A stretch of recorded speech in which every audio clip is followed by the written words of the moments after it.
Okay, we will officially open our Otago Regional Council meeting for today then, and we will begin with karakia. Tue ki runga, tue ki raro, tue ki waho, tue ki te here tangata, ka rongo te pō, ka rongo te ao, umie, huie, taekie. Welcome along everyone to today's council meeting. Great to have some people joining us as well today for a presentation, but also to anyone that joins us from the public and from Public Forum. So yeah, it's fantastic to be in Oamaru. As we know, our council is making a big effort to ensure that our meetings can be held around the districts and ensure that community can come along and get involved if they'd like to. And that we can be present right throughout the region. So yeah, Oamaru is Otago's third largest town, and as we know, it is nestled here in a very sheltered and beautiful bay. With beautiful limestone rolling hills, very fertile, known for some of the most fertile soils in the region. And I was just looking as well at some further facts about Oamaru. The daily mean temperature in February is 20.6, so a fantastic place to be. And the rain is 589 mils a year on average, whereas Dunedin's is 973, so quite a difference. Rhone Valley, just over 400. Not that much different, actually. So, yeah, quite a lot of regional variation in Otago. But yeah, really good to be here today and to be in Councillor Kevin Malcolm's turf as well. And a big recognition to the work that Kevin does on our behalf, representing solely the Moiraki constituency. So yeah, thanks everyone. So first of all, do we have any apologies? I don't think we do. I think Councillor Scott's online, is that right? Yep. Welcome, Councillor Scott, from wherever you are cycling the nation at the moment.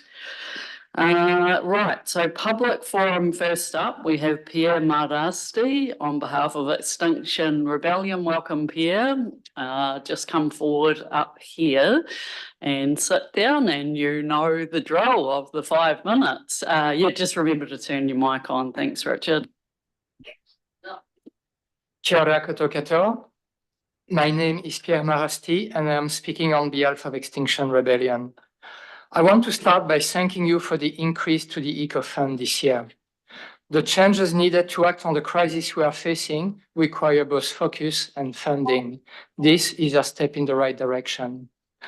The rest of our speech will unfortunately not be as positive.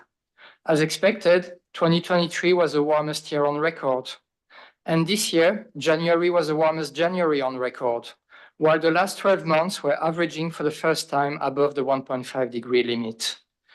As a reminder, 1.5 degree was the limit set by the Paris Agreement that we were supposed to strive to never reach this century. It is 2024 and we're already here. There are things that cannot be undone. Breaking this limit will have consequences. On some level, we have already failed. Because of our refusal to reduce our emissions, we will lose many ecosystems, millions of humans will die, and our civilization will suffer the consequences of our inaction. This is not a prediction for some time in the far future. It is already happening today and has been for some years. But because of our failure to act, the death of our ecosystems will keep accelerating. The human death toll we have covered extensively in previous speeches will keep accelerating, and our civilization will keep suffering from the economic impact and from the mass population displacements created by climate change. Now, if you are still bothering to come here, it is because the situation can and will become much worse than it already is, unless we take meaningful actions. At this point, though, it is my belief that only a large grassroots fossil fuel boycott movement can move the needle fast enough to improve our possible outcome. The situation today is this one. Even being warned that fossil fuels would destroy our world for 40 years, broadly speaking, no one has so far taken responsibility for their actions. Countries have been blaming other countries, industries have been blaming other industries, and rich Westerners have been blaming richer people than them, or the government, or the industries for their own polluting habits. This vicious cycle needs to be broken, and it can only be broken if enough of us individuals decarbonize our lives. Not just because when you decarbonize, you stop emitting greenhouse gases, but also because when doing so, you stop financing the most polluting industries in the world. And because only when enough of us won't be dependent on fossil fuels anymore, there will be some real pressure for politicians to start phasing out their use. Grassroots boycott will be the theme of our campaign this year, because the climate collapse is our problem, and if we do not fix it, no one else will. This includes, of course, the individuals, the politicians, and the business people in this room. Thank you. Thank you. Are there any questions today?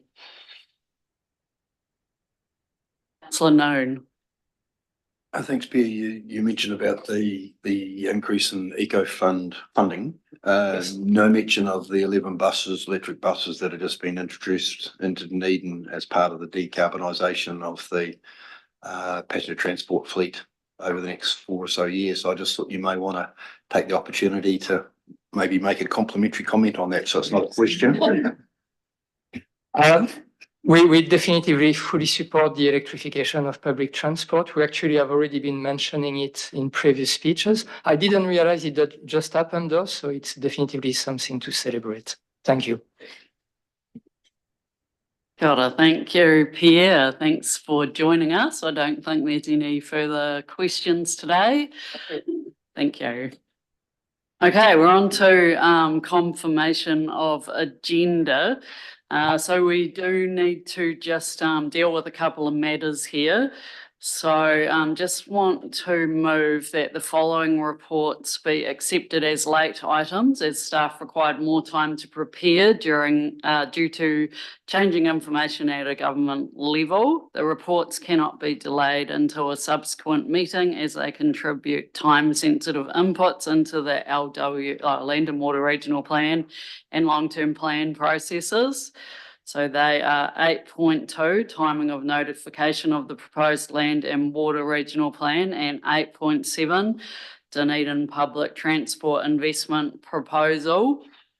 We'll move that, but I'll take a seconder. But also just want to note that we'd also like to move the Dunedin Public Transport Investment Proposal, which is numbered 8.7, to after 8.4, which is after the CE's report and before the LTP discussion. It kind of becomes 8.5 on the list. First of all, moving that we accept those late papers. Second of all, that the order would be changed. Somebody care to second that? Councillor Noon. All in favour? Aye. Against? Carried. Okay. Right, declarations of interest there, if there's any that need to be made, new ones other than ones you've done before, feel free now or at the time of the paper they're relevant to. None at the moment. Confirmation of the minutes there. We've actually got 2 sets. So we've got 6th of December and the 13th of December. Does somebody care to move those as true and accurate? Councillor Ware, seconded Councillor Mepham. All in favour? Aye. Against? Carried.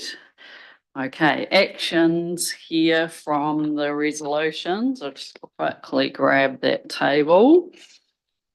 Right. Okay, so there are quite a few here. The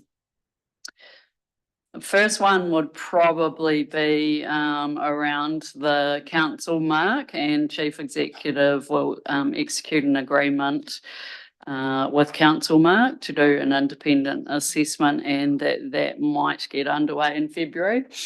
Yeah, so that project's underway in its early stages, but we'll provide an update as we get closer to the end of Yep, it. so that one is progressing. What have we got there? Oh, the annual awards program, which was going to come through with the LTP process, and says it's underway.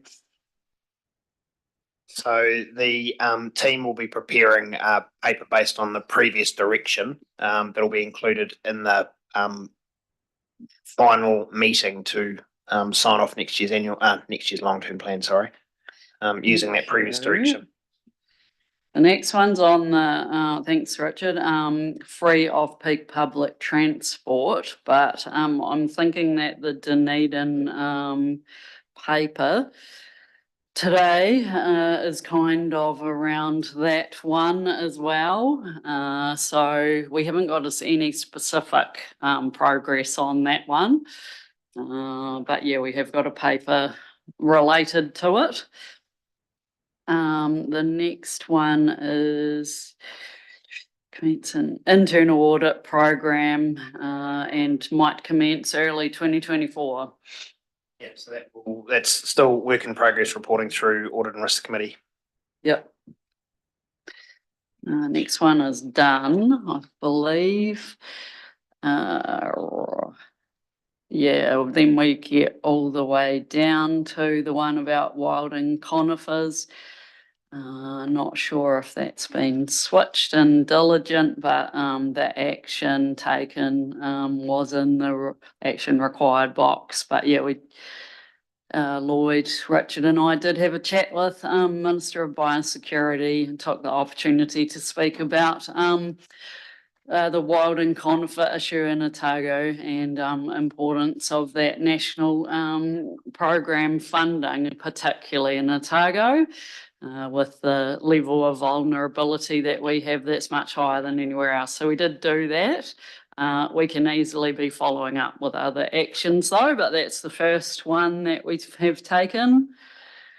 Oh yeah, and right, the next one was around about the weather radar, and that's going to go on the agenda for the March meeting so that we can follow up and write that letter. And get that underway as well.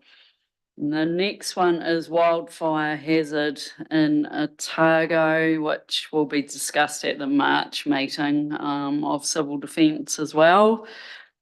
Yep, and I think that's the Lagra siphon site-led project, but it didn't have a time frame on it, so I'm thinking we might not have done that one yet, the final one. Yeah, that'll happen sometime. Yep. Right. Any questions of any of those? No. Okay, then we'll move on from the actions. We've got a big agenda today. And we have a very important and exciting first item, which is the EnviroSchools presentation. Unfortunately, Robin Zink, who was going to be joining us, is away today. But I have some students here who have joined us from Waitaki Boys and Waitaki Girls.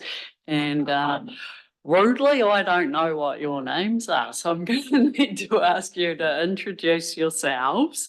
And Joe, if there's any support we need to offer as well through the presentation, over to you too. But welcome along, it's great to have you, and we're in your hands. I'll introduce. Yeah. So this is Isa Brazil from Waitaki Girls High School, and this is Lockie Wright. And I didn't ask what year you're in.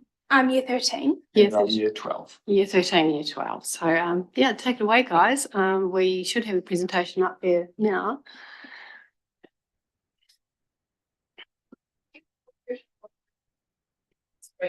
Yeah. Yeah.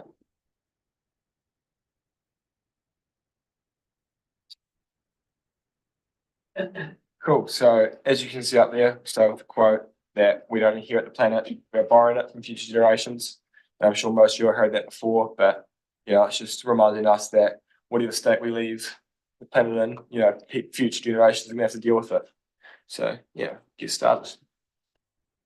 So first we looked in a bit at what ORC currently does. So we discovered that they have the guardianship of Otago's environment.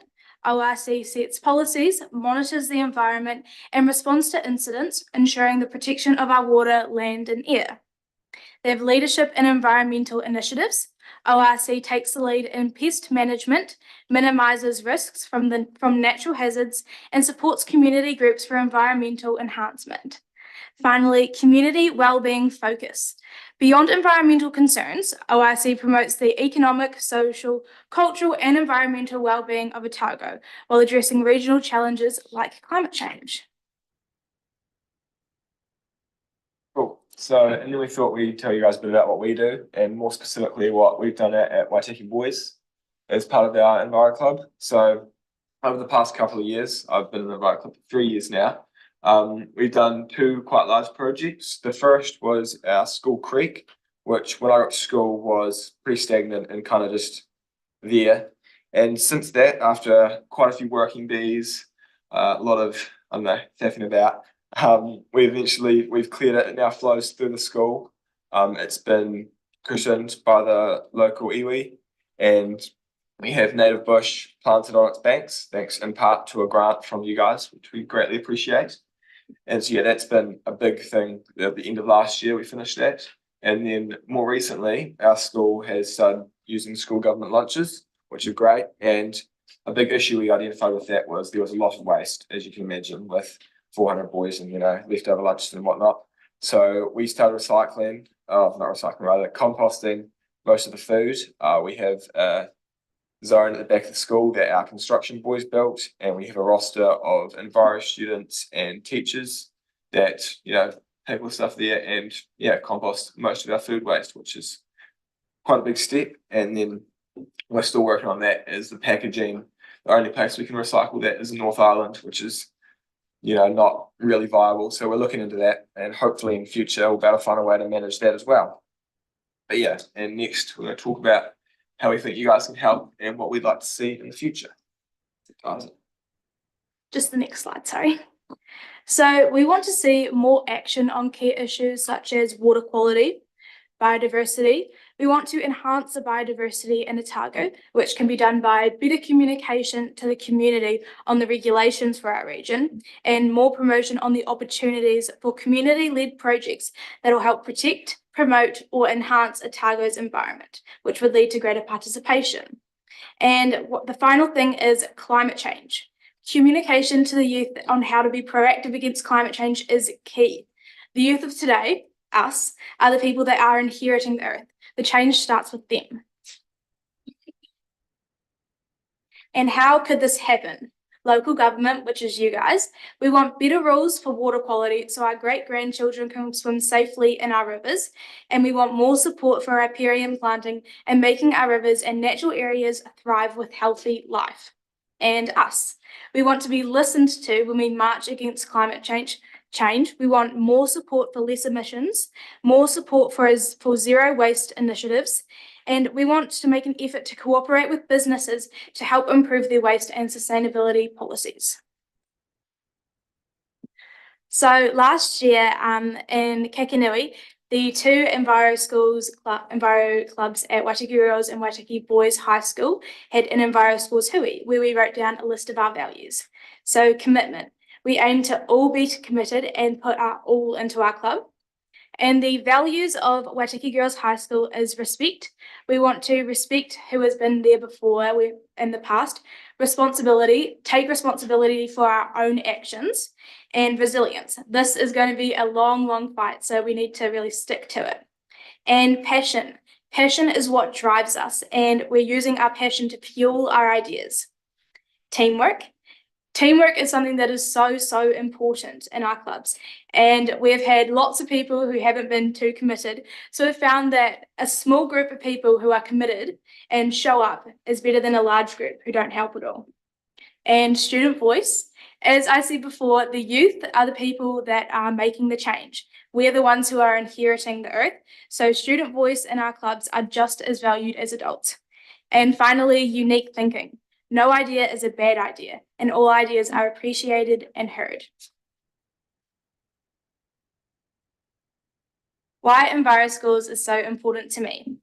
Throughout my time at Waitaki Girls, I have seen many different Enviro Club leaders, and all of them have inspired me to follow in their footsteps and be a change maker for our future. EnviroSchools has also been a huge part of my life, as my mother is the current EnviroSchools facilitator for Otago, and my aunt was the previous EnviroSchools facilitator. So these amazing women have inspired me to follow in their footsteps and try to do all I can for our environment. And finally, I've always been an enthusiast for the protection of environment, partly thanks to my mum. And this has led me to want a future career in protecting it. So when I'm older, I plan to use my platform as a journalist to educate people on the importance of protecting the world that we have inherited. Cool. And this is what EnviroSchools over the past 3 years has done for me. And so the 3 points there, and what they pretty much boil down to is meeting people and finding out about how everyone has different issues within our region. Obviously, we're quite a wide range of schools and communities, and there's a lot of different issues and unique solutions that people have come up with. And so like last year, we had an opportunity for some of our senior EnviroSchool students to go down to the Orakanui Eco Sanctuary. So we went there, we had a day of workshopping, and we saw quite a project people are working on, and we got to meet other students that, do similar things to us, kind of bounce ideas off each other. And, things like that, connecting with people around the region and, all that are really, really helpful and help expand my perspective quite a bit.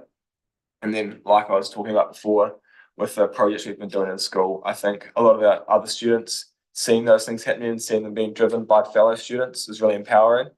And hopefully if we continue to do that, we can continue to get more and more members and make more of a difference.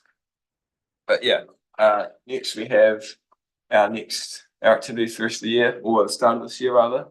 So we have membership, like I was just talking about. We want to get more students involved, be it with our compost program or just beach cleanups, which we do with Waitaki Girls. They're kind of an ongoing thing we do every few months. Just keeping Oamaru clean and tidy is always good. At the end of last year, we had a waste audit with Waitaki Girls. So they do school lunches too, and they're trying to find ways they can improve their waste.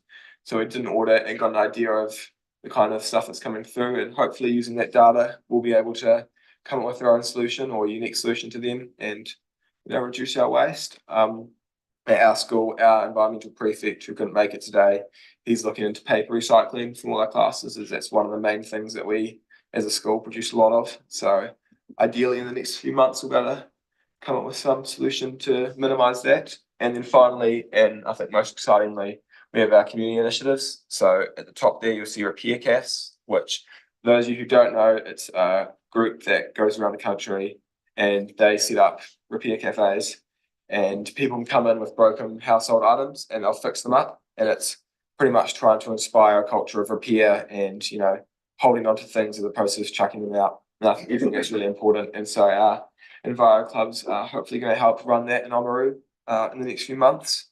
And apart from that, the next few things there are implementing some more environmental themes into our curriculum, be it in science, geography, all that kind of stuff, just so students get an idea of how important it is and how many areas of life it affects. It's everywhere. And then we have a senior environmental hui annual meeting, same thing as we did last year. We were going to come up with our plan for the rest of the year and what our overall direction will be. So yeah, that's the plan for the rest of the year. I think ours has got a quote. Next slide, please. Yeah. So this is just a quote that I thought really applied to what we're trying to say. The environment is where we all meet, where we all have a mutual interest. It's the one thing all of us share. So I thought that really applied to what we're trying to say, because we're trying to say that this isn't an issue that's just affecting us. It's affecting you guys. It's going to affect our children, our great-grandchildren. It affects everyone. Yeah. So that concludes our presentation. And if you have any questions, our emails are up there. And I'm the Enviro Club leader at my school. Lachlan is only a year 12, but if you had any questions, he could forward them to Jamie, who's the environmental prefect at Waitaki Boys. We should, yeah, fire away now if you want to. Well They're off. done. That was an absolutely fantastic presentation, but, oh, sorry. Even better was all the work that you have been putting into this. Each one of those projects that you've mentioned is a huge amount of work. Standalone, one of them would be a huge thing. So you're achieving several big projects. It's absolutely great. Now we have got some questions for you specifically, and then we have a broader paper here as well for council. If councillors want to ask questions, first of all, for our presenters, and then we can have a broader conversation. Yep, Councillor Wilson. Thank you for your work. Isa, you mentioned about better to have small number doing a whole lot of stuff than the big group not achieving. So you've got Enviro Schools, which I presume is a class-based activity, and then you've got the Enviro Club, or is it the Enviro Club does the Enviro Schools? Yeah, the Enviro Club at Waitaki Girls does the work for Enviro Schools. Okay, and can I just understand how many are in each club? It's not a quantum thing, but it's just neat to see how many. I think we have about 20 that signed up or more in my club this year. Great. Yeah, we're probably about, I'd say 15, and about, I'd say 7 to 10 of those are probably regular members that kind of, like will turn up to our beach cleanups and regular events. Okay, now some of us are lucky enough to be staying near Waitaki Boys. I'm just wondering, is it quite obvious the site that you've been working on at the school at the creek, or is it publicly available? So when you walk into the school before like all the major buildings and stuff, you can see the creek running through it, and then if you go, I don't know, it's off to one side, we have quite a large area with all the native bush and stuff. Well, not bush, but like quite a few native plants and all that you can see. So yeah, right at the entrance to the school, if you want to take a look. Yeah. Welcome. And a great initiative. I'm just wondering on your push button. The work you're doing with your lunches, so you've got a really good recycling going, composting going, which is really good, but the problem seems to be the wrapping that comes in. So have you sent a letter to the provider to say, if you're going to send us lunches, could you send them in something we can actually recycle or that we can compost? Yeah, I think the issue was, so yeah, like I said before, they are recyclable, and that was like the school looked at that when we were doing it, but then we found out only recently pretty much that the only place we can recycle them, there are 2 in the country, and they're both in the North Island. So I think our environmental teacher, Mr. Henahan, is looking into alternatives, but it's still a work in progress. So hopefully we'll be able to find an alternative. But and then have you considered writing to the Waitaki District Council and saying to them, could you please stop people putting unrecyclable products into our district? we haven't, but we should. It was done in 2010 and I still haven't got an answer. Look into that, see what we can do. Any further questions? No, I don't think so. Oh, Councillor Laws. It was a horrible creek. It's always been a horrible creek running through there. So good on you. I hope you didn't catch anything. The thing that I was interested in is you'll probably go to university next year. I'm going to broadcasting school. Okay, that's probably worse, but this will be fun. And you are going to go year 13 and then you'll move on as well. So you're obviously bright, committed, enterprising students. The thing is that we only hear from you now. By the way, we're St. Kevin's. We only hear from you now. Do you need a more formal approach to us? And one of the things that I'd like you to think about and come back to us on to do with long-term plan stuff, which isn't very far away. Would a youth council for the Otago Regional Council, which has people like you elected to it or appointed to it, and meets on a regular basis, be a more conducive way to getting a continual message around this table and to the policies that we make?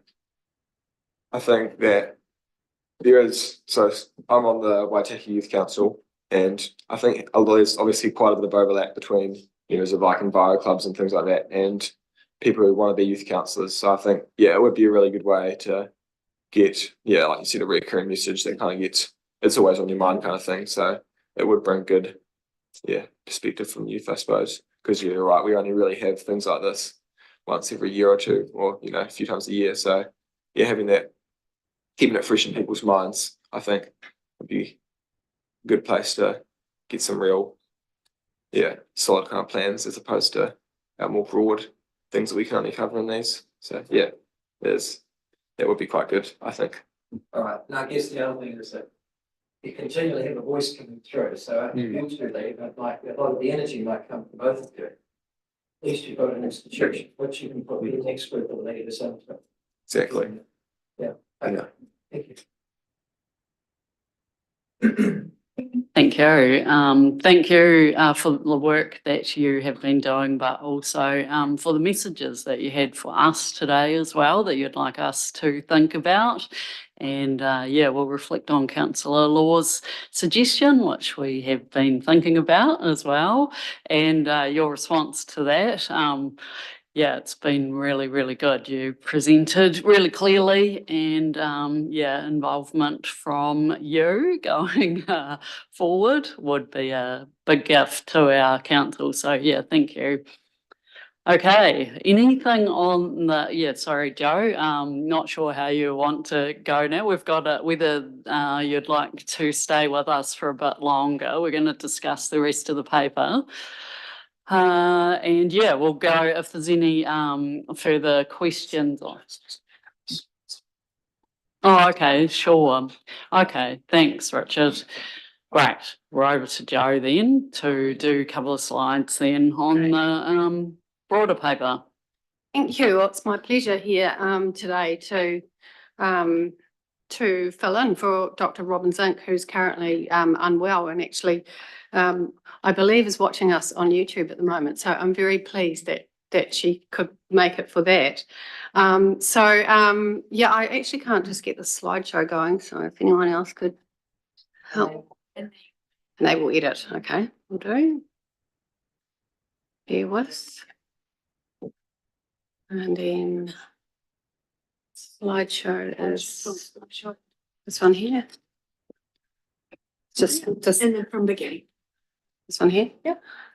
Oh, thank you. Sorry about that. Right. So Enviro Schools has been running since, well, 2002. Glenorchy and Waititi schools became the pilot schools. Since then, Enviro Schools has absolutely gone from strength to strength. It's something that's been really widely taken up in the community. It's been incredibly popular with schools. So in Otago now we have 100 Enviro schools, and that includes some early childhood centres as well. And 24,800 tamariki are part of the program. So you can see for yourself there what the stats are. It's pretty impressive. I know that when Robin first started, I think there were 66 Enviro schools and only a handful of early childhood centres. So it's grown significantly, as you can see, and especially under Robin's stewardship as she started in 2016. So what is Enviro Schools? It's kaupapa that is creating a healthy, peaceful and sustainable world through learning and taking action together. It's quite unique in New Zealand, and the model that we use is very successful.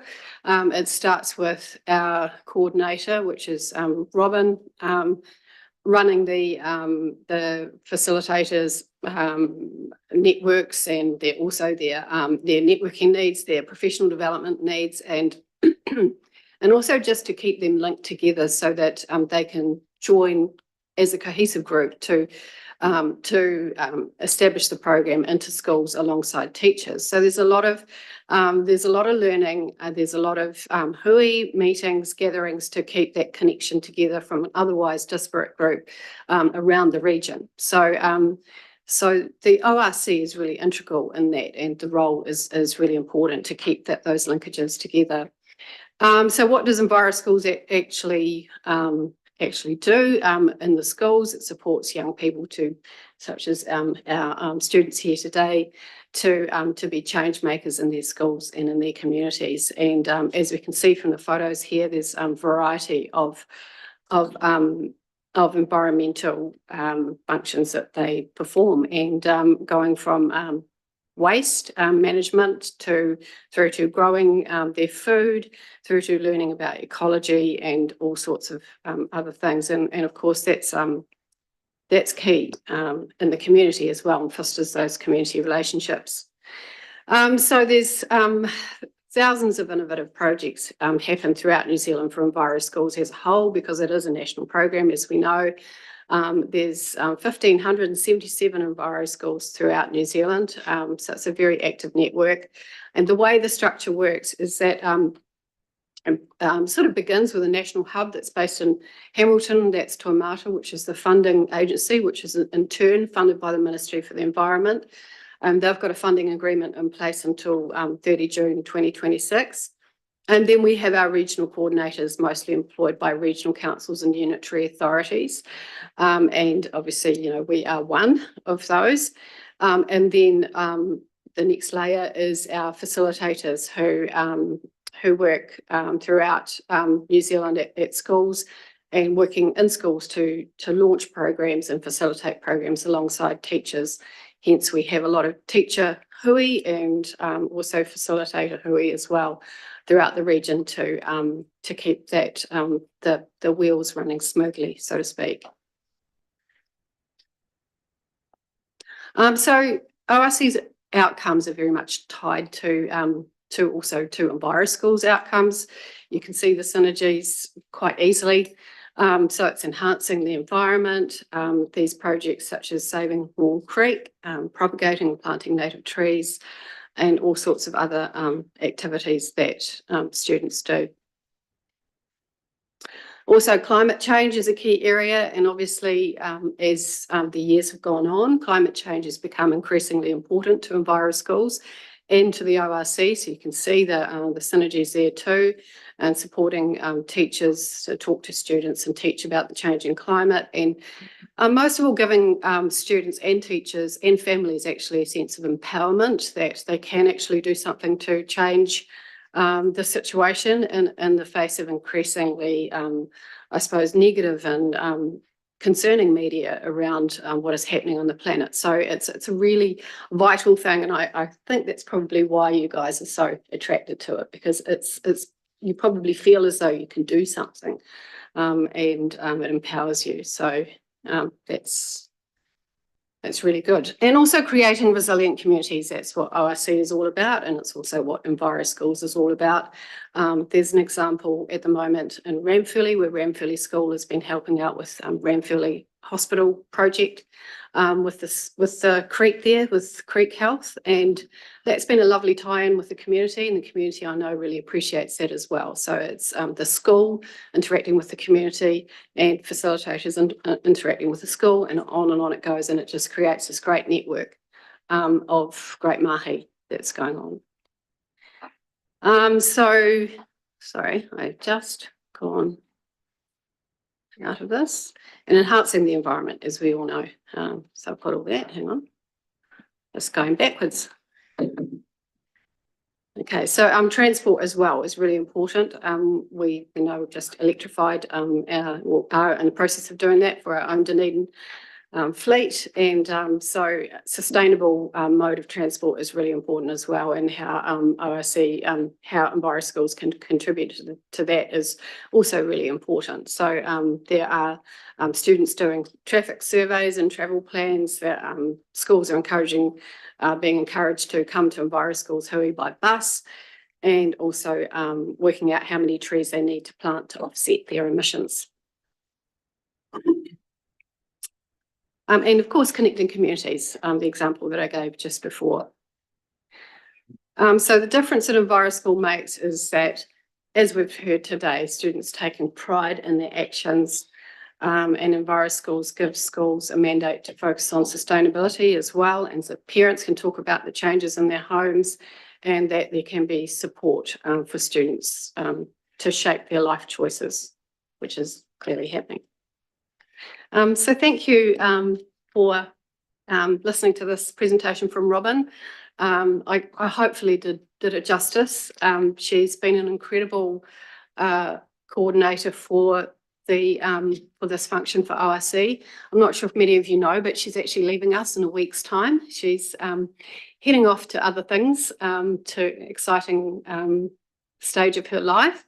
And so I just want to, I'm sure Richard will join me in thanking Robin for her wonderful work, mahi for ORC, and for actually leading this role and leading the growth in Enviro Schools for ORC. And at the same time, I'd just like to introduce Chelsea Donnelly. Chelsea's our new Central Otago coordinator. And Chelsea is based in Alex, so that's another initiative that Robin and our team have got going in recent times. And there is big demand in Central Otago, Queenstown Lakes, as we know. It's an expanding area, so we have Chelsea now and Alex able to do that. So we have a report in front of you that pretty much highlights everything I've just been talking about. And I'm happy to take any questions around that. Are there any questions? I think Councillor Ware, you had your hand up. I was just wondering, at a few of the hoies have come along to one of the challenges that was brought up was transport and getting as many kids as possible to these hoies because they do want to. And I'm just wondering, is there more we could be doing as, you know, the public transport provider of the region as well, to help facilitate transport for these hoies that happen, particularly in Dunedin where that network is already there and we've already got buses and stuff, and presumably would be able to make use of those somehow.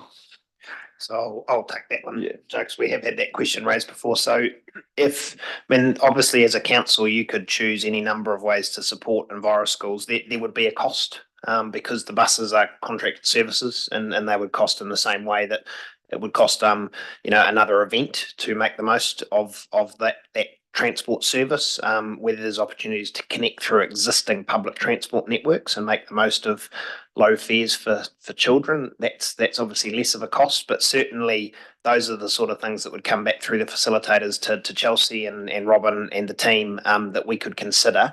But I guess just setting an expectation that running the public transport service doesn't the way the contract's set up, it just doesn't allow us, unfortunately, to shuffle buses around and make those decisions around support without cost, but certainly things we can bring back to the table. Thank you. Right, I think Councillor Wilson signalled an intent to move. I'd like to move the motion with this, with an amendment, number 2, that the council acknowledge the fabulous work of Dr. Robin Zink and her contribution to the council and its outcomes over the last 8 years, but I'll speak to that. Should that? Councillor Ware's indicating that they're keen to second.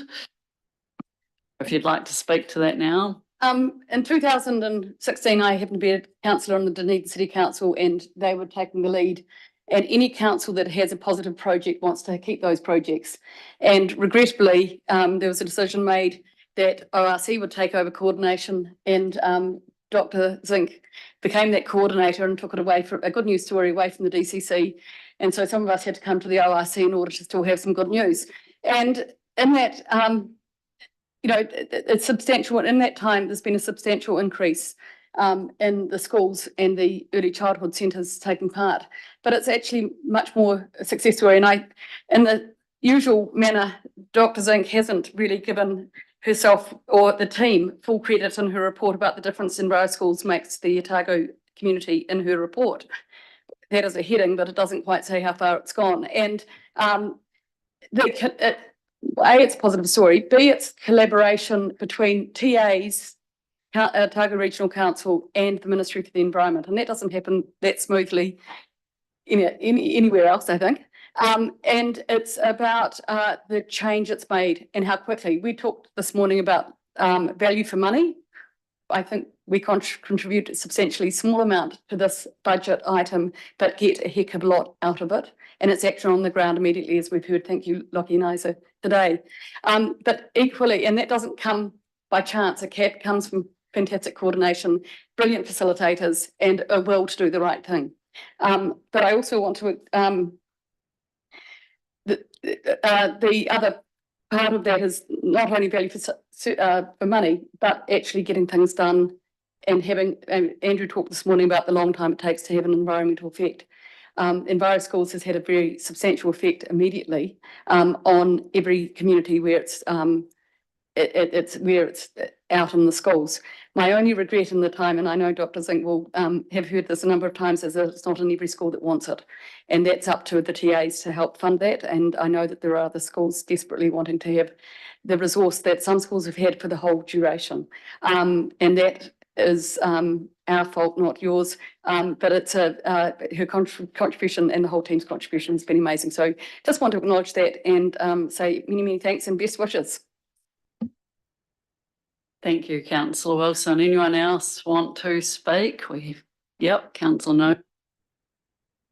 Thanks, Madam Chair. I might be showing my age, but I was on the City Council in 2002 when Waitati joined the EnviroSchools community. And just really want to say, I think it's a great example of such a worthy project that has been embraced and enhanced across the region. And, the longevity of it, I think, speaks volumes about what it represents. So, and it aligns so closely with why we exist. And a big shout out to all the young folk that are doing the great work on the ground, and also to Robin.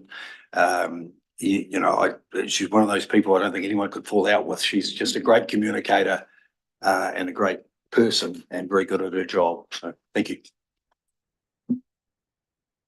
Councillor Malcolm. Look, a project is only as good as the people that are driving it, and Dr. Zink's been just quite tremendous. And I've only been around not since 2002, but in the last few years, I know I see the enthusiasm that's been brought to this project has been quite sensational. And I think I'll always remember Robin for one thing, and that's called soiling your undies.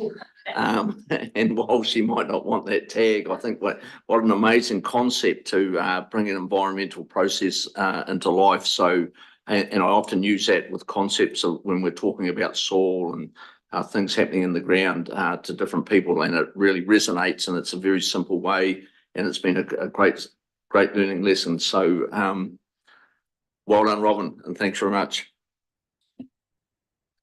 Can I just add on her behalf, she also wanted me to thank councillors for coming to all the events in Hui that she's run over the years. So she was deeply appreciative of that. And yeah, I'm sure she'll be very heartened to hear your kind words today. So thank you. Councillor Callagher, you did have your hand up there. Yeah, sorry, just to echo what everyone else has said, because, we've sat through many presentations and they've all been great, and they've all been better each time than what has been shown to us that EnviroSchools is doing. And but I think for us as councillors, it's an unyet seen opportunity that we could establish within schools, whether it's water quality monitoring for schools that are in close proximity to rivers. There's a huge opportunity for us sitting there to work with schools. It'll get us longevity beyond the children who evolve through primary schools. Those projects continue on, and then the schools will be able to come to us, present their data on a yearly basis, and really see some further activity that they've achieved, playing benefit for the region. So, but well done to Robin, and best wishes for the future. Okay, well done everybody who has presented today, and particularly to Robin, who has been absolutely outstanding in her role and has influenced the lives of many young people for the better, as well as their families and communities. So a huge thank you to Robin, but also a big thanks to our presenters today. It's quite daunting to come along to a council meeting and present, but you are amazing. So well done and thanks. Okay, we need to move on because we've got a really big agenda today too. So thank you again. Oh, sorry, move the motion. That's quite important too, yeah. We'll move the motion, all in favour, aye, against, carried. Thank you, Richard. Right, so the next one then is 8.2, timing of notification of the proposed land and water regional plan, which is one of our late papers. Just have some staff coming forth to join us for this one. Just give them a wee second. But yeah, this is a short paper that was prepared, as we know, as a late paper and reflects the timeline, a very important development process that the regional council's been on to date with the land and water regional plan and just where we're at the moment and yeah, where we're at in terms of well, I suppose, national context. So is there anything that you want to say? Okay, sure. So yeah, at the moment it is a paper for noting. Let's have any questions that anybody has first of all. Councillor Wilson. Thank you. The first time we've seen the plan at large, I mean, we've seen parts of it all and discussion about it was in December. And so my understanding of the process now that we're in the statutory consultation and we're in February, and I just want to understand the complexities for you over taking something that's relatively new to us and changing it if there are needs to be changed after the consultation process and what that looks like as a timeframe for you, because you've always been very, very confident of the ability to deliver, but it seems really tough to me taking aside the direction that may be coming and changes aside as a first question. So through the chair, we have programmed time to respond to the clause 3 consultation, and that's the direction you've provided us. So we've got the time to do that. There's no indication at this stage that we can't do that, but the feedback doesn't close till Friday, so we're not really sure what we're going to get. Questions? Yep, Councillor No. Thanks, Madam Chair. I'm not sure whether it's a question for Anita or Richard, but the last Land and Water Regional Plan Governance Group we discussed in terms of it was project update and obviously risk a risk focus as well. And in there was comment around a implementation team being developed or has been developed and a work plan for that group. Could we just have a brief description of what that looks like in terms of their work plan? So that implementation team, what does that look like? So just to understand and put into context when we're discussing this going forward, and the timing of if there was any adjustment to the current timeline for notification. So I guess first to that last point, if there were to be changes, the implementation team can flex with those changes. That's not an issue. The purpose of implementation is to ensure that we are connected as an organisation and giving some serious thought now to what is required in terms of resources, collateral, templates, whatever that might be, to support the plan when it's notified, and to make sure we've got a whole number of teams that would need to be involved in that. And by bringing together a team under Anita and Joe Gilroy's guidance, we've got that coordination and that connection across the team. So they're in the early stages, it would be fair to say, of pulling together the right staff and identifying the things that are dependent on the final outcome of the plan may need to be in place, and starting to think about what resources would be required. But there is nothing to stop them. And that's just, it's the purpose of it is to pull it all together under one project umbrella, and to ensure we're thinking about it now and not the day before we notify something. So we're actually giving some thought now and giving our communications team and our technical teams the time to pull some of that together. But the timeframes are entirely flexible they're there at the moment and ready to respond to the current project plan, but they could be amended. Councillor Mepham then, well, I guess this is just a very direct and quick question. Are we still in a position to notify this plan in June this year? We're still working to your direction, which was notification by June at this stage, yes. Wilson. So, can I just understand, if we notify, whenever we notify, which provisions have immediate effect? And will be potentially more contentious should the government change the direction? Or those that go through the process and are then effective at the end of the process? So the RMA dictates that provisions that relate to freshwater have immediate legal effect, but that's not to say that they're operative. So it just means that in a consenting situation, you need to consider what's just come out and is very new and hasn't been tested, versus what's already in a plan. There's a lot of nuances around it. So if you're going from an activity that currently does not require a consent under your plan and might under your new plan, then the consenting requirements do not kick in until 6 months after the rule is operative. So it's some time down the track. The other question is in drafting and the consultation in the community, there are some things that I think you have been encouraged to permit, for example, riparian planting or wetland development, and any delays in those sort of activities, I presume, will have a problem for people implementing good stuff, because at the moment they'd need a resource consent, whereas it could be, I mean, they may become more permissible or easier to happen if there is a delay. Yeah, so converse to the other example, if something needs a consent but will be permitted under the new plan, it still needs a consent, even if the new plan is notified to say it's permitted. So yes. Yeah.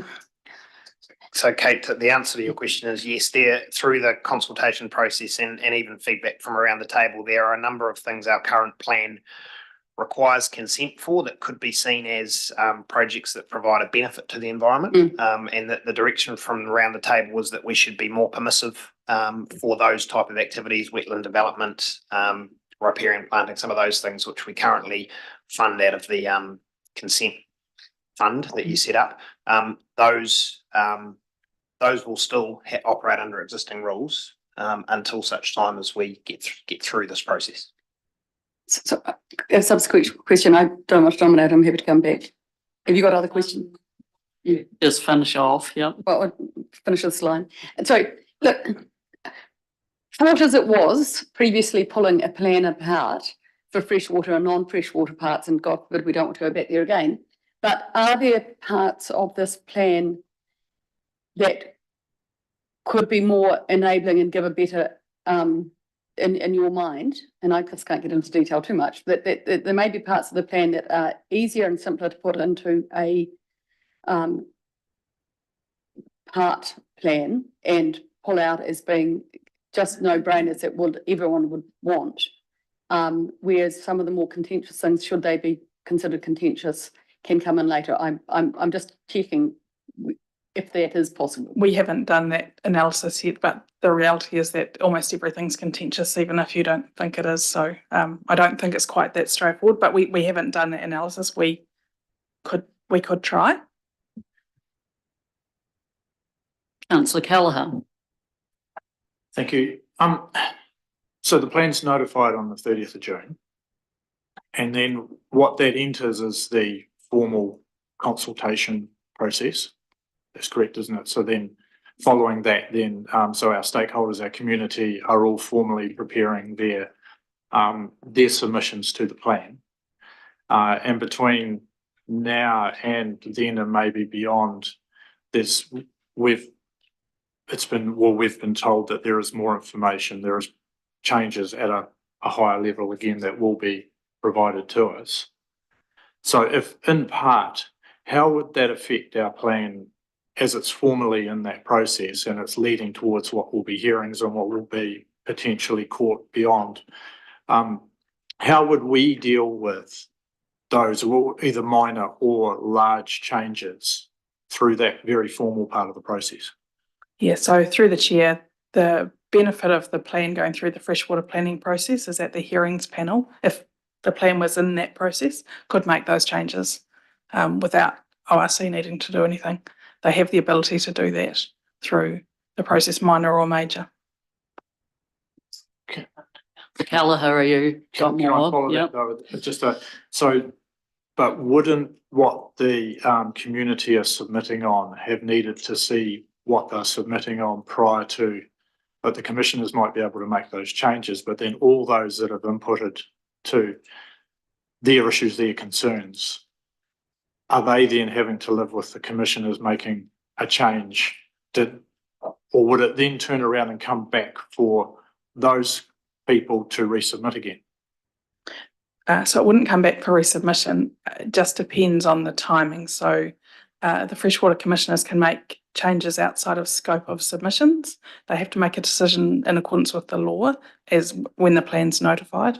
If the national legislation changed through the hearing process and they didn't have a scope in submissions to make the change, they could make the change, and that allows an avenue of appeal to the Environment Court for a party. So it doesn't require resubmissions, but there is a pathway open. The only other pathways are High Court appeals on points of law. But the two opportunities for Environment Court appeals are if the freshwater panel makes a decision out of scope, so in that circumstance, or any other set of circumstance, they could do that. And if when they make recommendations to council, you don't accept their decision and you make a different decision, that also opens up an avenue for an Environment Court appeal. Okay, thank you. Councillor Laws. I just want to completely understand in common language the process from here, nothing happening. This paper is a noting paper today to say, gee, we know there's a whole lot of stuff going on. In March, you'll come back to us and say, this is the outcomes of any policy decision you make to either go ahead with the notification in June or delay. And I'm assuming that you will hope that before that March paper is written, the government and various ministers will clarify their intent. Yeah? That would be ideal, but I don't understand that's the intent. Okay, so you're going to be boxing blind like the rest of us in March too, because you don't really know what the government's intending. So the intent with the March paper is to the best of our ability with the information we have to present to you what we think the outcomes might be to enable you to make a more informed decision. Accepting that today, we've really just provided a timeline and a state of the nation to enable a discussion. But you're proceeding at the moment, just to clarify, I think I heard that in your introductory comments, Anita. You're proceeding on the basis of the policy decision we've already made there on this table, which was prior to the change in government and ministerial direction. Yes, that's correct. Right. So in March, is it the expectation of you, Richard, and you, Anita, that this council will make a formal deliberation as to whether to proceed with the plan notification in June of this year or to delay? So we will be putting a paper up seeking that direction. Right. And in the absence of any different direction, the current direction will stand. Okay. Now, presumably in the paper that's going to come before us in March, sorry, just to belabor this so I understand, there will be a series of options that you're going to put for everything from proceed to stop now. Yeah? Yes. Will that paper include both the legal and the financial implications as well? So I'll give you an example. we'll probably get a legal report. I'm just surmising you'll have something from an environment lawyer that you contract or whatever to give us what the practical implications legally will be of those options as well. So we are doing some work on what we're going to bring to you in March, and obviously we're working with Wynne Williams, who are our legal counsel on the Land and Water Plan, and we will be checking everything with them before we make recommendations, and they'll be available to you in March as well. Can I ask this question of you? Do you intend to share the paper or the draft paper with ministerial officials prior to delivering it to us? Now, the reason I ask that question is so that they're aware of the advice coming to this council and can assist us in our deliberations. I know it's an unusual course of action, but you see, at the moment I'm hearing, can I just explain, Madam Chair, why I asked that question? Yeah, I guess so, yeah. Listen, I'm sorry that you're unenthusiastic about that, but Well, no, we're just in questions, that's all, so but the direct reason I'm asking questions that ago. question is because this is a very important decision. We don't want to end up in a collision course with the government. So we want to make the right decision and not have this played out any worse than it's been played already. In fact, it will get very much worse if we carry on, you might think. All I'm just asking is, the ministry have their own view on this issue, one presumes. Are we seeking to make sure that the advice that is provided to this council is aligned with that ministerial advice? So we will reflect the ministerial advice that we get, which is what we've done to date. If we receive anything from the ministries and their staff, we can reflect that through the paper as well. It wouldn't be my intention that we work alongside them in terms of sharing the paper and having it peer reviewed, or I know that's not what you're suggesting, but in terms of ensuring that, but absolutely in terms of a transparent process and reflecting the advice we're getting, that is the intent.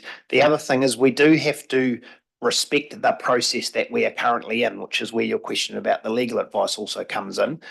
We are a long way through our process at the moment, and that is set out in law, and we need to make sure that the advice we're giving and any decisions you make don't bring, or we outline the risks to council of the various suite of options that we will put in front of you, reflecting the fact that we are already in the middle of a process. So all of that will be there. That's the intent. I wouldn't say that we intend to, going back to your original question, to share and have ministerial or ministry staff review the report, but we will certainly reflect any information that we're getting from them. And finally, the other regional councils who are in, we've received the same correspondence. Are we actually in that paper in March going to be looking at where they are and what decisions they are making or are in the process or have made on similar matters? So we could reflect any formal decisions that are made by other councils between now and then. That would be useful, wouldn't it? Yeah. Yeah. Okay. Thank you. Oh, we got a bit of a list here. We got Councillor Weir, Mepham, and then I think Wilson again. Oh, sorry, Malcolm. So Councillor Weir. I just wanted to pick up something in the back and forth there around the expectation of what information we might be getting from ministers before that March 21st meeting. I think you mentioned we were expecting not to really get any more information. I was just wondering if you might be able to expand on what they've said to that effect. It's so through the chair, all that we're aware of is that it's going to be 18 to 24 months before we see a new MPS. And so on that basis, I'm not expecting to see anything. I don't understand they've started work on it yet. Would we anticipate the ministerial directive being amended before then, or? Can't answer that. I don't know. Sorry. Cool. Councillor Mepham. I've been on council very long, but the question I have is just in regard to, has the ORC ever been based its plans and its positions within those plans on second guessing future legislation?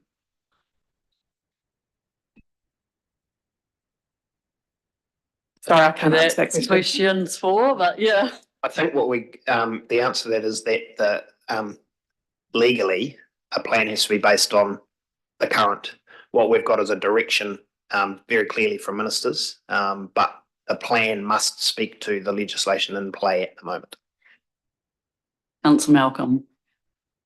Just really struggling with who we're actually dealing with. And my thoughts would be, unless we have a predetermination to continue on with this plan, regardless of advice from ministers, why would we be consulting Wynne Williams when in fact we have had 2 letters and advice from the minister, directly from the minister, and I thought this was the Minister of the Environment activity, and they were in control of it. Why are we not adhering to their recommendations and simply seeking clarity from them as to what our steps are? Because they have said, and I understand the wording is a strong recommendation, that we should wait for an update of the appropriate national policy statements and especially to avoid unnecessary costs. So I just want, they, to me, they're in control of that process. So why am I it will be an extensive cost to my ratepayers consulting with Wynne Williams? So the reason that we're seeking legal advice is that there are legal implications for any decisions that are made. The recommendations from the ministers are just that, and obviously we respect the fact they're from the ministers, but the requirements of the council come from existing legislation and the process we're in. So for staff to give you appropriate advice to make your decisions, we must include some legal advice to support that, to understand the risks of any of the decisions that you might make subsequent to that March paper.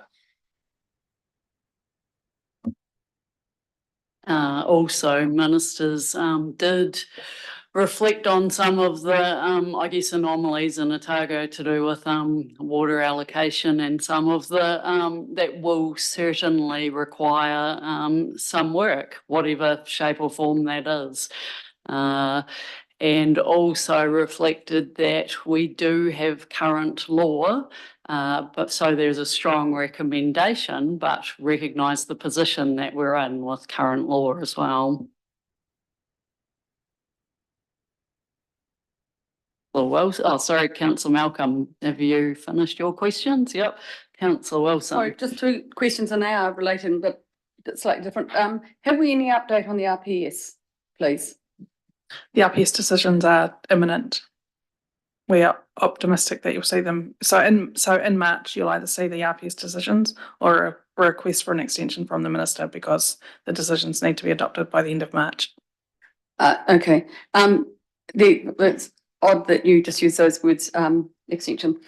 So the question I have, and last time we got an extension was because there was things outside of our purview had changed.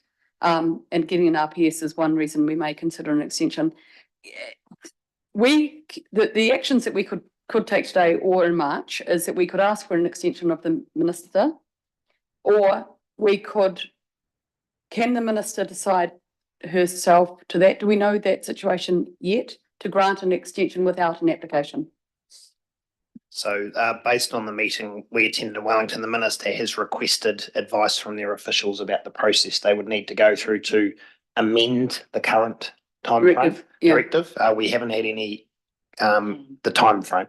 So to shift it from June 30, we haven't had any follow-up correspondence from ministry officials around where that process is at. All we know is that that advice was requested. Okay, can I? It is a timeframe thing now. At what point? How much time do we need to give the minister, or how much time would it be respectful to ask for an extension? if we don't get the RPS, or if we don't think we can meet the time frame. Because but if we don't do it soon enough, we're going to have to keep on working very hard to achieve it. My job is just to support Richard, to support your timeframes, and your advice and your direction has been 30 June, and that's what I'll do. So whatever you direct Richard, we'll operationalise. My sense is from the messages we got at the meeting that if we requested an extension on short notice, that would be favourably received in any case. Thank you. I'm just checking over, you got a question, councillor Callagher, because I think councillor Noon does, but yeah. If there were other questions, take them first. I just wanted to highlight that I'm ready to move the noting motion and my foreshadowed motion. Sure, councillor Noon, did you have a question? It just relates to the RPS, and could you just remind us, Anita, whatever the commissioners come back with regarding the RPS to the council, when they bring it back to the council table, is that a recommendation or is that a decision that they put on the table? Sorry, just conferring with Fleur, because there's obviously two separate decision reports, one on a freshwater instrument and one on a non-freshwater instrument, but she confidently advises me they're both recommendations. I think we're done on the questions then. Councillor Callagher. Thank you. So I'm happy to move the noting recommendation of the paper. And I also would like to move my pre-sent notice of motion with a slight amendment, if that's possible, please. Oh, yeah, just get that one up and on the slide. Great. Thank you. Trudy has it. Can we take the first motion first, so we can note the report? Yeah. Sorry, microphone on. Yeah, we'll take them separately. Yeah, thank you.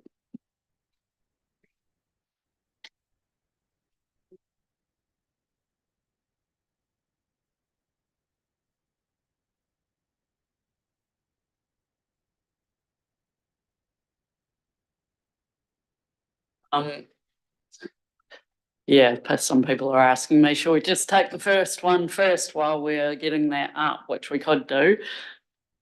So the first one is to note, that's been moved and seconded. Your second, yep, all in favour, against.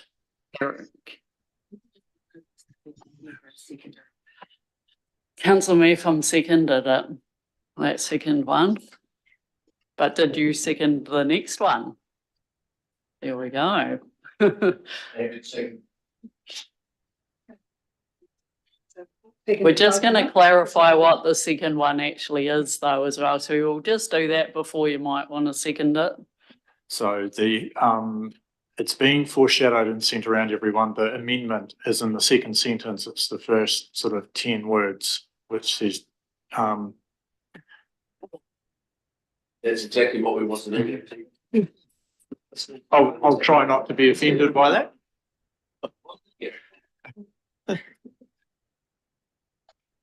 I can read it out.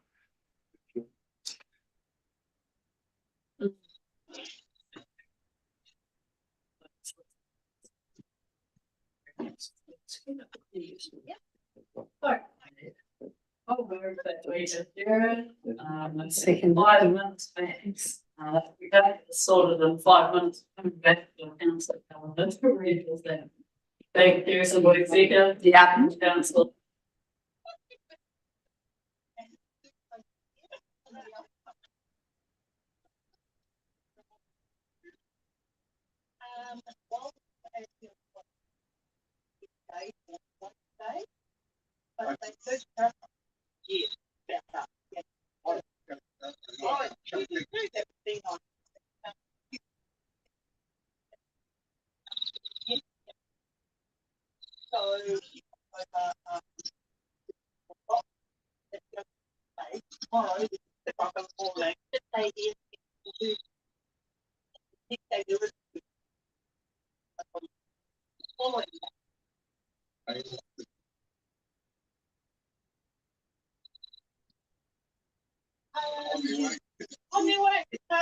On every blind corner, we were got behind. No.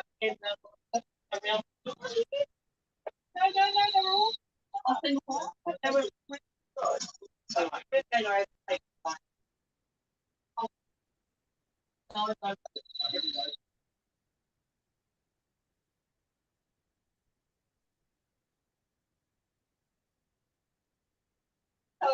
yes, so it does.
All right, we're back on stream, and we have the motion back up on screen.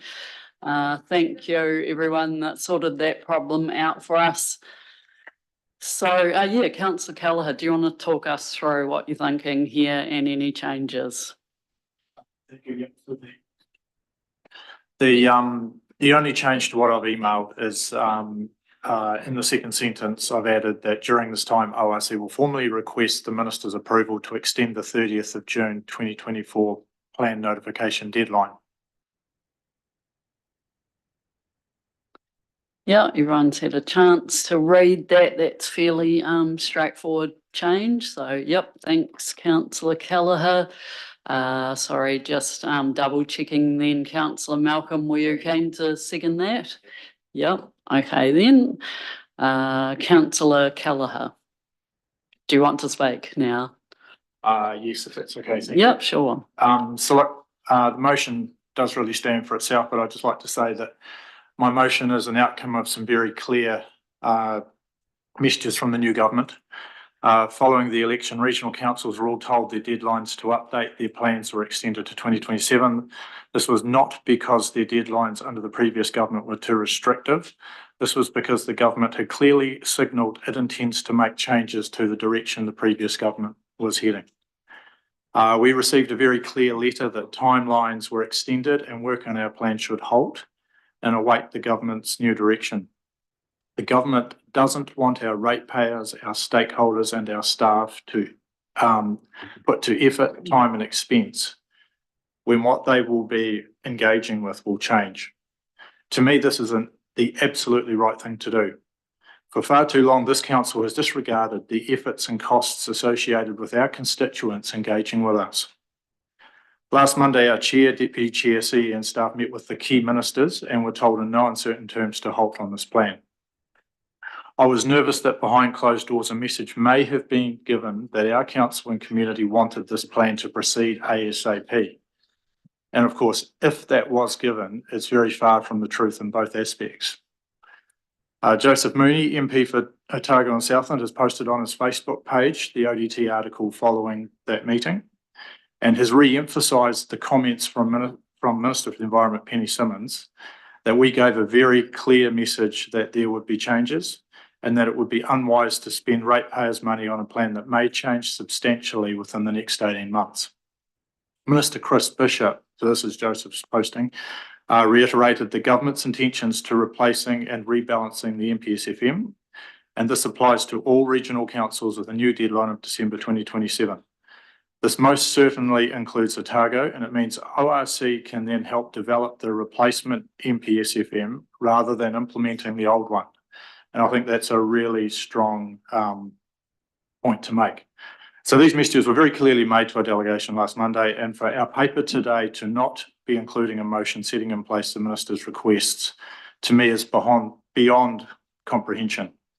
So now is not the time to make a stand against the new government or desperately try to retain the ghost of David Parker. It's about being respectful to our constituents, valuing the efforts and time they provide, and work with the new government to get a fit-for-purpose rebalanced plan for Otago that protects our environment but also enhances and enables our economy. Thank you. Just as a point of clarification, and standing orders allow questions of staff at any time. Have we received a clear letter that we should halt from the ministers?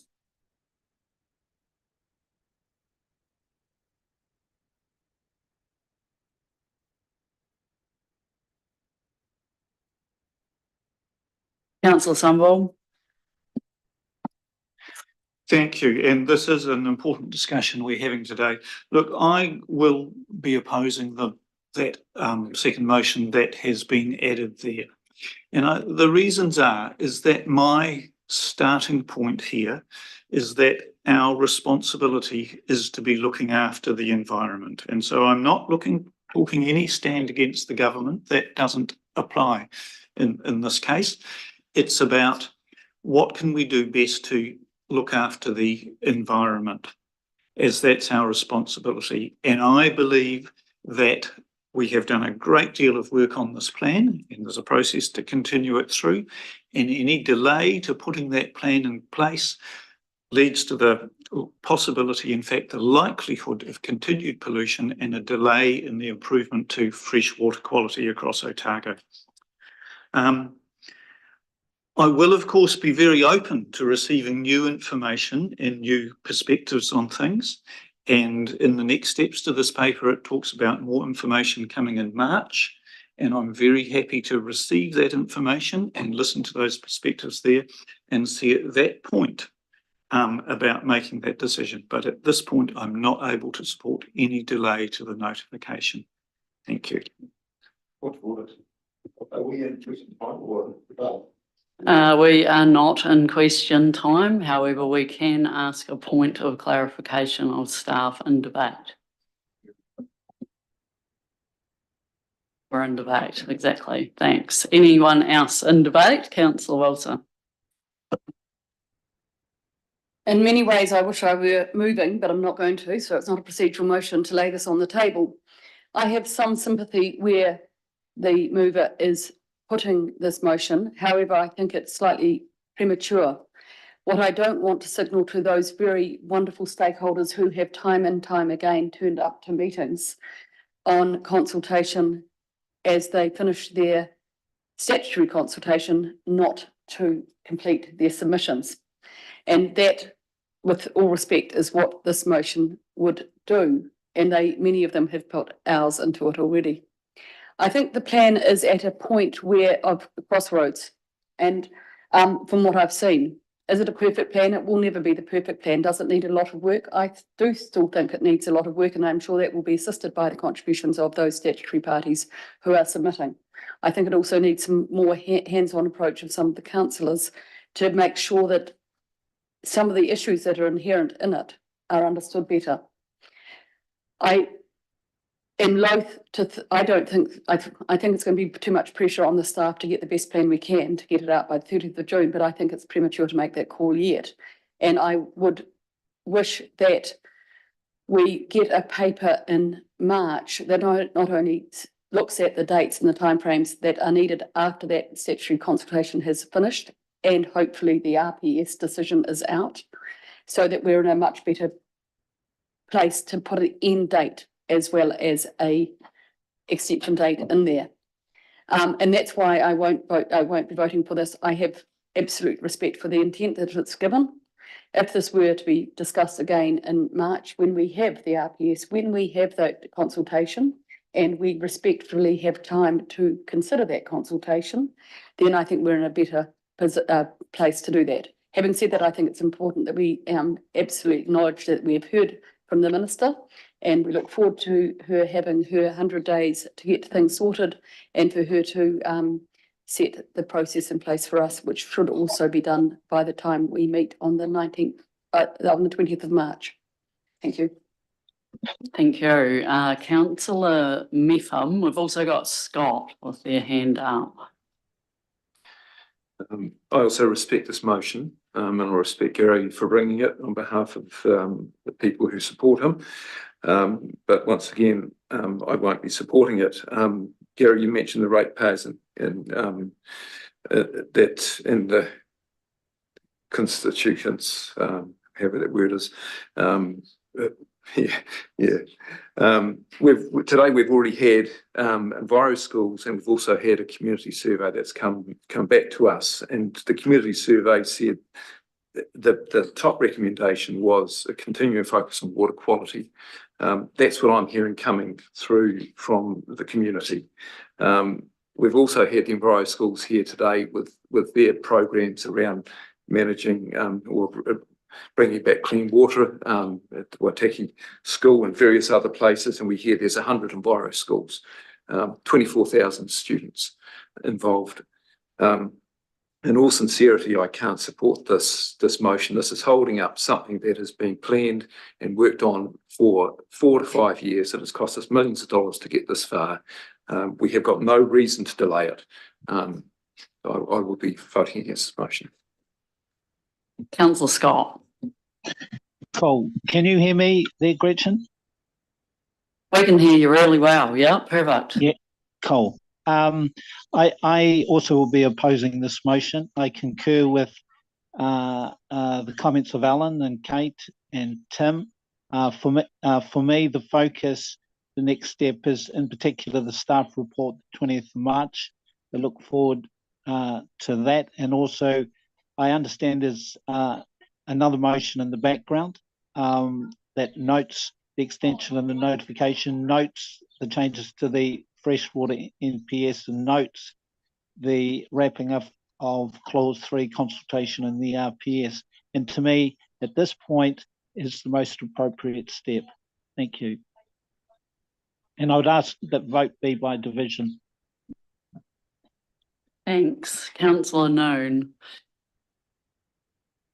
Madam Chair, I'm more than happy to support this motion, and my reasons are, I compare this, if I can use a comparison, because often I can get my point across better with something, but to put it in context, it's a bit like a tramper doing some homework before they go out tramping in the wherever ranges, but like what Councillor Scott does on a regular basis. You listen to the weather forecast and you get a feel for how you should be prepared and whether you should go. And I think this is a classic example, is we know what the weather forecast is going forward, and we need to listen to the weather forecast, and otherwise there will be consequences, I imagine, from the government, simply because the Minister for the Environment does hold powers to direct a council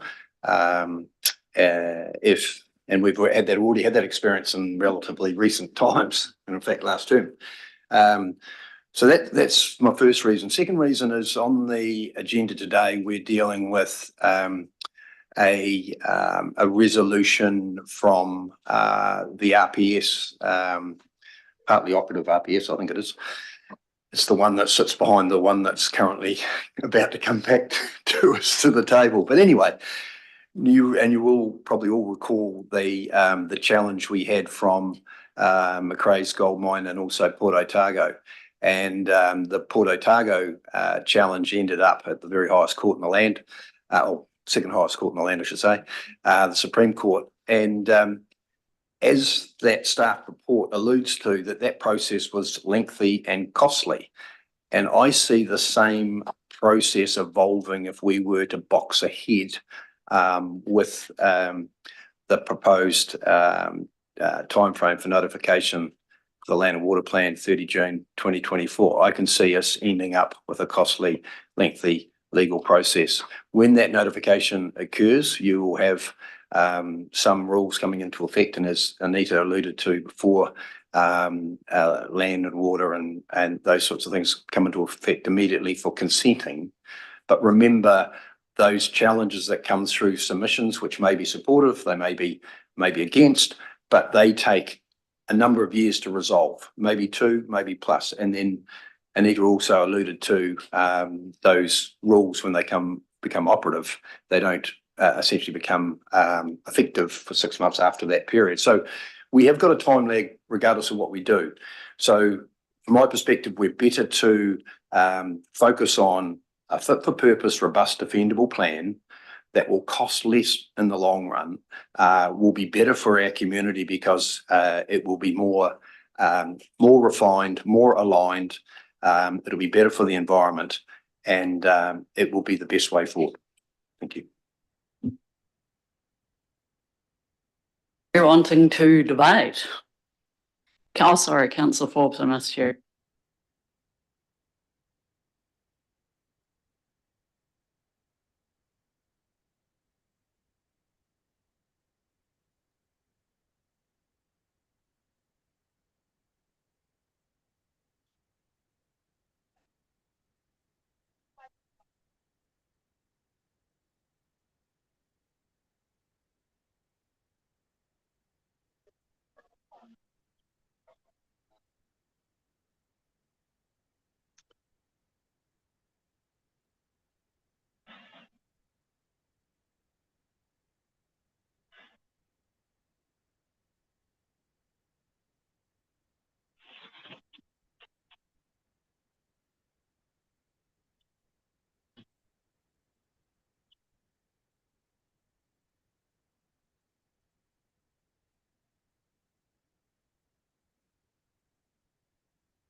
flaws? I think this debate has been falsely framed by those who are seeking to negate it, in the sense of that you think, and a good example of, for respect to you, Dave, Ellen, is exactly you said. You're framing it, and so many people are, in, well, it's either the environment or not. And it's not. This motion isn't about attacking the Otago environment, or about stopping freshwater initiatives, or about making a positive, if you like, contribution to improving the lifestyle and lives of Otago residents. It isn't, and it hasn't been framed as such. I guess because I've been in politics at a national level, but that shouldn't make a difference. I've well worked out that local government and central government is meant to be, if you're going to use the old word, a partnership. So the idea is that government sets policy and local government really enacts that policy or is given responsibility for certain areas or orbits that are its own. But in the area of the environment, central government sets the clear direction. There's a national policy statement on freshwater management. There's a variety of robust legislation that governs us and our actions. And our responsibility is always to accept that that is the primary driver for us, and then we implement those particular policy directions at a regional level. Now, I've been around this table now, this is my third term, and I've watched ministers give directives and strong advice and set advisors and set particular people like, oh, I don't know, Professor Skelton upon us to make sure that we're doing our job properly. Because it would be a fair criticism to say we haven't been and we weren't. And so ministers have taken an active interest in Otago Regional Council because we haven't been very good in the past, if we're honest about it. Well, last election, in October last year, a new election occurred. The will of the New Zealand public was enacted. The last lot were thrown out, and boy, were they thrown out unceremoniously. And a new coalition government of National, New Zealand First and Act then got together and wrote a coalition document at which they made very clear that there were going to be fundamental changes to the freshwater policies and regulations of this country. Now, very kindly, they sat down with the chairman of this particular august institution and the chief executive, the deputy chairman, and they actually said, listen, put a bit of arm around Gretchen, and they said, we recommend that you do this because this is coming. New legislation, new regulations, a new way of doing things. And we recommend that you, very strongly recommend, apparently with the words used, that you just tie-ho for now and wait for us to get this new regulation and legislation in place, and then everybody will be happy. Now, the irony of it is that if we were to proceed in the present form, we're actually going to have to do all this again in 18 to 24 months anyhow. We're going to have to create new policy around this council table and conduct a whole series of new consultations with a whole series of new stakeholders and communities, because we're going to have to do it all again. Now, I'm struggling with those councillors who think that that is really good governance. You know what's coming.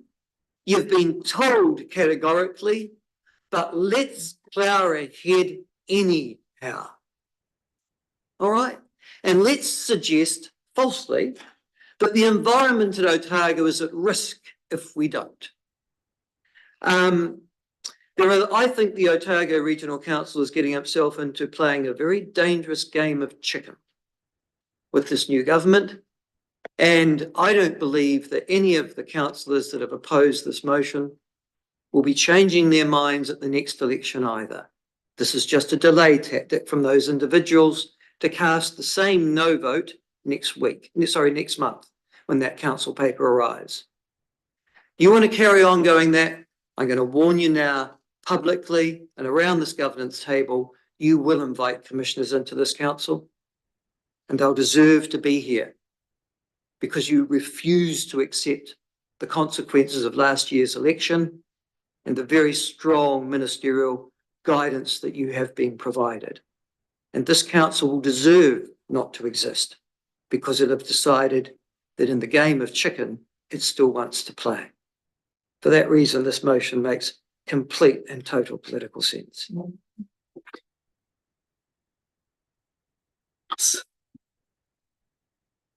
Oh, Yeah, I was a second of it, so I'll wait and use that right.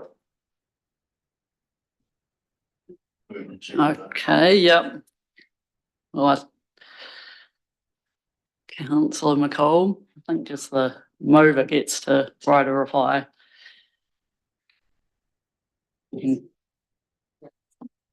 Yes, so you can speak when you want, but the mover gets the right of reply, yep. Councillor McCall. Thank you, Madam Chair. I thought the seconder had the first say, to be honest, after the move, but that's another story. We're sitting here today and we are a little bit at a crossroads. I think we've got to be really careful that we have to play the long game. And it was really interesting yesterday that we were talking about the long game, and this plan's not just being born out of, it's not been come together quickly. It's been come together in conjunction with everybody around this table and our whole communities to build the plan. I think from where I come from, I'm sitting here today because of my desire to help to enhance and protect the environment for our future generations, because if we don't look after our environment, we don't have future generations. And I think, and a big part of that was around the development of the land and water plan, which had already started before I took the seat. But as the plan has been developed, it's been a long process, and it's been a pretty thorough process on the way through. It's gone through like major public consultations. We'll be doing a new consultation with that general public with drop-in sessions. We're actually taking feedback, and the plan has been changing and morphing as we get more information as things change. And I think that's the key thing about this change. It's not this plan that we've got is developing in conjunction with our communities. It's not we're doing it with the communities. I think that's a big thing that we have to do. So, from what I can work out, we've had like 3 massive community rounds and the plan's been changing. We've now in clause 3, we've got all the main statutory bodies that are having, intensive input to it as well. And the plan will continue to change. It will continue to get developed, become a plan that's fit for purpose. The plan is informed by 50 odd science reports. Don't ask me exactly how many, but I think it's past 50. It's got 3 or 4 economic reports. It's got social impact reports. It's got a massive Section 32 report that's being developed as well. This plan is being developed over a period of time to be fit for purpose. And the one thing that we do know with any plan that we're doing right now, it has to be able to move and gel, because when we're dealing with the environment, we have to things move. Things are never constant in this world. So it's really important that we have a plan that will move and will gel. And it's, there's been a lot said today about wasting our taxpayers' money. The taxpayers have already invested their money. The money is already invested in the plan that we're currently developing. The plan is going to be flexible in that there's one thing that we know is there will be plan changes going forward into the future as things change and as we get more information. We're never going to have a perfect plan. We do, however, need to respect that there has been a change in government.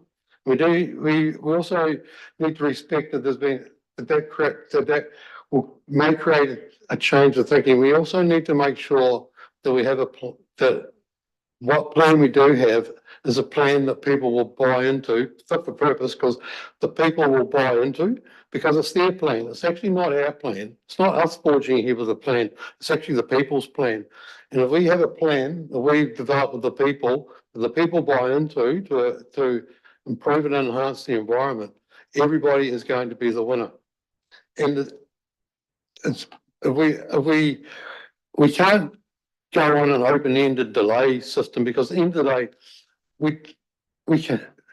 we don't know how long it's going to take. It could be 18 months, 2 years, could be longer than that, and then we have to start again. So we're actually going to have to relitigate everything from the beginning and go back to our communities, and then have them having to reinvest their time and money into developing something that can be done, now. I'm not a fan of throwing the baby out with the bathwater. I like to take Andrew's analogy with the weather forecast. So he's packing his bag to go for a hike, and the weather forecast was good weather, I guess, and then I guess the weather changed to bad weather, and so he changed what he's packing so he didn't get caught out in the rain.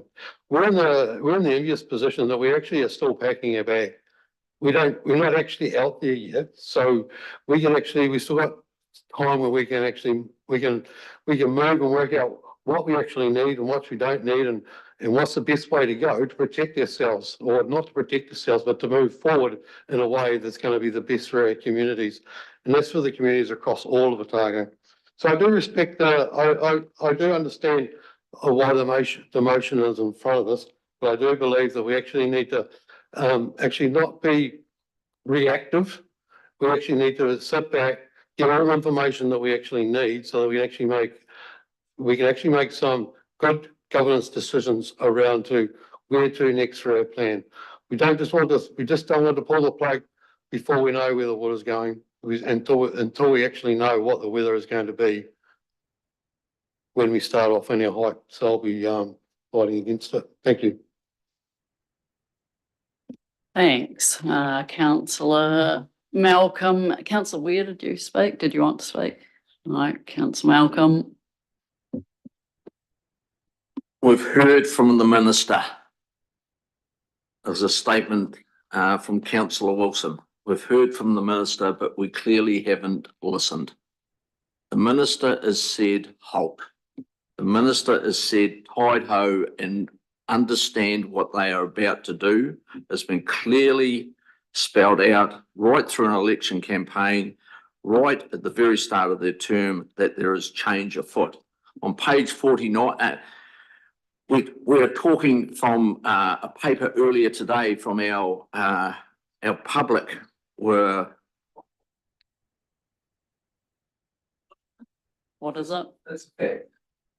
Has the Minister said halt? the Minister has said, I'll quote the words. Look, I'm sorry, I could possibly have slightly exaggerated, but the word that the Minister said, I've got it written down here. Just one moment, please. She strongly recommends that we should wait for an update. So to me, that would be halt. So you definitely, if you're moving, physics 5th form was the last time I did it, 6th form because I got UE sitting 93%. So wait would be halt. Thanks, Councillor Malcolm. And yes, you've probably lost your train of thought there. So It's absolutely critical to explain. Thanks. Yep. We're also in a survey of our constituents. Not only was trust brought into mention, but value for money. If we do not wait and heed what has been said by the Minister, we will incur, and are already incurring, significant costs by going to Wynne Williams. We will incur significant costs because we will have to redo this plan, in my opinion. On page 49 of our plan, it lists the NPS, all the national policy statements and national environment standards that we have to meet and to form part of this plan. We know that a fair chunk of those are under review and may change. I can't say will, but they may change. We're also said that, and I have, Te Mana o Te Wai will not change. The hierarchy of Te Mana o Te Wai, I would hope, would not change, but there will certainly, the weighting of those parameters appears to be very significant in the thought patterns of government to change those. On page 66 of our plan, we talk about managing uncertainty. So we manage uncertainty by using the best information available at the time. Well, government had actually decreed that they are reviewing the key policies and statements that form our plan. And they have suggested, they have strongly recommended that we wait. So that's the best information that I've got available. So why would I not be waiting? Why would I actually proceed? And page 67 talks about facilitating transition. And that's talking from the state that we've got at the moment to the state that we've got next. So I'm going to go out to the community based on the recommended plan we've got at the moment. I'm going to tell them to do all these changes, and within a very short time, there may be, and I'm pretty sure there will be, a whole heap of other changes that we'll have to do. So we've committed our communities that we're trying to get on board with, that we're trying to make sure we're delivering value for money. So we've told them to take a whole heap of actions and get things underway, yet the government has already told us that they're going to change things and we're going to have to do all that again. So to me, that is absolute, what's nutty? That would be a better word. I can't use the word I want to use. So that is simply going to, it's not only the time and the cost that our staff will have to do to redo everything, it's actually the cost of our ratepayers and the time that our ratepayers and the anxiety that will cause our ratepayers by having to do a process completely again. Our aim at ORC, well, I thought my aim at ORC was to halt environmental degradation. So where is that not happening? And if you were at Moraki yesterday, you would have heard the list of efforts in the community that I talked about. We talk at Thompson's Creek. There is no plan, right? This plan that we've got is not operative. Yet Thompson's Creek and the work being done in the Menyahera care is absolutely incredible. Take your time, go up there and have a look at it. The Te Hakapuhu, the Pleasant River process, the East Otago catchment group, the work being done down there is absolutely sensational. Not based on our plan, it's not based on our plan, it's based on a community drive to get things done. Te Akamania Toto, Northland, you'll go on a tour tomorrow of an irrigation scheme that is overlooked by the Northland people, North Otago Sustainable Land Management, and you'll go into country right throughout here, and you will see how their environmental plans are working without our plan in place. We will talk on the Kakanui, which has got its stresses and strains, but we will see and we will hear and we will be told of the plans and actions that the community at the moment without our plans are actually taking to ensure that that river is in top-notch condition. We've got national standards already on stock exclusion. We've got a national policy now on nitrogen application of 190 kilograms, which is only just getting into place. Everyone is adopting that and working towards it.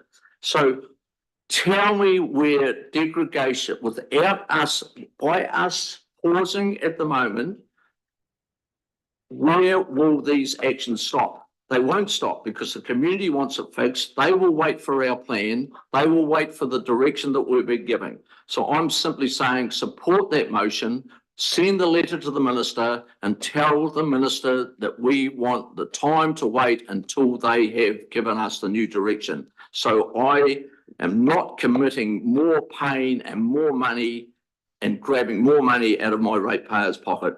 That's where I stand. Thank you. Thank you. Okay, we have got a right to reply, but it is an important issue. We've spent 5 years developing a plan to date. I just do want to say a few words. I just want to reflect actually on the mature conversation that we're able to have in debate today as a council, and thank everyone for that.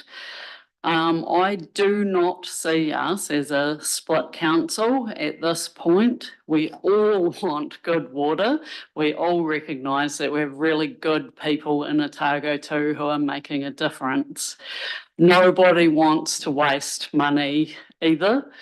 I think we're hearing people that want to take time to have a really good think now, and that's till March, so it's actually a short time frame. To gather as much info to give respect, I think Councillor Wilson said, to the process that we've got with key stakeholders at the moment, giving feedback on the plan, which will help for the future, no matter what. So I think everyone's pretty much in the same camp here. There's nobody entrenched with a certain view. So I think that's important to reflect. I want to acknowledge all the good. Exactly as Councillor Malcolm said, there's some excellent initiatives in the community, and we all realise that 90% of the action comes through things that are non-regulatory. Rules might be, I'm estimating, but hey, 10%. They're still important though. I want to reflect as well on the partnerships that we have had with mana whenua to date as well, really good. To staff who've been working very hard in this space for 5 years, actually longer than that, let's be honest, but a huge amount of work. And to the staff community relationships that have been built up through this process, but also through the other stuff that Councillor Malcolm's reflected on as well. Also to thank the ministers. Hey, we did go to Wellington, and exactly as Councillor Laws has pointed out, gave us as much information as they possibly could at this moment, which is really helpful. And where nobody's not listening to that, it's really useful to be able to hear that so that we can assess risks from here. We can also assess opportunities, and we can look legally at where we are with our plan and what options are open to us. So I think nobody's ears are closed, nobody's ploughing on, or we're considering really carefully where we are at the moment. We have to acknowledge the poor as well. We do have poor water quality in Otago in a number of sites. We also have some issues around water allocation. As we know, we've got some short-term consents in place, for example, that need sorted out. So a bit of a vision on allocation as well is needed in this region. We also have to do our role, as we know, under the RMA. There's a number of things that we actually have to do as regional councils. Controlling and use of land for the purpose and maintenance and enhancement of water quality, ecosystems and soil conservation, control of taking a use, damming, diversion of water, discharges to land and water, activities in beds, all that stuff. We have to do that. That's our role. So we will consider that as a council. We will consider it through the submissions that we've got at the moment in our old plan, and we will think about what's the best way to go forward. We work with our communities. We need to be with them on this journey as well, and we've heard from a lot of people that are really keen to see that happen. We've all got that in our hearts, and we all need to have a really close, careful think about how we're going to get the outcomes for our waterways that our people want, and start it off with their visions with us for their waterways through this FMU process. Really, really important that we think about those and how best to achieve them. So yeah, anyway, everyone's said a lot, I think, but yeah, my key point is that I don't think that we are a split council in this. And I thank Councillor Kelleher for his motion that he's put today carefully, and I understand all the sentiments that are there. To me, it's it doesn't define what we're going to do enough for me. So it's quite open-ended and quite hard to implement in terms of what we would do from this point. So yeah, I'm not going to be voting for this one. But yeah, I'm going to come back to you, Councillor Kelleher, because it's your right to reply. Oh, sorry. I'm sorry to do this to you. I just want to be sure, and this question I just asked the CEO, but he may not have a response, is the effect if this fails, can it be put again in a month's time?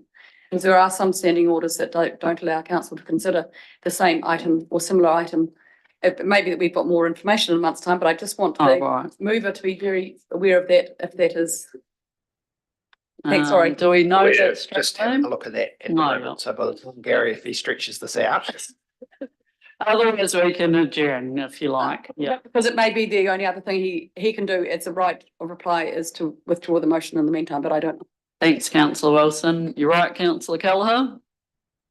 I'm okay. I'm happy to provide a right of reply and then put the motion, to be honest. I think I appreciate the thoughts towards whether there's possibly the ability to delay it. I think in summation, I'm not really interested in going around trying to counter respond to each of the points that have been raised. To me, this was actually a very simple, no-brainer situation for us as governors to be considering. And if you're a director of a company or if you're in a governance role and the goalposts change for you, then you must immediately look at, well, why have the goalposts changed? What do I need to do? What's in the best interest of the company? And I'm just sitting here putting a motion that it is vague. It is, it's not overly specific, but the more you get more specific and trying to be specific with those words, the more complicated it becomes. And what the change of government, and as I understand it, the new ministers have wanted from making their messages to us and to other councils around the country is that they are valuing their taxpayers, their citizens of New Zealand, their efforts and time, and they are saying they are tracking in a slightly different direction to wherever you councils are at. They have some clear messages, some clear changes they wish to make, and they don't want to burden people with work and effort and cost when those changes are going to be coming in a very short time process. And the unfortunate thing is that we are well through our plan. But the problem is when our plan is notified, it takes legal effect. And things are very hard to change once they have legal effect and they are in that position. And so it is well on its way then to becoming the plan we will work towards. And so the longer we leave signaling to the government, yes, we understand that the goalposts are changing. We have listened to you, and we will want to, like the carrot offered by Minister Bishop around working with them for the new MPSFM rather than implementing the old one, I think is a very key message in all of this. So otherwise, I think we're here defending democracy. What we do not want for our ratepayers is to find that suddenly we do have commissioners in place in this council. But who knows where this new government sits. So I think otherwise, Councillor Laws and Councillor Malcolm certainly summed up what I was going to sum up. So I suggest we put the motion. Thank you. Okay, thanks, councillor Kelleher. Sorry, Kate, have you got any procedural things? No. Okay, we have had a division called as well by councillor Scott. So we'll start going with that. Councillor Forbes. No. Councillor Laws. Yes. Councillor McCall. No. Councillor Metham. Councillor Noon. Councillor Scott. Oh, sorry. Yes, Councillor Scott online. No. Councillor Somerville. Councillor Weir. No. Councillor Wilson. No. Councillor Robertson. No. Motion failed. Oh, I do apologise. So sorry. Councillor Kelleher. All right. Councillor Malcolm, my apologies.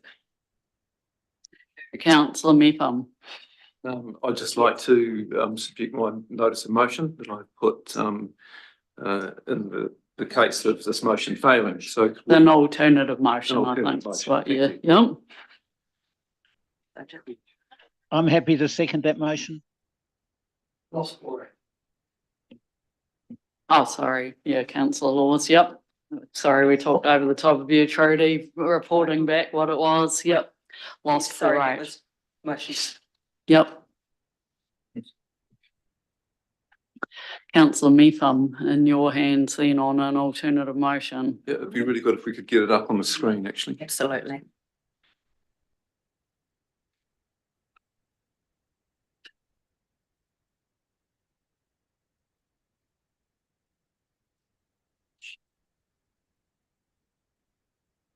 Okay, should be sharing now. Can we, yeah, can we make that a bit bigger?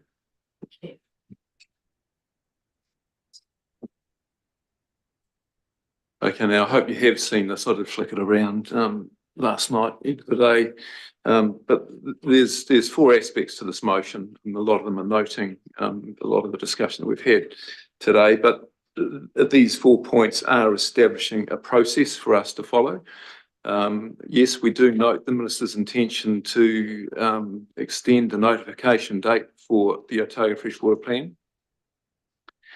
But we are under official instruction from the Minister of the Environment under Section 24 of the RMA to notify the Land and Water Regional Plan by the 30th of June, which is the status quo. We haven't heard otherwise formally. Yes, we do note that the government has signalled a future change to New Zealand's freshwater planning framework, and they are proposing to complete this within the next 18 months or 2 years, which includes a revised national policy statement, freshwater management, and I guess informing that as a new RMA. So that's noted. The other thing, we have also already established a process around this plan, and this third point is just to request staff to undertake an assessment of the implications for the Otago freshwater planning framework and programming options. So let's just have a look at that time frame. We have heard already that the notification date of 30th of June is still achievable. And the fourth note that we've got there is just that we have clause 3 consultation closing on the 23rd of February, and we do need to get feedback on that. So that's the motion, 4 aspects of it that I'd like to put.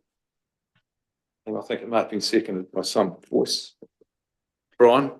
Yes, I'm happy to second that. Thank you.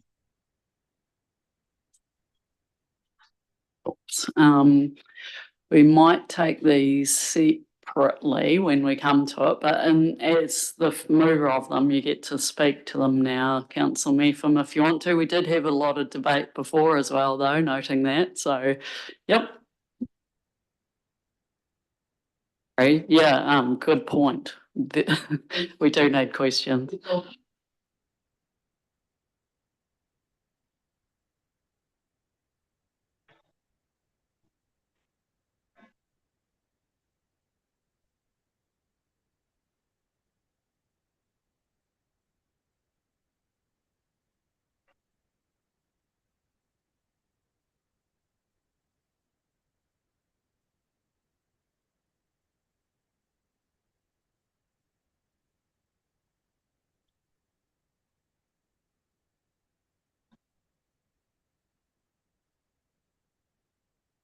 I'm referring to the process around the land water management plan.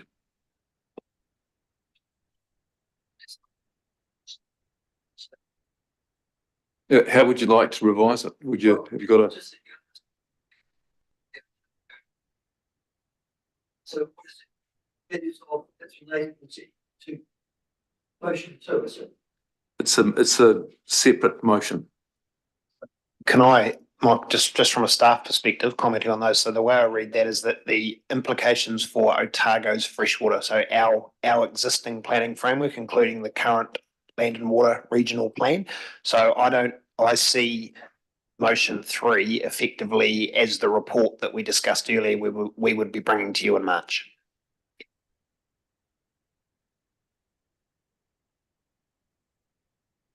I guess it just confirms it.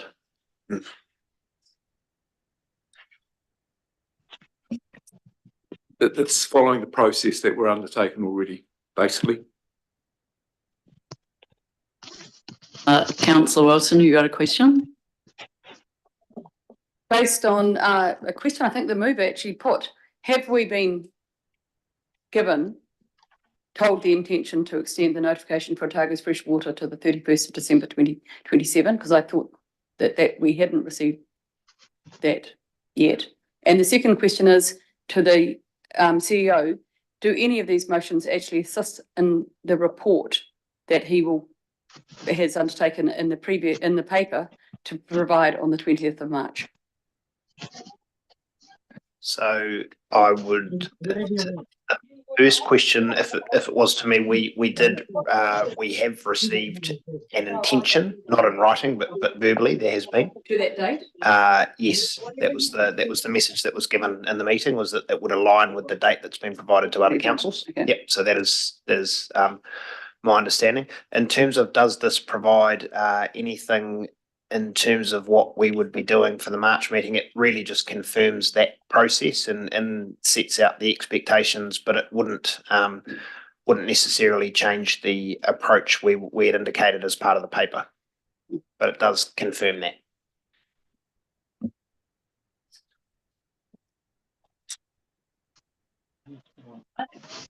Doesn't appear to be any other questions, so we can move to debate. Councillor Mepham, if you want to speak first, you can. Thank you very much.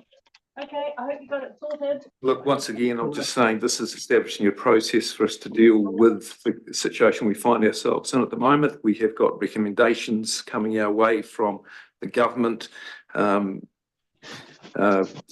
have a plan which is ready and is the process of consultation of public input has all taken place. It's to enable us to carry on with that process. If the minister wants to officially inform us to halt, then that could be the case, but that's not the case at the moment. Councillor Scott, do you want to speak?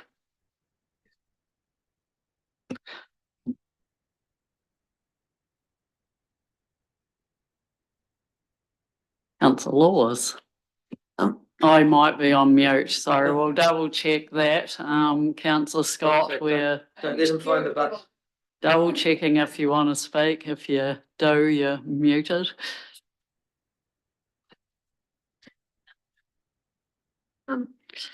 I'm curious as to the rationale that drives this, because it would instinctively lead you, if you were to note all four of those resolutions, to a fifth, which would be to invite the minister to direct the Otago Regional Council to postpone work on its land and water regional plan until. And that's what's missing. In fact, what you're trying to do, Tim, I know it's sort of a twitting exercise, is with the first motion say, wow, look, there's a contradiction here. We've been told that you're going to change things, but we're labouring under this ministerial directive that the previous Minister of the Environment, David Parker, laid upon us. And that's fair enough. And I understand that from a procedural point of view.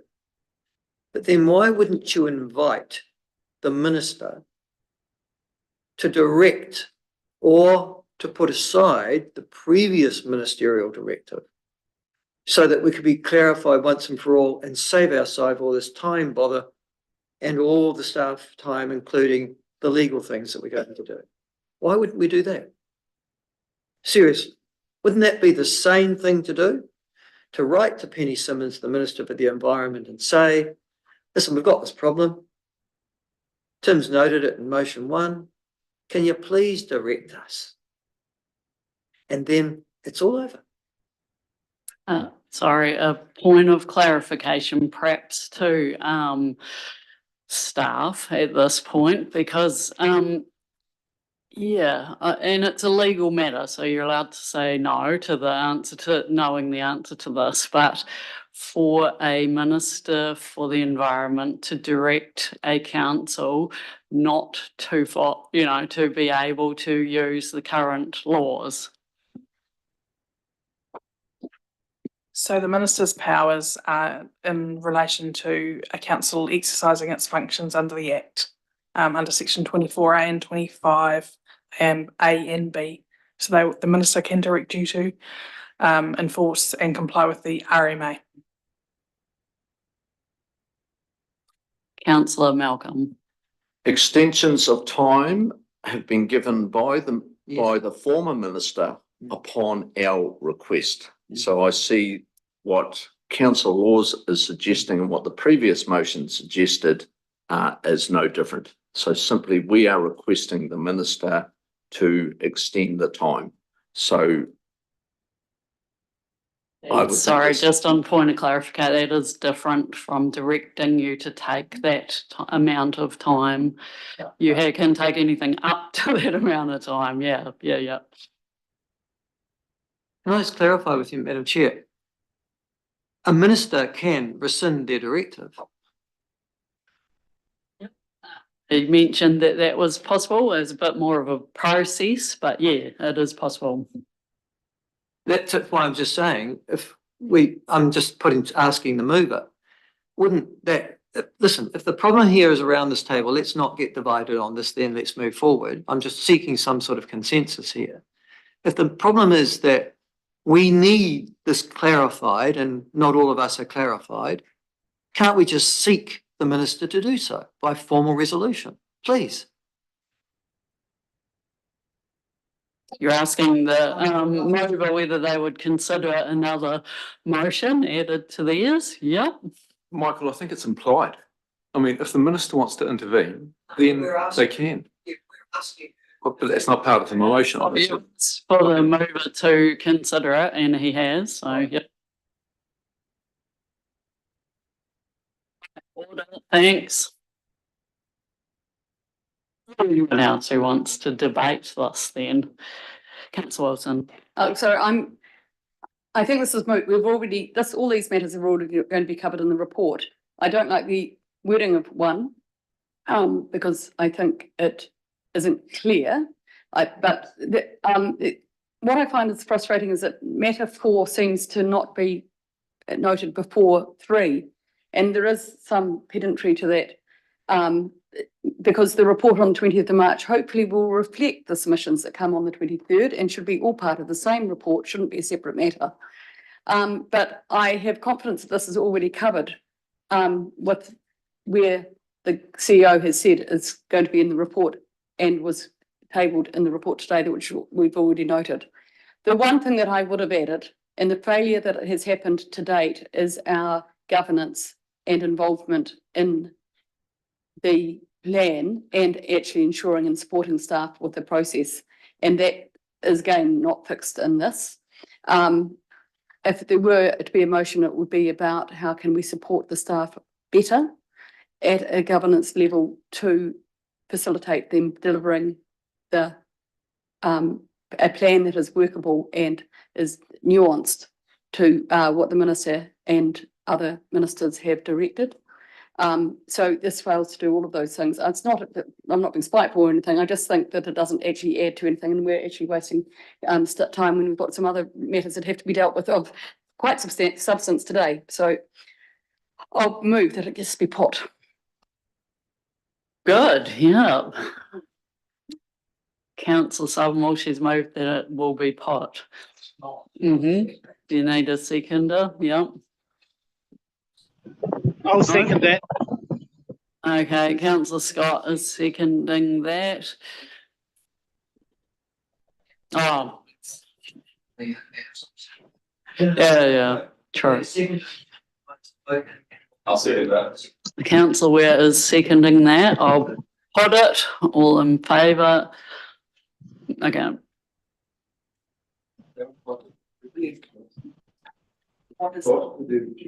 Yeah, no, we're having a division on each of the individual points. Yeah. Point one, Councillor Forbes. Councillor Kelleher. Councillor Laws. Councillor Malcolm. Councillor McCall. Councillor Metham. Councillor No. Councillor Scott. Sorry, Councillor Scott. Yes. Councillor Somerville. Oh, yes. Councillor Somerville. Councillor Weir. Councillor Wilson. 6 in favour, sorry, councillor Robertson. Yes. So 7 in favour, 4 against, 1 abstention. Motion failed. Brian. Hang on, I'm just getting a second. Just getting us bringing a second motion up. Just need to bring a second one up for the motion. It's councillor Scott. Yes, but we need to leave him on for the voting for this. Apologies. So, just a moment. Just waiting for my computer. Okay. Okay, so sorry. Put the next Second. Put the next three together. I think they're going to have the same result. I think. No. Councillor Forbes. Yes. Councillor Kelleher.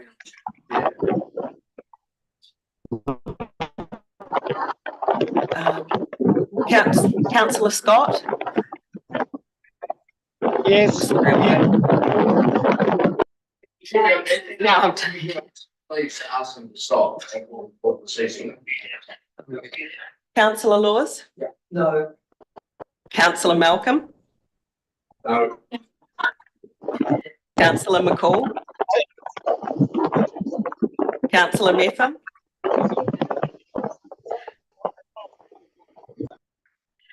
Councillor Noon. Councillor Somerville. Councillor Weir. Councillor Wilson. No. Councillor Robertson. Yes. Oh, yes, I've recorded that. Apologies. So that is 6, 4, 5 against, 1 abstention. Hang on. 1, 2, 3, 4, 5. 6, 4, 5 against. 6.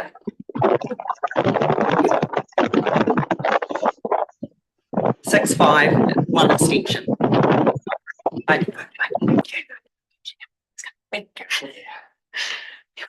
Those motions are one then. All right, so we will have an adjournment, I think, at this point for 10 minutes. I'll move that. Someone seeks Councillor Forbes seconding, all in favour, aye, against, carried. Excuse me, Madam Chair, why are you having an adjournment? Was that for all the motions?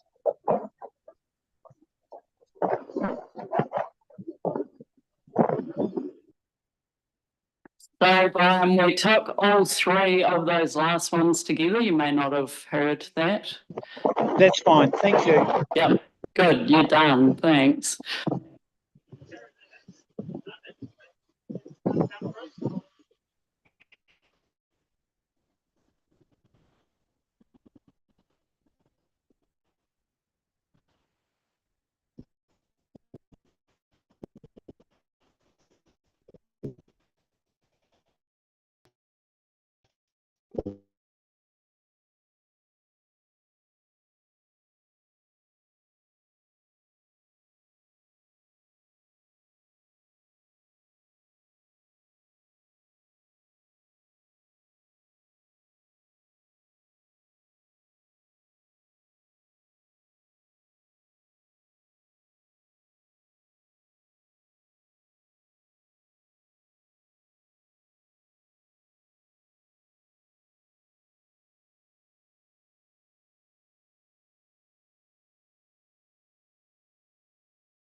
Okay, we're back on air, I think, and are we? We're just, yep, we are.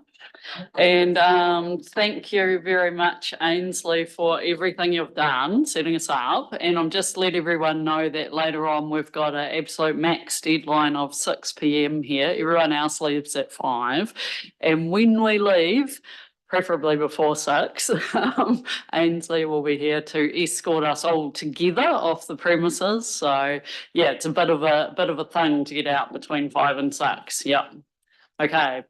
Thank you very much. All right, we're into the reports then at 8.3, which is Chairperson's report. Councillor Wilson. Seconded Councillor Noon. Any questions on the reports? Councillor Laws. Two. Well, one a request and one a question. The meeting, listen, first of all, I think it's fantastic that you gave us the benefit of, in a written way, yeah, your meeting with the ministers. Yeah. What's the status of that? Is it confidential or is it not? No, I actually gave it to the media yesterday, so Okay. yeah, happy to be transparent on that. No, Yep. that's fine. Yep. Just asking. Thank you for that. Yep. And the second one is you met also, I think, at the same time with Gary Taylor, I assume, from the Environment Defence Society. Yes, we did meet with Environment Defence Society. It is there. Yep. Yep. What was that about? Yeah, so Environmental Defence Society wrote to all councils across New Zealand, and they were highlighting that the MPSFM at the moment has an obligation to put in place a plan as soon as, and I can't remember the exact words, but as practicable, basically, as soon as possible. So they were highlighting that to all councils. We had a brief meeting and they were portraying that to us. The Environment Defence Society are a legal entity. So in other words, they exist to take law cases. Did they at any time threaten or suggest that they might take on a case against the ORC were you to delay the plan?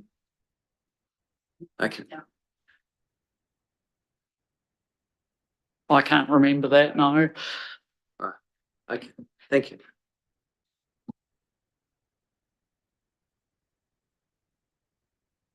Questions? Otherwise, we'll put those to note both. We've put them. Sorry. We'll put the motion. No questions. All right. We'll put it then. All in favour? Aye. Against? Carried. Thanks.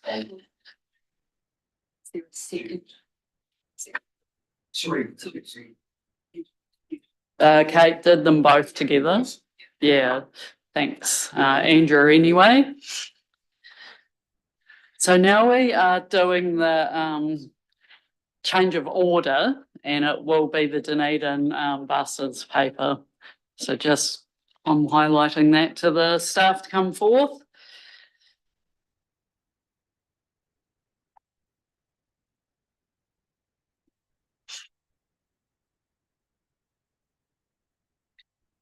So yeah, this is what was paper 8.7. Thank you very much.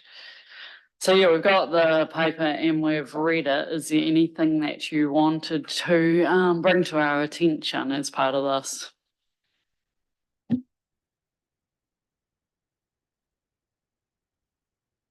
Take it as read. I think the key point to bring to your attention, I guess, is this is a significant change from the investment proposal that had been previously agreed.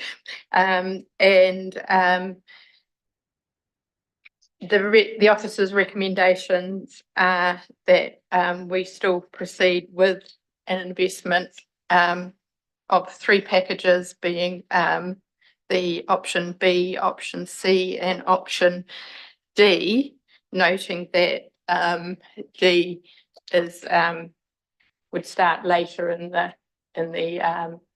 LTP period. Happy to take any questions. Yep. And just procedural as well. You would note in there it will, depending on what we have moved and what the previous to the table are, we'll just need to include those motions to rescind the motions from the December meeting, just as a process matter as well.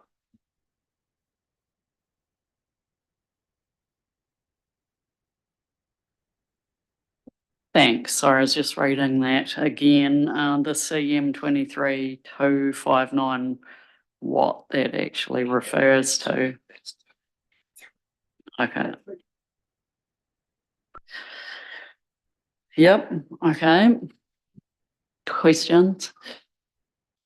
I just wondered, please, if you could just talk us through the staff recommendations there. I found it quite confusing. I see that, that they start in different years, and that's probably to take them all at once. And I just wonder if you could just talk us through that, please.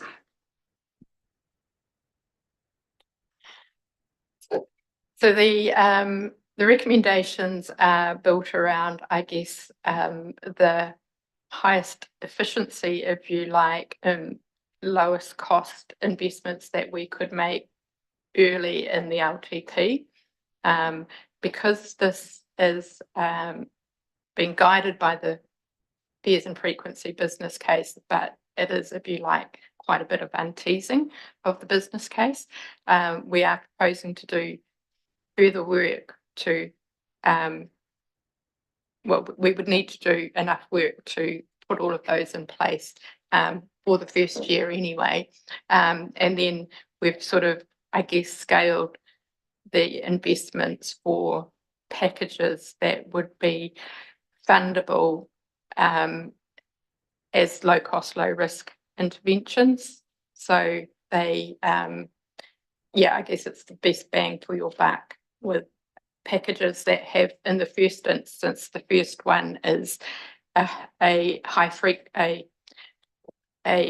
popular route that has scope for higher frequency that we think will be attractive.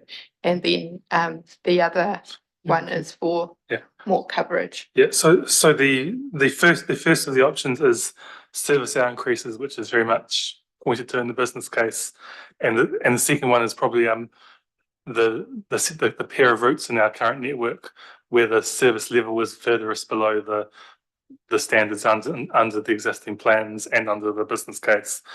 So that's kind of why those emerge as the most obvious interventions, and then the third intervention is a continuation of the second one.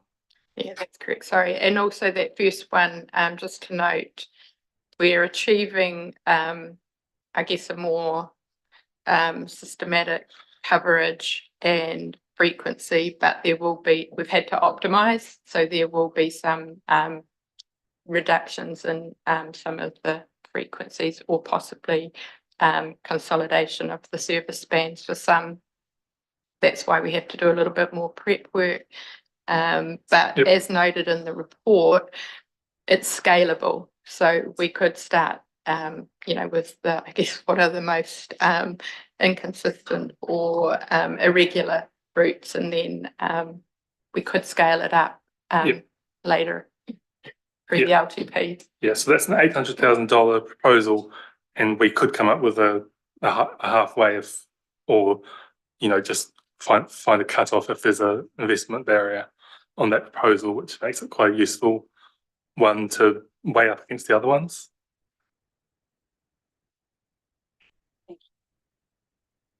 Councillor, there's someone over here, Weir, and the in-laws. Yeah. Alrighty.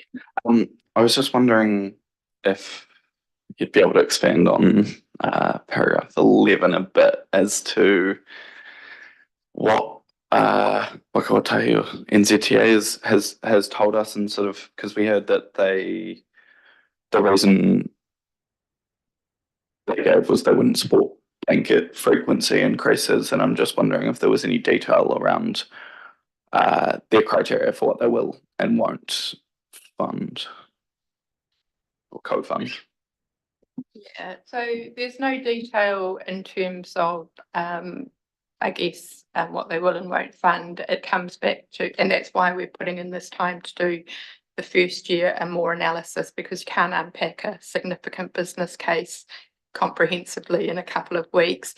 So they're giving us the best information that they have in the current environment, and I think it's recognised and noted in the report.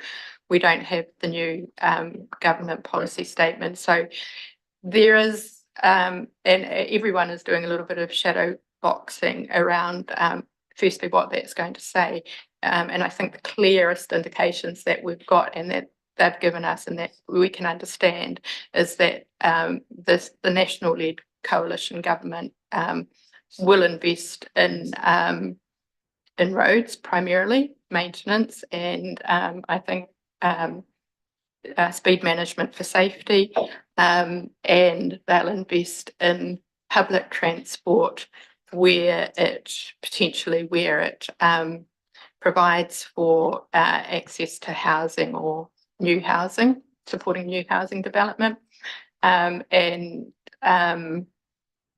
that's the premise of the business case was mode share in Dunedin, and it was to achieve other outcomes which were around carbon emissions primarily, but also those wider economic benefits that aren't probably priority here. Councillor Ware, you've got more questions, have you? Was there any formal communication from NZTA, like actually telling us they won't support the full business case for co-funding? So we've had feedback on the draft business case from investment staff within NZTA, and I've had a meeting with one of their South Island managers who has given a clear indication of the status of the current funding environment. So there's been no formal feedback received. I guess what we are doing as staff is trying to put something up that we believe has the best chance of receiving funding. The risk if we put the whole thing up and it doesn't get approved is we end up with nothing in the National Land Transport Plan. So we are having to work in quite an uncertain environment, and as with anything, we can always review as things change, but based on the best information we've got, which is not anything official in terms of a GPS or a firm decision on the case, we felt it was best to bring forward a different option for consideration for the long-term plan.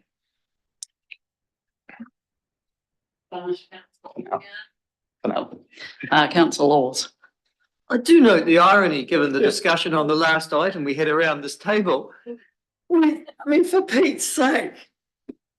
I hope everybody else does too. All right. Amazing. Can I take you to the consultation you need to do to rescind this policy decisions that you've made based upon a discussion, informal, of course, with somebody from the NZTA? And that is, if you go to 37 to 41. So there's the options that you're going to consult on.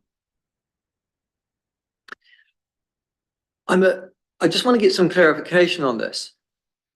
You aren't going to put it like that, are you? Which is, the best one is number 1, and this is a crap one. This is number 4, which is pretty much how this paper is written. Are you going to consult on the basis that we're simply going to provide the information dispassionately and then they're going to make their choices? Because the way this is written, it's pretty biased. So this isn't the material that would appear in the consultation document. No, I know that. I hope so. The answer is no. No.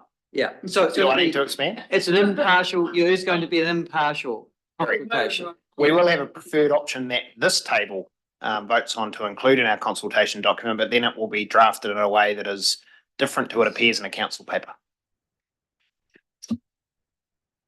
Councillor Somerville, then Noon, then Wilson.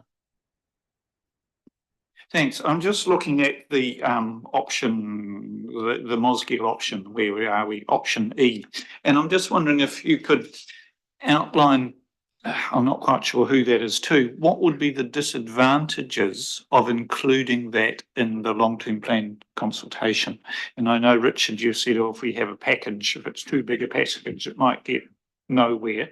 That might be one of the disadvantages, but I wonder if you just clarify around that. Primarily the reason for its exclusion is it's not very well justified by the business case, as in the Moscow route isn't down as a frequent route in the business case. So this is kind of an alternative investment that needs more justification. So as to whether to include that in the consultation, that's a matter for a decision, I guess.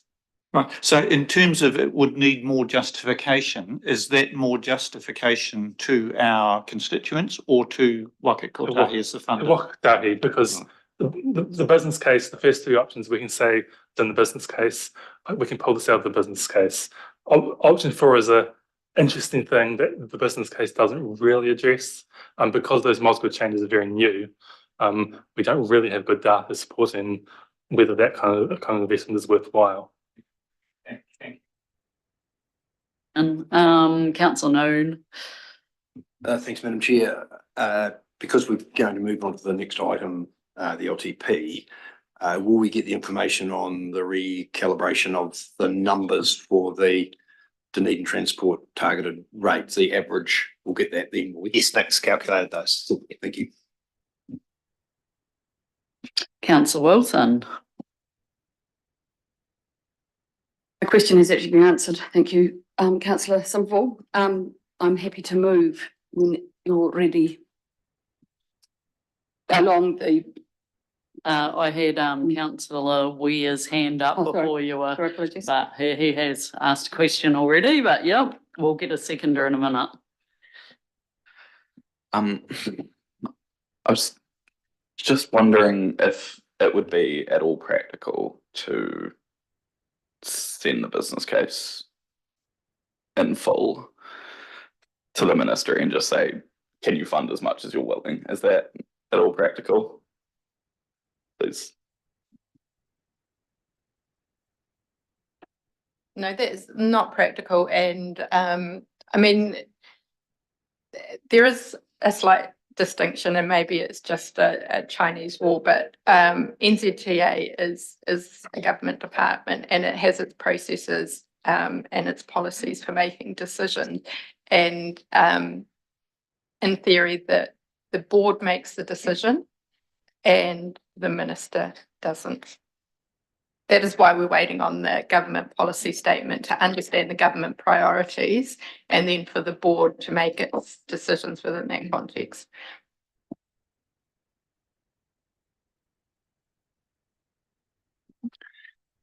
Just in terms of looking at the financial considerations, I'm looking at all these state options all the way through, and the fares remain the same. I guess that's based on the $2 fare. Surely you pay for what you get, and if you want improved services, then there's any consideration putting that fare up to $3.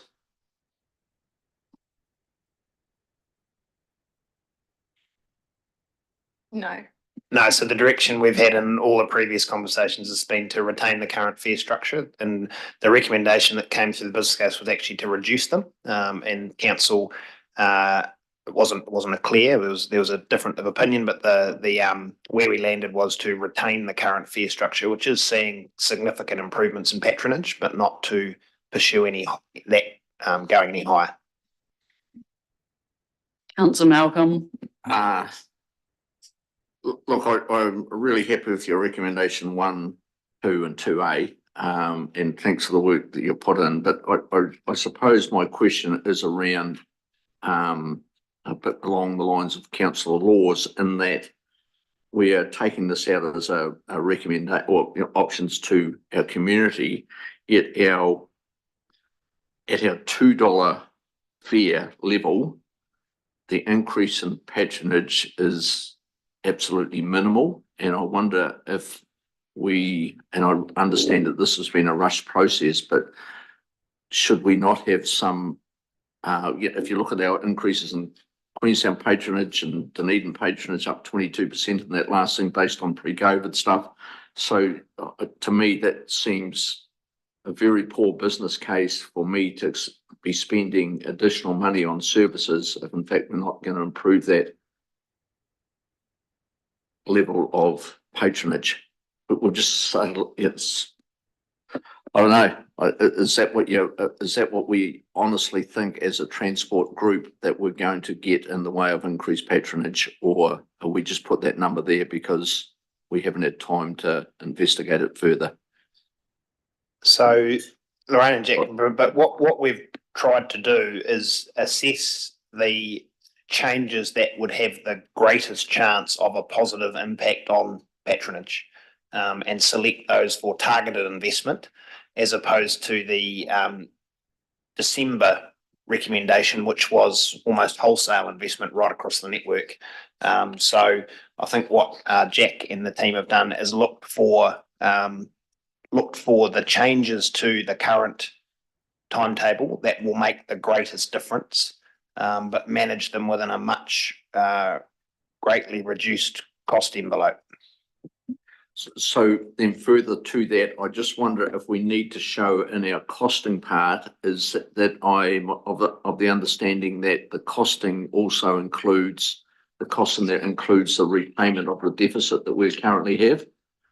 And when we go to consultation, is that it's clearly aligned with the two parts are clearly aligned, that the increased services will be $10, your repayment is $3, whatever. Absolutely. Okay. So it's a good point. So the consultation document will clearly set out that there is a portion of rates being set aside to repay the deficit, and then there is a portion being set to fund the current service at a balanced budget rate. Thank you. Right, yeah, that's perfect. I don't think there's any other questions. So we have got to move in a second. Councillor Wilson, did you want to speak to it? Thank you. Thank you to the staff. As we've said, there's been considerable amount of work in doing both the business case and then the rejig. So that's appreciated. I think in many ways, I think there's if we want to use our influence over this new government, this is an area that we should be engaging better on what we as Otago need to deliver. The low-hanging fruit for for carbon reduction is transport, and offering up services that provide an alternative is absolutely crucial. And I'm finding it frustrating that we can't put all of these options, and even more so regional transport, up as options for our community to consult on. And some may say, well, use a Pays, and well, every gold card owner, please feel free to use your B card instead on those rides that you go on out of peak hours. And any donations welcome. But the fact is that this is a key function of our council, is to deliver transport options, and the only saving in not having the Mosgiel option is that hopefully we'll have a cycle trail going connecting that can be the alternative option to busing more frequently from Mosgiel to Dunedin. So I move this for consultation at least, and that is really important. I really urge the community in Dunedin to understand what this is being offered and to respond, because we need to hear about it. My biggest regret is that there is a huge deficit in both this and Queenstown's budgets, which are going to make our transport rate, whichever way we do it, expensive, and we have to start balancing our budget. And some of those things have been COVID related. Some of them were anomalies well before that, and that's something we're just going to have to deal with now. And for those that weren't resident in Dunedin or weren't realising that was going to be substantial debt on their rate, it's really unfortunate.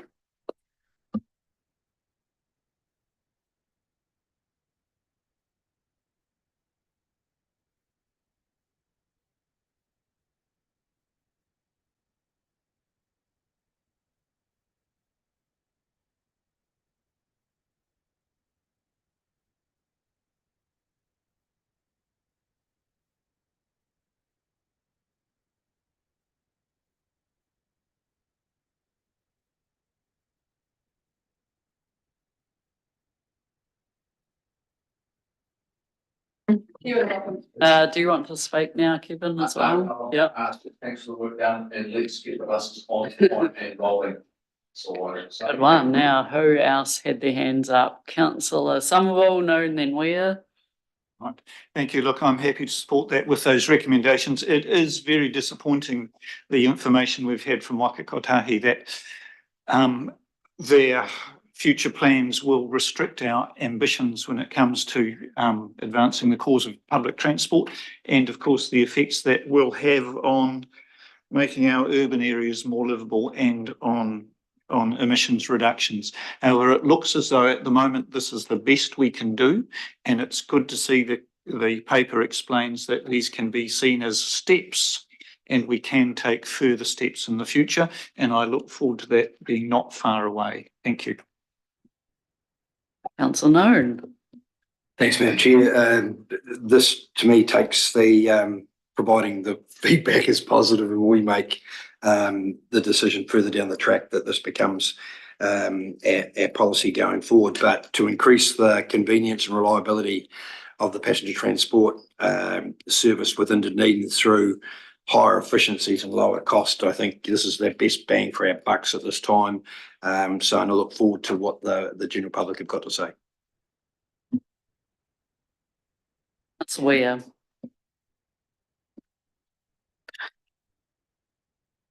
This was a business case that, cost us hundreds of thousands of dollars. It was already approved to go up for consultation in the LTP, and I do think it's unfair to the ratepayers who have paid for this, the community that's asked for better public transport, and to the council staff who put in all that work to get us to this point.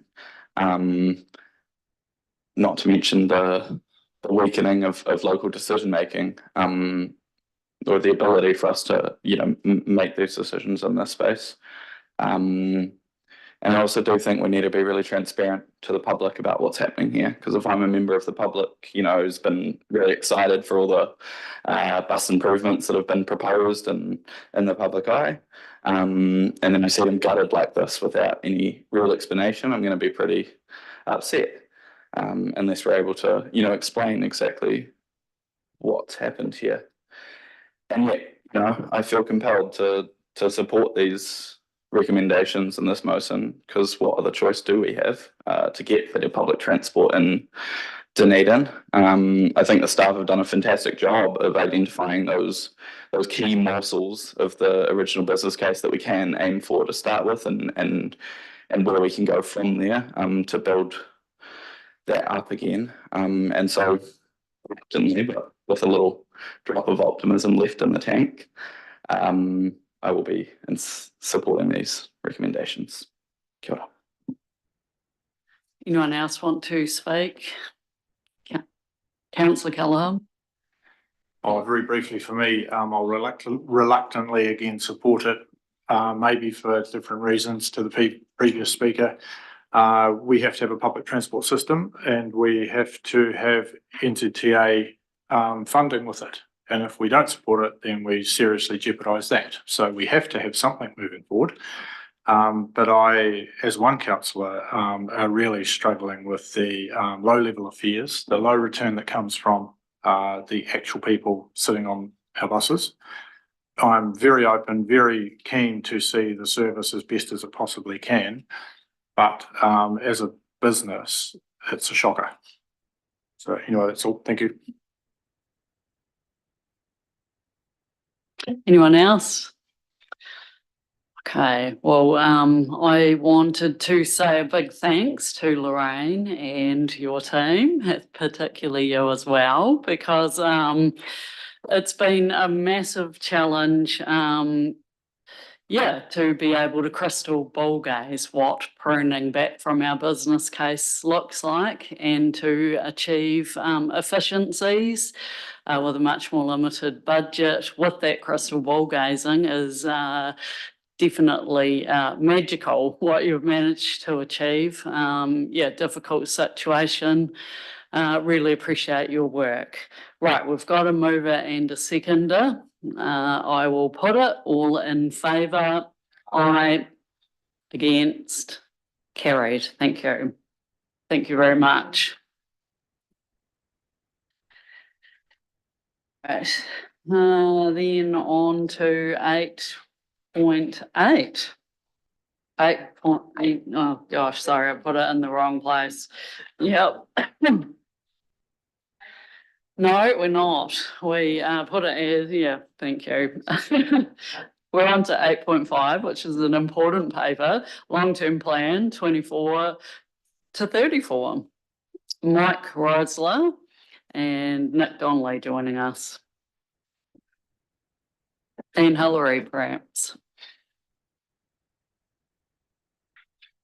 So yeah, it's been a long and really good process to get to this point. No doubt councillors will want to reflect on that process, but I'm going to leave it to you in the interest of time if you'd like to touch on anything here.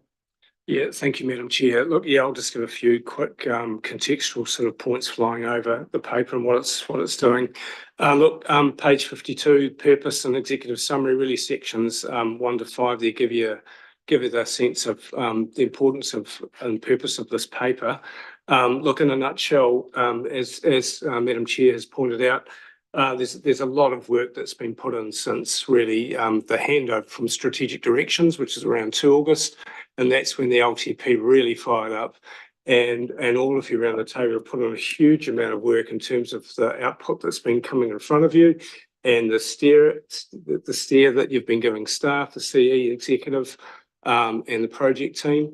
So here we are at this point with the consolidation of that work.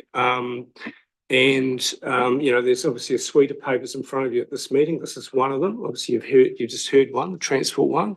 Mr. Donnelly's got a couple around all the financial strategy and revenue and financing policy review work you've done. So those two, and this paper here about bringing the consolidated financial position to you that reflects all the detailed programming work that you got into in November and the 3 workshops in November and the initial consolidation of that work in December. So this is giving you confidence around that consolidation.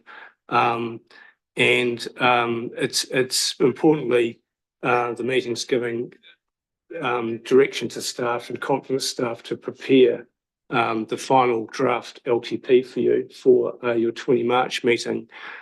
The other crucial bit of information that the report's providing you is strategic directions, and that's why Hillary's sitting here today. She's you've all put in a huge amount of work there. This is putting a full stop on it in terms of confidence for us to present that work as part of the consultation process in the LTP. And you can see that work attached to this report. And then there's some other bits of information that are important as background information in the consultation, including your statements of service performance, which are your measures and targets. And there's been a lot of review work that's gone on there. And just as a side comment there, that still isn't finished. There is still opportunity to keep refining those right up until final adoption of the plan. But suffice to say, there's been a lot of work and improvement that has occurred to this date that we're looking forward to reflect in the draft plan for consultation. And then, lastly, there's some signals around some changes that we're looking to put through fees and charges. So that's really the key bits of decision making. And then, looking at your recommendation, the recommendations here, they're presented as a sort of a process that you could step through, but that's at your discretion, Madam Chair. And the options part of the report really just states the obvious that the recommendations in front of you here are the staff preferred option, but obviously you've got discretion to, in terms of your decision making, to do whatever you want to do with these. And the report talks to the risk around that, and that's largely a timing risk, which is working back from a 30 June deadline of having a LTP and everything that happens between now and then, which is obviously consultation, your ability to consider the feedback and have time to do that, because there potentially could be a lot of it. And then importantly, your deliberation, your decision making. So yeah, so that's the key points that I just want to flag. Thank you. Thank you, Mike. Are there any questions? Councillor Malcolm. Probably to Mr. Donnelly, on page 62, which is the financial summary in numbers. So there's three questions really. Is one, our auditors have been at us regularly over the last 4 years to ensure that when we're putting our budgets out, we don't show a deficit, yet we're showing. So was that the case? And second and thirdly would be around the Dunedin water rates and even the Waitaki River management, where they go into, they show deficits. They show deficits and come right at the end. Why aren't they balanced right at the very start? If you could just give us and that's probably more around the explanation that we can put into a consultation document so people understand that. Okay, so there's a couple of things. So if we look at balancing the budget, so you got that got the table on page 62, so you can see the operating surplus or deficit. There's actually some more explanation around that point in the next paper. Obviously, both this paper and the next paper around the financial strategy are using the same numbers, but I think the explanation around the balancing the budget, because that's one of the things that we're working hard to do with what we're proposing in the change for public transport. So it is showing deficits there. If you look, year one actually has a surplus of almost 2 million, and then you've got deficits of 2 and 1.8 million, and then it steps up in year four. Obviously, audit looks and says you should be looking to balance the budget every year. Although that looks like you go, well, it's a couple of $1 million. When you do it as a percentage of your operating expenditure, our actual percentage that we're balancing is still 99, or the worst it is 98% when you look at the prudence graphs that will be in the LTP itself. So you could, looking at it at that point, you'd say, well, it's pretty close to balanced. I mean, when you could argue if you're not balancing, you could be out by, sort of only funding 60 or 70% of your operating expenditure. So yes, there is deficits, but they're not very big. The reason why, and as I said, I think this is explained in the next paper, the reason why year one has a surplus is because it has an assumption in there around a gain on sale of Stafford Street once the move's been made to the new premises. So then if you took that out, it would have a similar deficit to year 2 and 3. Years 1 to 3 then have the assumption at this point around the transport deficits being repaid. So that creates a surplus because that's paying back more than your operating expenditure at a total council level, because the rest of all the transport spend is being fully funded. So then effectively there's sort of 3 to 3.5 million being coming in surplus. So if you back that out, in fact, there would be underlying sort of $5 million per annum of deficit that's being driven by operating expenditure in the flood and drainage and rivers area, and that's because the expenditure in those areas is increasing significantly from year one. Rates in most of those areas, well, not so much in the flood and drainage, but in the river management areas are quite low at the moment. They would have to increase significantly to balance the budget immediately from year one. So there's a phasing in of the increase in rates required, and the rates for that OPEX is smoothed over the 10 years. So that's what we're doing in that space. I would just answer another question that wasn't asked, but the previous item, question got asked about transport deficits. So based, or not around transport deficit, around the impact of changing from the full Dunedin business case to what's now proposed. So running the numbers on what was recommended there, which was, as you just agreed, there isn't any change in year one. So the year one total rates, if you're looking at that table on page 62, would stay at a 21.3% increase. But years 2 and 3 and subsequent years do drop. Years 2 and 3 particularly, because that's when the Dunedin business case investment was mainly happening, the pre-Christmas. So those numbers would now be the 15.7% that's on page 62 for year 2 would be 11%, and year 3 would drop from 14.8 to 9.2. And subsequent years are a little bit different, but sort of just in the margins of, sort of 0.2s and 3s, a little bit more in year 5. But overall, it's really that most of that investment was scheduled to happen in years 2 and 3. So those percentages would drop circa about 5% for each of those 2 years. Thanks very much. Councillor Meetham, then Laws. Nick, just around the repayment of the public transport deficits, obviously influencing the rate rise to 21%. What are our obligations to actually have to pay back those deficits in these years? I mean, do we have any flexibility at all there? No, other than, if you're comfortable with a deficit just sitting there indefinitely, you could leave it there. But there's an assumption that, that deficits would get repaid. So in the next paper, we outlined sort of what the different terms would be to repay that anywhere between 1 and 5 years. We just picked 3 because that's the term of this LTP. So then by the next LTP, it would be out of the way and you're not dealing with it as something in subsequent LTPs. It was really that simple, but a different term could be picked. So our forecast surplus for this financial year, I think we're seeing $1.2 million.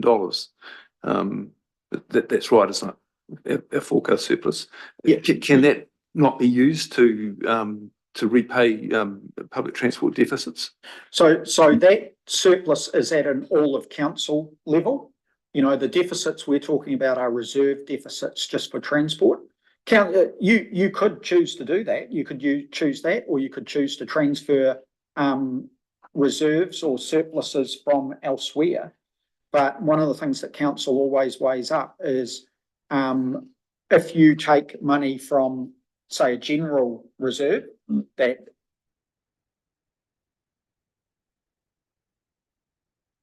you're only moving it to only a certain amount of certain ratepayers.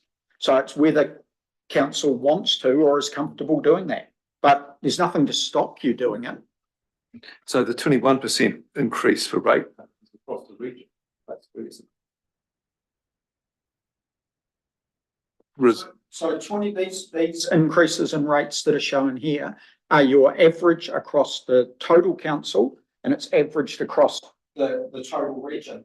Depending on the mixes of rates that people pay, their individual rates could be different.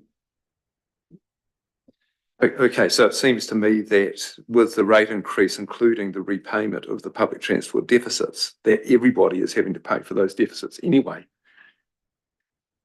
No, only the proposal is that those deficits in transport will be a targeted rate based on the existing transport rates. Okay. So only the existing transport rate payers will pay them. Okay.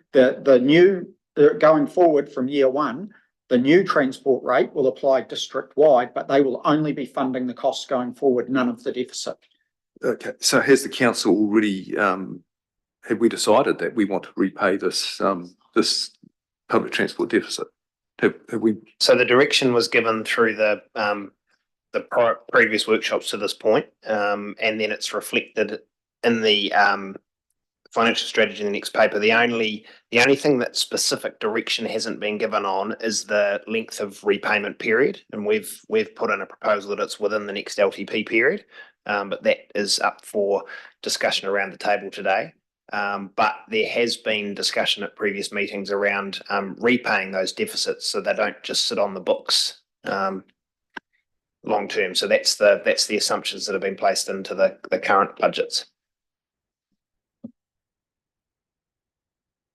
Just a clarification, then I'll ask the question. You keep on referring to page 62. I've got a page 56. Are we talking about the same graph? I've got no graph on page 62. Correct. Yeah, I am. Well, we're talking the diligent number. The diligent. So this is the number that financial we're summary for operating. Yeah. Paragraph 17. Paragraph 17. Yeah, right. Okay. Your printed version must be That's all right. slightly different. It's okay. I was just clarifying that. A couple of questions. The first is, as you've correctly noted, we're really sort of planning for a 3-year period, and the other 7 years is sort of, well, window dressing. The rate increase, 21.3%, 15.7% in the second year, 14.8% in the third year, roughly about 52% over 3 years. That's the rate increase that's been proposed. Although, as I just said, the 21% stays, but the 15.7 becomes 11, and the 14.8 will be 9.2. And some of those other numbers drop sort of, 0.2s and 3s. So slightly less than what you've totaled up. Okay, so I'm sorry, did you put out that as another paper, did you? No, I just verbally just updated that just now. Okay, so you're going to probably send us around the updated ones. Yeah, we did. So it's we just, on the assumption that the previous paper went through, we did run the numbers through quickly, and that's what we think it'll come out at. Right. Now, you just talked about deficit funding. Over the course of the long-term plan, as you say, will be 1.9 in surplus this year, 2 in deficit next year, 1.9 in year 3. I'm assuming that you're funding the deficit through borrowing, correct? Yep. So those deficits will be funded through the reserves, because largely the deficits are being driven by flood and drainage and river management, and those reserves will go into deficit, which is shown in following tables where the reserve balances are shown, which is what Councillor Malcolm referred to. You talked about, well, in the next 3 years we'll pay it back, but I noticed that over the next 3 years your deficits are 4.3, 3.8, I think that is, and 1.7. So you're going to run deficits over years 4 to 6 of the plan as well? Yep, because as I said, the river, particularly river management, where it is OPEX rather than CAPEX, is taking time to get the rates up to the level of expenditure that is now proposed in those activities across the whole 10 years. So rather than immediately just increasing the rates in all of those river management activities, which are currently sort of anywhere between 2 and sort of 400,000 per activity, we would have to increase all of those to probably sort of, into the 1 to 2 million immediately, and then still have increases going forward. So it takes time. So yes, the reserves are being used, going into deficit. For river management, those reserves are forecast to come back out by the end of the 10 years because it's OPEX and we're just smoothing it. But then there's also other reserves that are going into deficit and will remain in deficit because that expenditure is capital related. So that's particularly in the flood and drainage areas.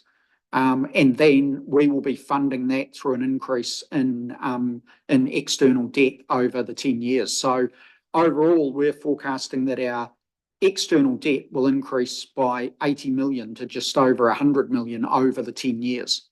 So over 10 years, our debt will be $100 million. 105 at year 10. Okay. You've also just made a note, and I think response to, was it Elliot? No, it might have been Tim. The 21.3% proposed rate increase over the next financial year is the average across the total council and the total region. And you made the note, well, obviously it would differ depending upon what you've got. Have you extrapolated that 21.3% across the districts? Yep, so, well, yeah, and in the next paper, where we're looking at the revenue and financing policy changes, we've got a whole raft of examples of rates, but we are actually showing just the change in the revenue and financing policy. So we're not showing the increase from the current year. But when we go out and we consult, we'll have the rates calculator that'll show people will be able to see their individual. But if you look at those examples now, they're not included in your printed or here. We actually circulated them yesterday. They are in diligent in the additional information, and they're on the website for the public. But I think there's about sort of close to 30 odd pages and gives a whole raft of examples of what rates will be using these numbers here for, you know, across all that gives district. So it goes by district, gives residential examples, commercial, rural, a whole raft of examples. And so people can see it's probably, we are only comparing the two revenue and financing policies, i.e. the old one and the new one. So, because that's what the consultation item is on there for now. But what we will do with the rates calculator is that have it so that people can see the change that sits there and what it would mean compared to what they currently pay. Okay, I have a sharp intake of breath at 21.3% as an average. So I guess what I'm asking is, I haven't seen those papers on diligent. I wonder if it doesn't matter. But I'm surmising on the basis of the answer then that there'll be rate increases across some of those districts of 30–40%. Yeah, it'll vary depending on what you're getting. So of the 21% in year one.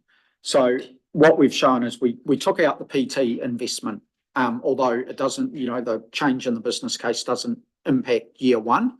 And so if you also look at that table in paragraph 17, so excluding PT, it's 10% or 10.3. So then the difference between the two is all PT. So that difference is only going to hit the regions, the districts. Yeah, but then there's also the thing of that difference. So of the 21.3, 6.8% of it relates to repaying the deficits. Yeah.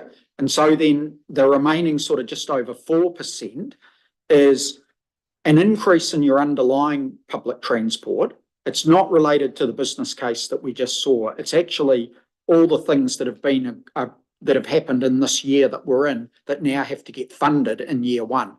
Yeah. So there's about 4% there.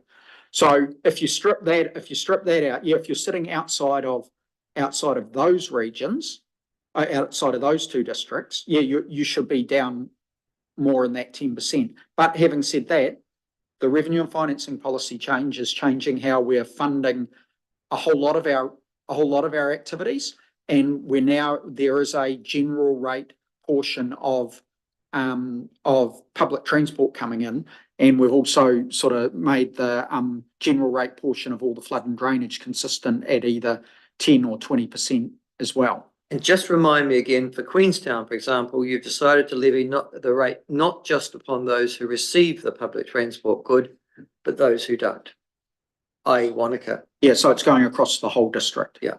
And I think from memory, is it 130 something, $140 per property now? It will be a uniform flat rate.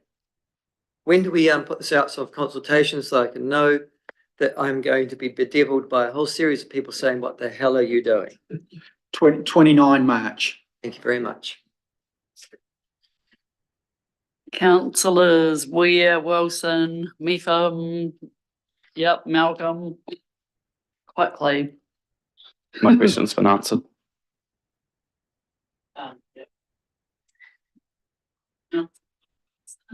In Mepham.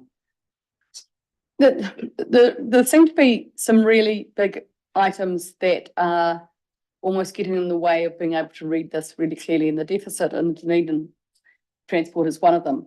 And I just want to be really clear how that came about and when it came about? Some of it, I think substantially came because of COVID. Am I correct? Because if I'm looking at the 2021 annual plan, I think the deficit was something like 6 million, which, or I think that may have been prescribed, and a lot of that had come in the previous year with COVID. Is that correct? Yeah, so it had built up there. Yes, it did increase over COVID, but it's a lot of there's been a lot of decisions around service delivery, bus driver wages, holding the low fares. So all of that has contributed, but largely it's come in sort of the last 3 or 4 year period. Yeah. Yep. Yeah. There is also a little bit of, some of it was decisions to, like, if you like, when we originally put in the service into Queenstown, there was a desire to not, if you like, to smooth the rates increases to get there, but you provide a service at a certain level. So we didn't just automatically we didn't fully fund, our rates didn't increase to fully fund that right from the outset. We were always sort of playing a bit of catch up, and then the services keep increasing and other things happen and you never catch up and the gap gets away on you. So there's a little bit of that when service levels are increased, the cost just jumps from one level to another, and generally we don't escalate our rates at the same velocity, if you like, to fully fund it.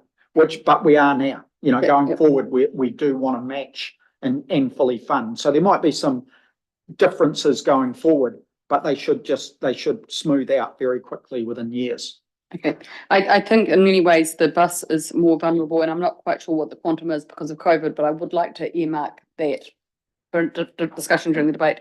The other substantial changes, and I'm sorry, you and I have batted over this for a number of years. I know we've discussed it. It doesn't mean that I've agreed to it. This idea of using districts as your rating doesn't make sense to me. And just want to check that what we have done is things like the LEAF scheme, which actually has at the moment a direct and indirect rate. In this, we've kept the direct, or we've smoothed the direct, put them together. So effectively the LEAF has a direct and indirect. So that's how the targeted rate 80% is split. Yeah. Yep. And so the direct has stayed exactly the same. It's still the same mapped direct area. The indirect, that used to be a defined mapped area that incorporated a large portion of the Dunedin area. Urban Dunedin. Yep, is now the entire Dunedin district. Yeah. The Dunedin city, district. And that gets the 20%, does it? No, that gets half of the targeted allocation. Okay. Which is what it used to. Indirect used to get half of the targeted allocation previously. Just the targeted allocation previously for LEAF was 93%. And equally, I think I know the answer to this, but equally we've taken the passenger service rate area in Dunedin to those areas which were 400 metres or more or less from the bus route to having a 20%, or was it 30% indirectly funded, rated for district wide. So if you're that place in Hyde on the boundary, you've never had a passenger transport rate now, you're not going to have to contribute to the arrears, but you are going to have to contribute to the ongoing maintenance in the same way as someone next door to a house that used to get rated and that can walk to a bus. Yep, that's correct. And if you look in the next paper in those examples, the residential examples, we did one that was a Hyde property because those examples that we've got are pulling out real rate assessments. So got selected based on those. There were certain areas that councillors said. I think you said Hyde, and Gary, you might have said shot over country and Luggett. So we've got examples of what a ratepayer there would pay. So you can see how much. And so today is the only day that we can influence this, as far as, or is it in March? No. But today we're seeking endorsement so we can prepare the consultation document, and then obviously there's still time to influence it before we sign anything off. Yeah, but look, I'm already getting comments from it. That's it, and that's what making me nervous. The other part that was really, and thank you to Lloyd for bringing this up once before in a workshop, but again, we need to make sure that this is done transparently and publicly, is that we've had the rates for things like the tari, which we've had a lot of submissions on for all the time that most of us have been on council. We're not changing the way we're doing anything there, but we are changing the way we're rating at the moment. Is that correct? We're just carrying on with the same work stream, more or less. That isn't changing. Well, the work program was all outlined in the infrastructure strategy. So we haven't changed, what those underlying activities are, but what might be proposed to be done in the quantum is changed. I mean, in the spend in those, and that's noted in the financial strategy paper, and it's noted in this paper as well, that the spend in those areas is increasing significantly over the 10 years. And if you have a look at the infrastructure strategy, even more over the 20 to 30 year period. 10 to 30 year period. And in that, we haven't, we've discussed that we could be doing different ways of doing that, but we haven't factored that in yet. I get that, and that's not your question. The question is, have we at a council meeting or a public workshop agreed to including any more areas in the rating areas, or just like the Wingatuis that have been suggested to us in the past should be rated that aren't rated at all at the moment for some of those services? I'm not clear. Sorry, I've sat through all of these workshops, and I'm just wanting to pick that out. No, haven't changed the rating boundaries. We did note and I can't remember, it might have been the December paper. It was in there to note that once we've set the RFP and we've defined the allocation to the targeted, and if the whole point of the RFP changes, it's also looking at cutting that down the number of zones we would have. We did say that there is areas where who's in and out of that targeted rate zone needs to be looked at. And so I think it was a paragraph in there. But I'm not even 100% sure looking at the area, because I would have thought there's parts of Wingatui that are currently already in the boundary. It's just there. So if they're already in there, then they'll already be getting rated, and their allocation will have changed because it'll be going to a uniform, east flood or east drainage. So then it's just a matter of whether there's any that are sitting outside. But we haven't changed any of those boundaries as part of this process. Yep. Okay, Councillor Mepham and Malcolm and Somerville. I'm sorry to labour the point, but it comes from the fact that 21% is unacceptable as a rate increase. 10.3%, which is excluding PT, is palatable.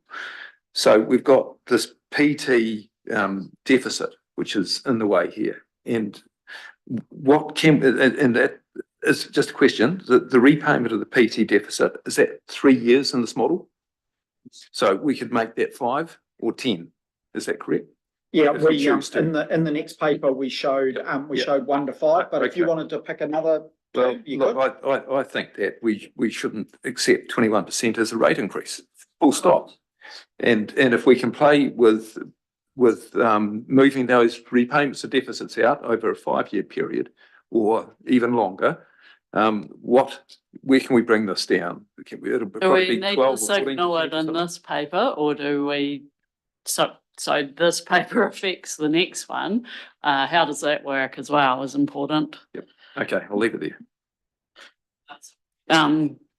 Mr. Donnelly, if you can just comment on the process here, so that if we approve this one, does it lock in the next one essentially? Well, I think the next paper we had the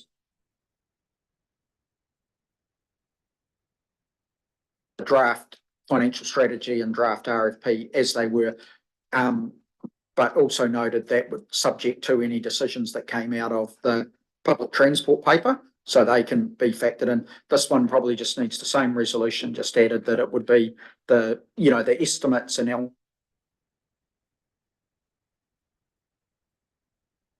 already been agreed in the PT paper, and any changes that might come out of the next paper. So long as it was just reflected, then if you change in the next paper, if you have the discussion around repayment terms of deficits and you say, no, we want 5 or we want 100 years, then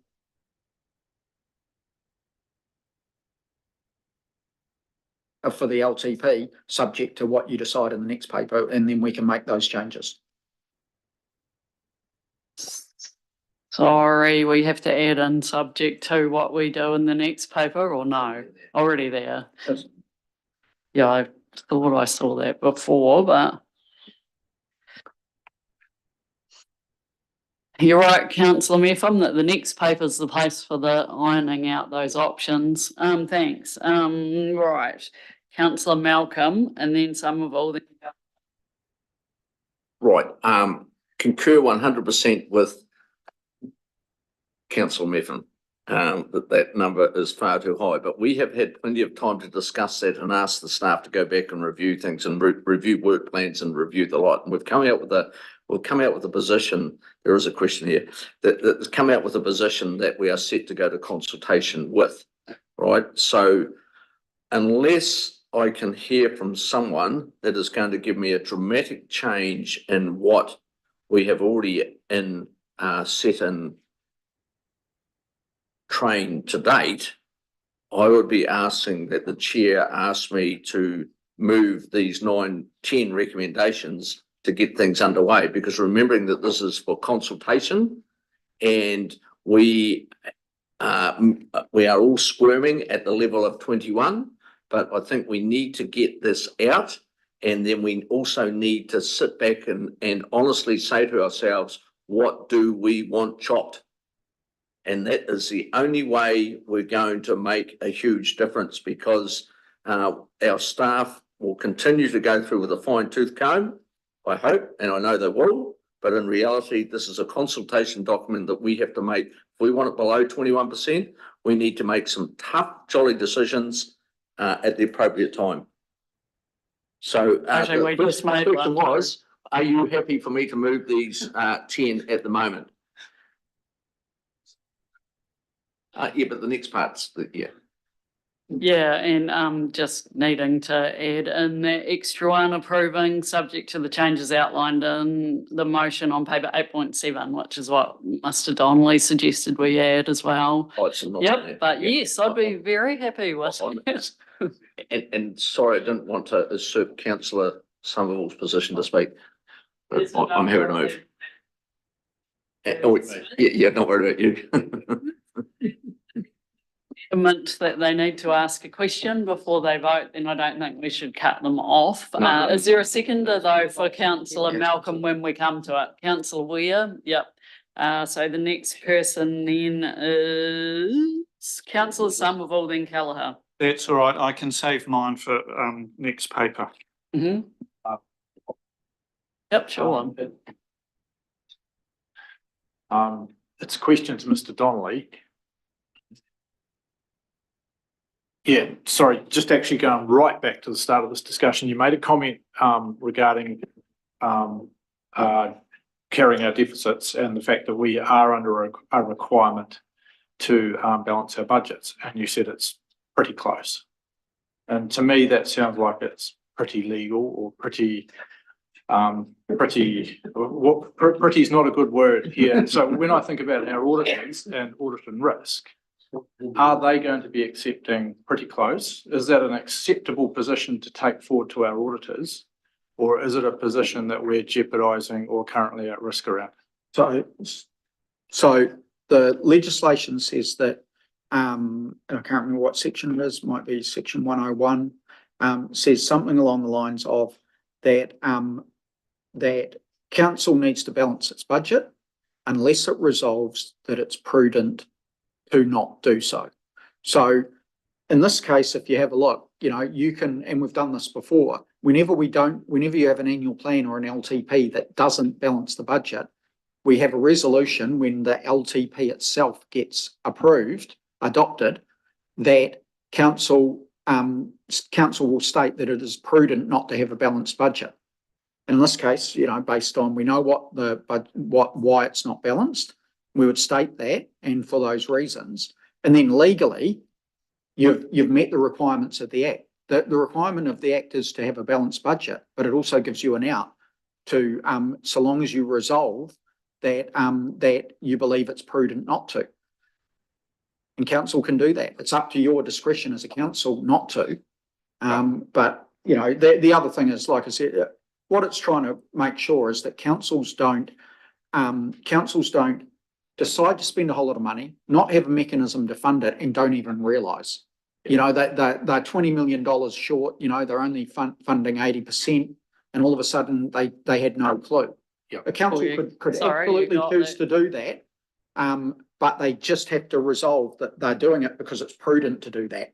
So they understand what they're doing more than anything. That's what the legislation is about. Exactly. But because we are under some quite specific circumstances around, it's been highlighted, we have had an ongoing history of the situation. So does that not make us slightly more specific in that we should be looking slightly better than the Act? Yeah, well, that's up to you as council to do. As I said, the reasons, there is a surplus in year 1 because of a property sale. Years 2 to 3 in particular, the deficit doesn't look as bad because of the repayment. So if the repayment of transport is pushed out over a longer period, those deficits will increase a bit. But as I said, the reason why then there is underlying deficits, particularly in years, say 1 to 5, is because of the big increase in operating expenditure in those infrastructure areas. So the only way to deal with that would be to, 1, increase the rates to fully fund those, like we're doing with transport. That would mean the rates increase would significantly increase, or to decrease the expenditure. One of the things that I did point out, I can't remember whether it's this paper or the other one, was that, you know, and it might be the next one with the financial strategy, said that, you know, we're not increasing the rates because with that increase in expenditure right from day one, it increases the uncertainty that it'll actually be achieved. There's a huge level of expenditure forecast. So from where our current level of expenditure is, will we actually achieve that, particularly over years 1 and 2?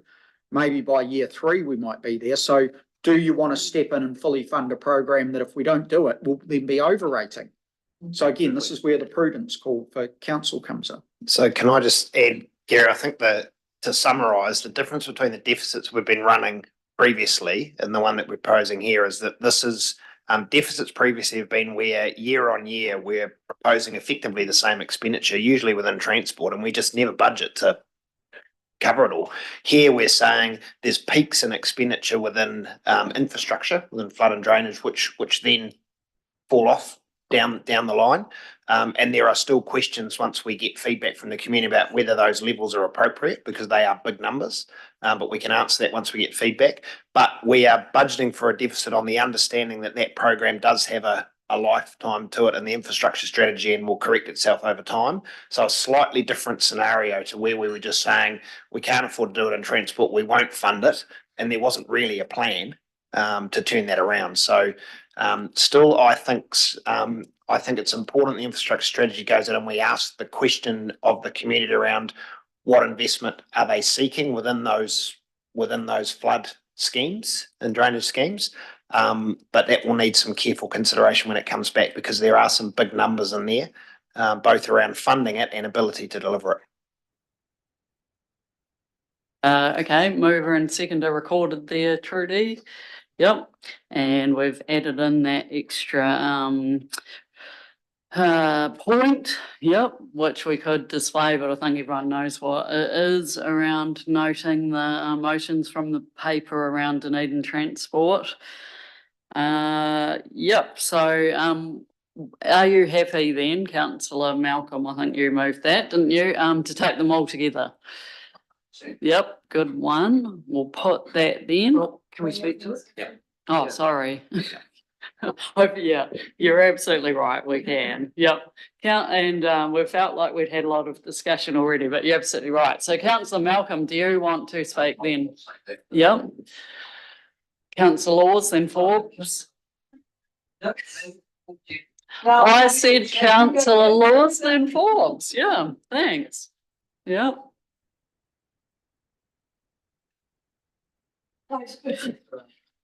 Okay. Listen, councillor Meppen, who has proven, as he's come onto council, to be a lively councillor who has, shall we say, not displayed the same political intent as myself, as an example, has nonetheless hit upon a truth. And that is that he knows that 21% rates increase is unacceptable at the time of a cost of living crisis that is still being felt and encountered by most of the residents of Otago. Even in the decile type 10 areas of my district of Queenstown and Wanaka, etc. There are options, and I think, Nick, you have pointed them out, that times like this, it is prudent governance to smooth out those kind of irregularities. And if you have a look at that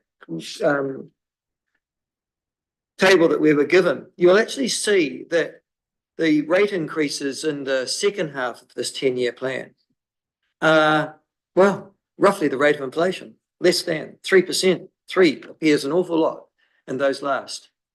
So we all know, and we've been living long enough to know, that there is a cyclical nature to economies. They go up and down, particularly a trading nation like ours, and we're in a down phase.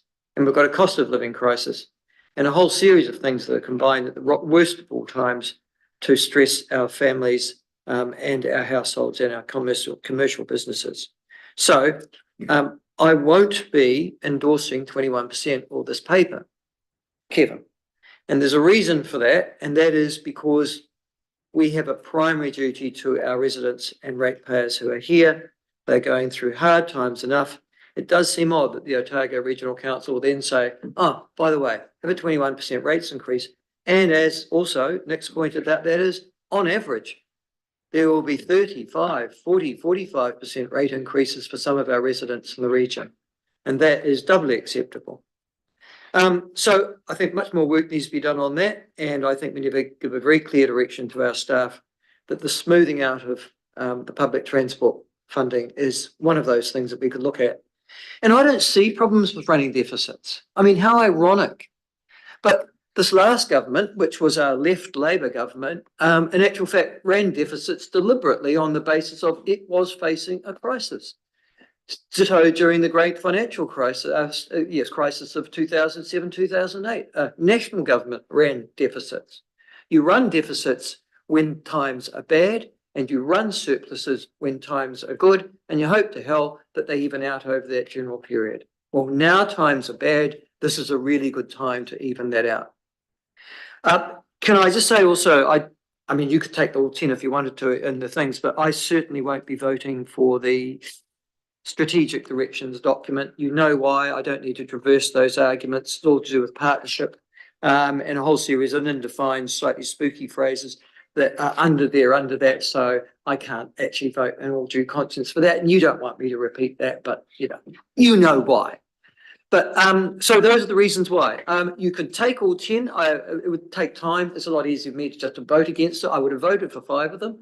But I do think that we should pick up Tim's challenge, and so should our staff, and say, hey guys, just at this point in time, this is a bit too much. How can we leaven out those rate increases so we're not further imposing great risk and hardship upon our citizens? Thanks, Councillor Falk. Thank you. As previously noted a couple of times on my email and on our December 13 meeting, I'm uncomfortable with 2 things in the main here.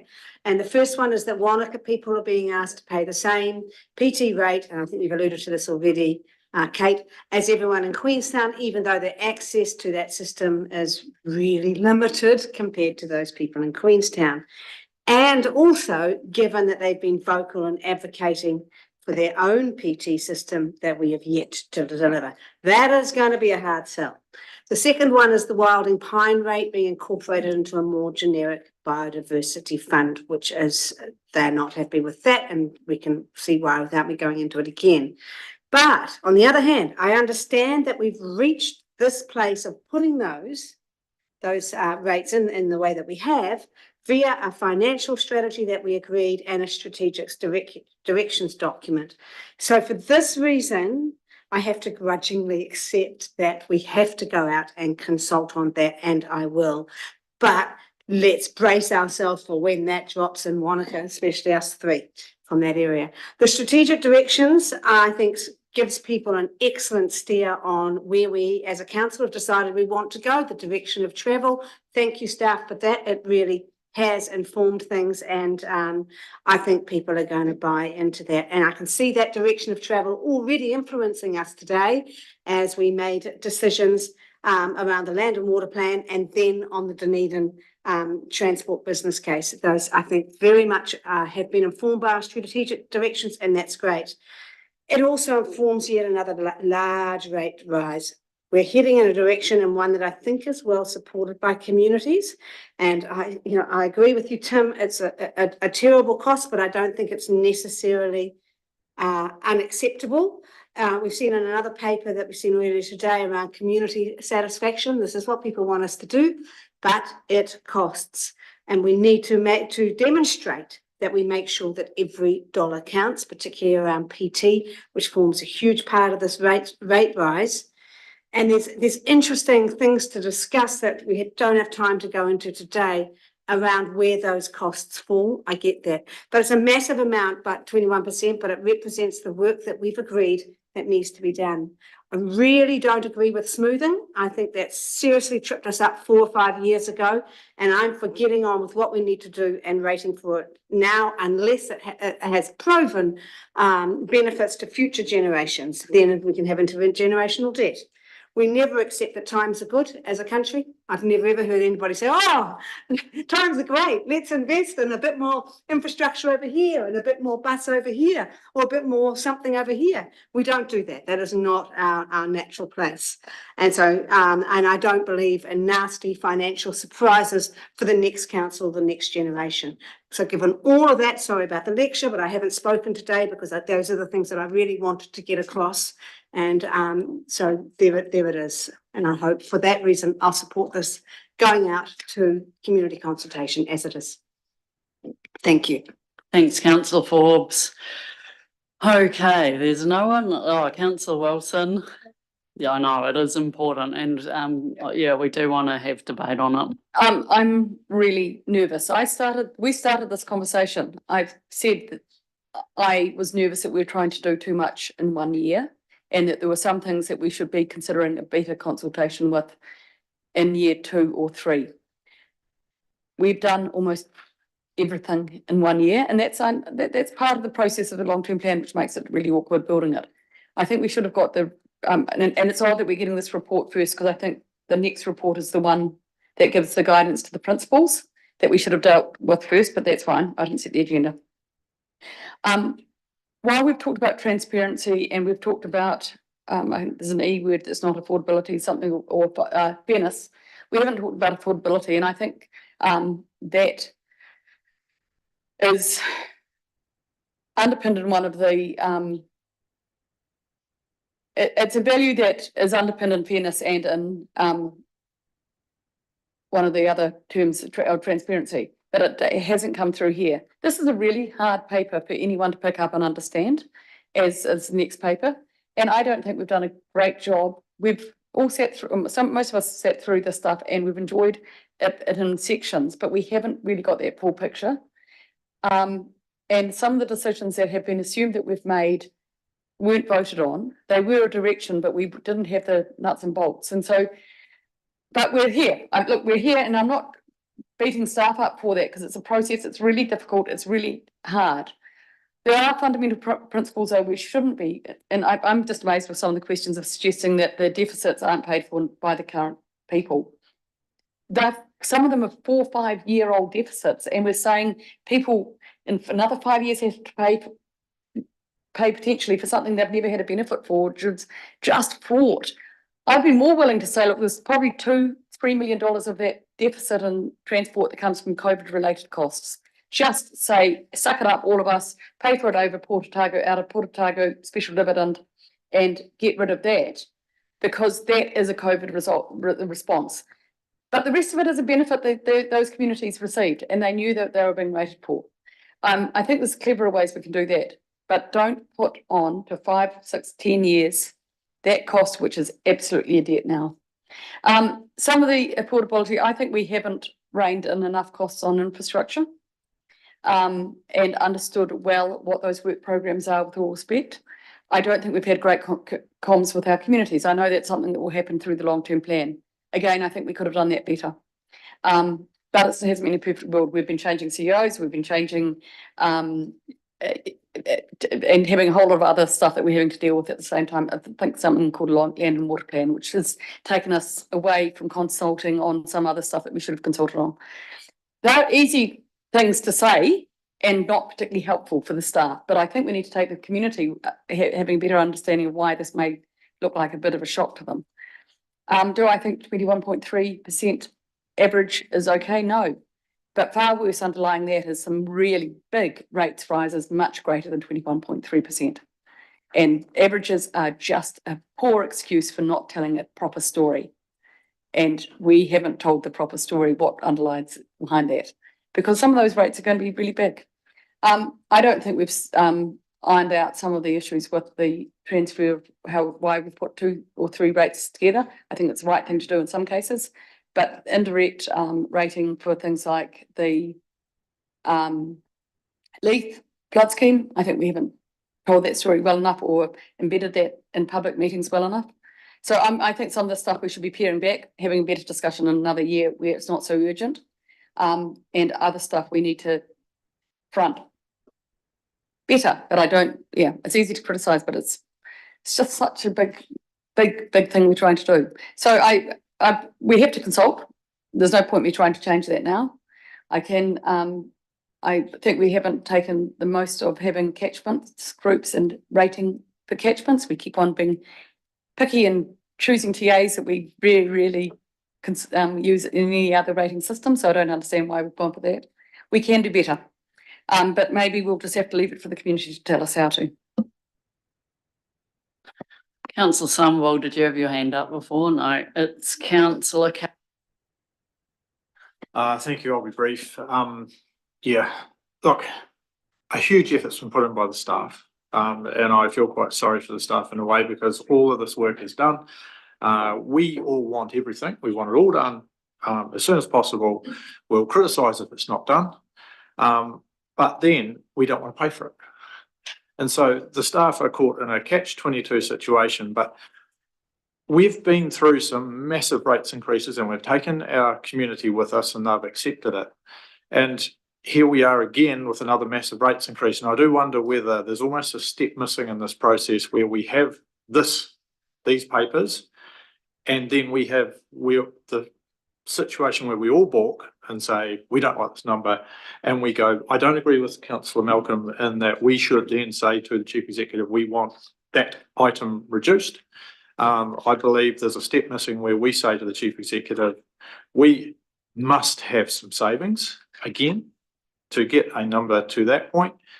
You know your strategy, you know your priorities, you look at it and come back to us. And unfortunately, we don't have the ability to do that now. The number is too high. And I think there are some things that the Wanaka situation, there's been things evolving through this process that I have been unable to accept, but they've arrived at this point. And so, I'm sorry. I do acknowledge the staff put a massive amount of effort into it. The number's too high, and that's why I won't be able to vote for it. Thank you. Anyone else? Councillor Meetham, have you spoken already, I think? I'd just like to say that very briefly, I will vote for this to enable the LTP process to take place. 21% is not acceptable though. Okay, Councillor McCall, have you got your hand up? Yeah, I'll just be very brief as well. I think we've been through a long process to get to where we are today. I think the key thing is that our consultation document is completely open and tells the story as the story is, so everybody knows. Because there's a lot of changes, a lot of different things going on. I think it's really about how we tell that story. And we've got the story here. We also got store in front of us as level of services story and, what we get for our money and how we do business. That's for another day. So it's a consultation document. I think it's really important that we actually go out there with bare facts so that the people can actually tell us where they sit on it. Thank you. Well said, councillor McCall. Okay, anyone else then that has been missed out that does want to enter debate? I don't think there is. So the mover and the seconder were happy with putting them all together. Yep. Yeah, You want to write a reply? Just one quick comment. Yep. These are big numbers. We have got, I had a conversation with a major bank operator, a major bank staff member today where he said between 30 and 40% of his rural clients will be in deficit this year under the operating, what's happening out in that environment at the moment. So increases like this will be, where do they fit in? But it's a wee bit like the Tory. At the moment, we're looking at the Tory and we've got a rate figure and we've decided to change all these boundaries and rate other different people.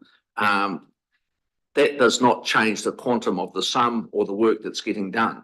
What we've got to start doing is make decisions that say we're going to either spend less or do things differently. And that is the only way you are going to change the quantum of your rates. At the moment, we're spending so much time in shuffling deck chairs around as opposed to looking at the actual core problem. That's what we've got to come up with. As governors, we've got to sit down, we've got to call the workshops and we've got to sit down and say, we're stopping that, we're limiting that, we're doing this. But to simply say we're unhappy with it is actually not good enough. The CE knows my position on staff numbers. I'm happy to discuss that. We have to have defined actions, defined positions. Let's get this out to consultation and let's be brave and sit down and make those decisions. And if you've got angst, let's call another workshop and say, how can we do it? But we need to get this out. The staff have done exactly what we've asked them to do. Let's get it out and get it underway, but we need to start making those tough decisions. Thank you. Thank you. Okay, mover and seconder, so we will put it then. All in favour? Aye. Against? John, your votes recorded? Yep. And I think that's just councillor Kelleher in-laws. No one else voted against that wants recorded? No? All right, thank you.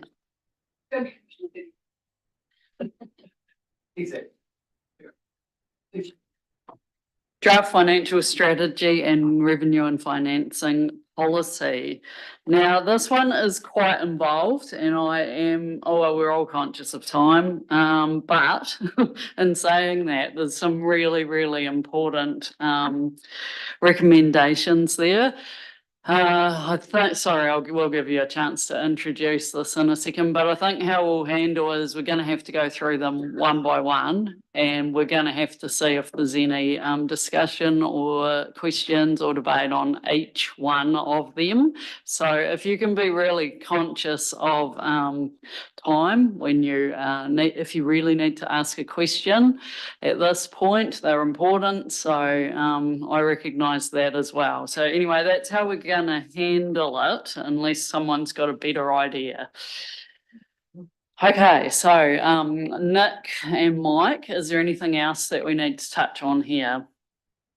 Well, a lot of what's in here, bits of it got discussed in the previous paper, particularly around the changes in the RFP. Now, what's included in the draft revenue and financing policy, which is attached. So you've got the draft of the financial strategy, currently reflects the full PT business case. So that will change obviously now that those decisions have been made. The RFP reflects all the work that we did pre-Christmas and the decisions or the direction that was approved pre-Christmas. Then what is in here in the recommendations now is apart from approving both of those draft documents so that they'll be out there as part of the consultation material, there are some things that were still needed to be decided on that weren't decisions or direction on 13 December. And so some of those things are being asked here for you to make a call on. One of those is the repayment period for transport deficits. Another one is the UAGC. So again, we had a workshop on that a couple of weeks ago. there is some other things, just as we've gone through the revenue and financing policy, there was some final things that we either hadn't quite closed out and what we're closing out now, or as we've gone through, we've looked and we've gone, well, what we said in December, we now have actually done it slightly different, and we're asking you to endorse that. So one is, you'll see there, the first one, we said we should look at a 20-year repayment on CapEx. We've now proposed that to be 30 years because the 20 years was still leading to even higher rates increases. As I said, there's the transport deficits, UAGC, and then there's a couple of things just around a couple of rates that we hadn't closed out. So we hadn't actually discussed how stock truck effluent disposal site costs should be funded. We're saying that's general rate. We'd said we would look at potentially a new rate for the Alexandra flood scheme. Given the quantum of it, we're saying just we'll fund that targeted rate 80% out of the river management for Central Otago. And then just a couple of clarifications on the the non-Queenstown and Dunedin public transport. So Oamaru and Wanaka. The decision in December was that they would be targeted rate, but it wasn't defined any further how that would be set up. So what we've done and what is reflected in the numbers is that they are targeted rate, exactly what you'd said, but it's a targeted rate is funding 80%. And Wanaka is just rolled into funded out of the Queen is now paying that. Oamaru would be a new rate set up for all of Waitaki district, so same principle. The other two, Balclutha and the Central Otago sort of interregional, are just they don't have a targeted rate. It would just be general rate for that for all of the rate share of those. So although there's a few things there to work through decisions, they are just the new or changes. The paper does list all the things that were the actual decisions that were made in December, and that's what's reflected in the revenue and financing policy material. We also circulated yesterday the full funding needs analysis that just had to, do some final tidy ups on that, and the rates examples, which is now a report that incorporates what you saw in that workshop with the information that's come out of the IBIS model. So it's got all the sensitivities on distributions and pages of rates examples, which gives those examples around how much somebody in Hyde would be paying and Luggett and all of those various things. So hopefully that's some useful background, but I do acknowledge that you only got that yesterday. So with the quantum of stuff you had to read, you might not have got through that yet. All we can do is thank you for the quantum of work that you've actually produced in a short space of time, more like it. So thank you. Okay, I'm wondering whether we might, rather than going into general questions as we come to each one, because they're quite, unless there's someone who does have an overall question that they really need to ask at this point. Yep, Councillor Malcolm. It's probably actually on the final page, our next steps. Mm. And look, all I want from Nick really is that the timeframes that you can put in there, are you happy that they're realistic time assumptions to successfully complete the LTP? Capital? Yeah, with consultation and out, we're I think we're doing really well. And all this material we've got, it'll be out there. There's going to be a lot of information for the public to use and submit on. As Mike said, I think we're going to get a lot of feedback. So that's the bit where we need the time, is to actually get it out there, so that when we get that, we've got time to actually analyse it and provide you with, good summaries, and this is what you're actually hearing, for you to then make the final decisions on whether this stays or we revert back to the status quo, or you tweak it a little bit from that point, so that's where the focus is. Very, very quickly, there's rates increases. You've got a thing in your financial strategy. The document's my page 111, sorry. It says rate limits, rates increases. Council is aiming to limit total rate increases to 10% in any year of the long-term plan. Actually, yeah, and I probably haven't written it. I haven't done that. We do the prudence graphs. You know, there's prudence regulations, and one of the things that we have to do is show a graph that sets a rate limit. So actually, it should be here that ultimately that'll get decided for the final LTP. But council, typically this council has set the rates limits at whatever is needed so that we're always just under them. So it usually goes like the last LTP, we set our rates limit at 48, 18, 12, and then it was the 12 just flatlined.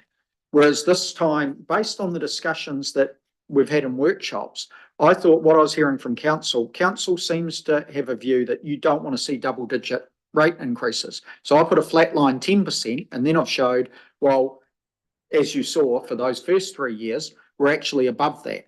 And what that means is in those prudence graphs, you get an orange bar instead of a green bar because you're not complying with your own target. But there's no penalty for you not doing it. It's just, you know, when you don't comply, you need to explain why that's the case. So if we pass this today, we are actually saying double-digit rate rises are imprudent. No, you're not saying it's not prudent. You're saying that's not your aim. Yeah, that's not your target. Doesn't it seem slightly risible when we've got a long-term plan that's just been signed off that's got rate increases for the next 3 years well in excess of what that is? Yeah, but it's an interesting way, like the way we've always done it was always to say, okay, well, we'll set the rates limit for year one is 22%. That's our rates limit. And then I understand what you're saying, but if you heard that and then there's the bar, there it is. I mean, you know what it is. We're putting this out for discussion too, yeah? Yep. It's just a draft as well, so obviously, so we haven't approved an LTP at this point. Yep. Yeah. Okay. So I will move the first one that we are noting this report. Somebody's going to second that. Councillor Ware, all in favour. Aye, against, carried. Next one is 2 approves that infrastructure capital repayment will occur over 30 years is the recommendation. There is an option there. Well, there's another option too. Question, how long is infrastructure meant to last? Of the projects you're doing. So if I'm putting a pipe in the ground and it's meant to last for 50 years or 100 years, why aren't I rating it over that period of time? Yeah, that's most of the infrastructure probably is closer to 50 years. You know, some of it is sort of, it doesn't have a useful life. You don't depreciate it. Things like flood banks and whatever, they might have 100 years. So, but the issue is that the longer you say that it's going to stay out there, you'll run the deficits, and then you'll have to fund. You'll have the financing costs to fund. But there's still nothing wrong with intergenerational equity, I'm thinking. Yep. So right, yeah, I think we've got the answer there though. Yep. Now we need to consider it ourselves. Yep. Yeah, well, I put it over the life of the infrastructure. So are you moving something different, Yes, or is somebody else moving something? The funding of infrastructure assets is to be funded over the expected life of the asset. So you can't really budget for that because it isn't a number, is it? Well, yes, you can. What that would mean is that we only budget for the depreciation number. The issue with that is that there will be some things that don't get depreciated. So then you wouldn't have a funding mechanism to repay it. So you would still, for example, if it's something like a flood bank, you don't depreciate it because it's effectively land and you're not depreciating it. You get the cost of installing it. Yeah, you store it. Yeah, but. Yeah. Are you moving that one or yes, not? I am. Okay. Yeah. Right. Is there a seconder? Well, let's just see if there's a seconder before you start. Yep, you've got a seconder. You've got Councillor Mepham. Yeah. No. I'm moving over the life of the asset.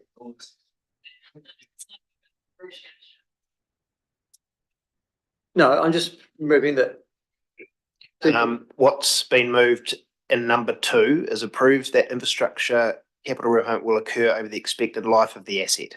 Full stop. Yeah. All right. Now we just need a seconder then. That's the way every other TA does it. You have a question on it? Yep. Nick, what sort of impact does this have then on the plan that we've got at the moment in terms of the depreciation and expenditure? Well, I'd have to run the numbers, but effectively where we've done it with the deficits reflecting the CapEx has got a 30-year life. We push it out, so those deficits get bigger. There'll be bigger reserve deficits at year 10, and there'll be more debt because we won't have repaid, but the rates should drop. They'll drop a bit, but the rates are smoothed over the 10 years. So there would be a decrease in rates. There'll be an increase in your reserve deficits and debt. So from your experience and your qualifications, is this a prudent thing to do or not? The problems in the first 3 years. It'll mean it's a bit like you repaying your mortgage over a long period. You're going to pay a lot more in financing and debt servicing costs over the life of that asset. But choice for us and the community, I suppose, if we put it out to them. But I suppose the difference is, unlike your house, council's not in a position where at any point we can go and just sell that asset because there's no market for it. So it is an intergenerational asset. So the difficulty from a prudence point of view, where it comes is, while initially it seems okay, as you keep investing more and more, the debt and the servicing cost just keeps escalating because you're not sort of paying back. You're paying back the capital really slowly, and then you just keep lumping more and more capital on. So there will be an increase in your debt and your reserve deficits, but we'd have to run the numbers to see how big that, how much the extra 20 years makes, because it'll be roughly about 20 years. Yeah, would be, yeah. Yep. Okay. Any other questions? No. Okay. Any debate then? No. Radio. Sure. Yeah, debate. Yeah.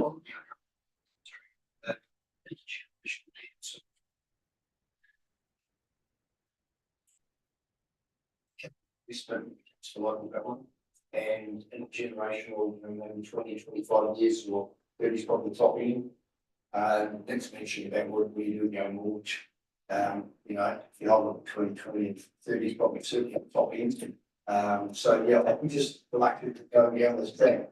A lot of variables in terms of the assets, life of assets, it's pipe, bridge, flood bank.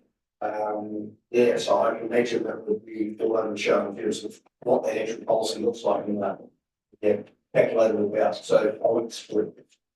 Right, now we've got about 4 or 5 hands up on this one. So we actually have to move on because we've got to leave at 6, unfortunately. Thanks, Councillor Noon. It is important, but we do need to move on. So we've got that motion, we've got the mover and the second.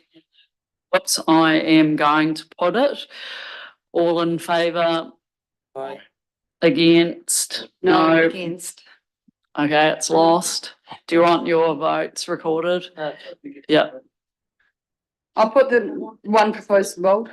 I'll move the proposed one. Which is the 30 years, yep. Seconded by Councillor Weir. We probably don't need questions, I'd imagine. Thanks, Councillor Laws. Any debate on this one? Yeah, there's just no logic to it. So you're either debating or not. Yep, cool. Councillor Wilson, then Mepham. The reason we are simplifying this process is we're not looking at every individual asset and then putting them through a tortuous process. The whole point is we're trying to simplify the process and make it one number, and then the staff can go and do that. And that is really important to make it a really simple system. Have a look at your rating system. Excuse me. Right, thank you. Councillor Wilson has the right to speak. Councillor Somerville. Thanks. Look, I'm in favour. I wouldn't like to go beyond 30 years, but I think 30 years is good. Look, I think there's something that's missing from the financial strategy, and I might in a moment get a bit to propose that. On page 120, 8, it talks about intergenerational equity and it says future generations that reap the benefit should pay for the benefits. It should also say current generations will not leave a burdensome legacy for the future. And I think that's really important that that's there too as part of that intergenerational equity section. And that's why I'm unwilling to go beyond 30 years. Thank you. Thank you, councillor Mepham, then Malcolm. I understand your intention, Michael. We have actually moved this from 20 years to 30 years in this motion. And this is the end of a process that is, we've workshopped, we've had a lot of time on this. And I think that there's been a lot of thought and that gone into the fact that we've moved this from 20 to 30 years. So I'll be supporting this. Thanks, councillor Malcolm. Look, my comment is I'm really annoyed that I'm getting these arguments now from councillor Laws when we've had all these workshops that he's got. Stuff your workshop, sport. Excuse me. No, You start attacking me, I'll have a go at you. no, councillor Malcolm is speaking, yep. So again, reiterating what councillor Mifflin has said, we have had plenty of debate on these.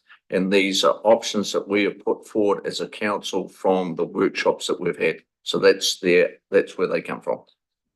Thanks, yeah, no, unless you're gonna debate, yeah. Oh, no, sorry, I'm just gonna say, just because something didn't come out from a couch shop, Kevin, doesn't mean to say it's right or wrong. And in actual fact, in this particular case, we were looking at the age of infrastructure, how much it is. Now, if you didn't ask that at a workshop, that's not my intellectual deficit. The reality is that if you move from 20 to 30, you've accepted the principle of smoothing out. You've said, how can we make this easier? And given that you're going to make, you have, yes? We'll let councillor Laws speak too, thanks. Sorry? You have accepted that that principle's there. I'm not going to oppose it, but I'm just saying you've accepted that principle, which was the whole point of the motion beforehand. And Kevin, can I just say to you, lots of things are going to come out that didn't appear at a workshop during the consultation, and we have to be prepared to listen to them. Right, thanks. Right, well, we've got a mover, we've got a seconder recorded, yep. I'm gonna put this one as well, all in favour, aye, against, carried. Number 4 approves the attached draft financial three. Wishful thinking. Approves existing transport deficits, being an important one, being repaid over the first 3 years of the LTP. Options again there, which are any manner of different time period or repayment over 1, 3 or 5 years with the 80-20 split with targeted rates of whole district on a uniform basis.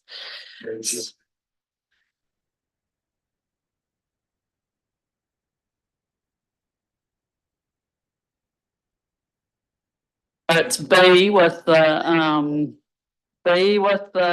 sorry, because it's kind of two of there's either A or B that does that.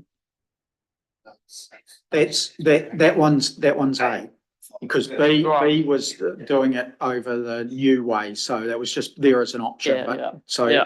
Just changing it to 5 years. Just making sure, is option A.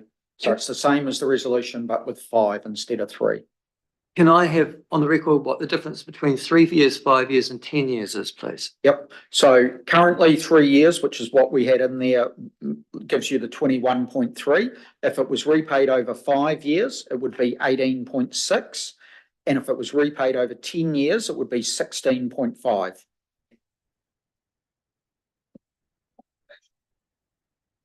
Do you want to debate it, councillor Noon? Anyone else want to? You are welcome to. No? Okay, we are going to put it then. Sorry, seconder. Yep, councillor Somerville will put it. All in favour? Aye. Against? Carried.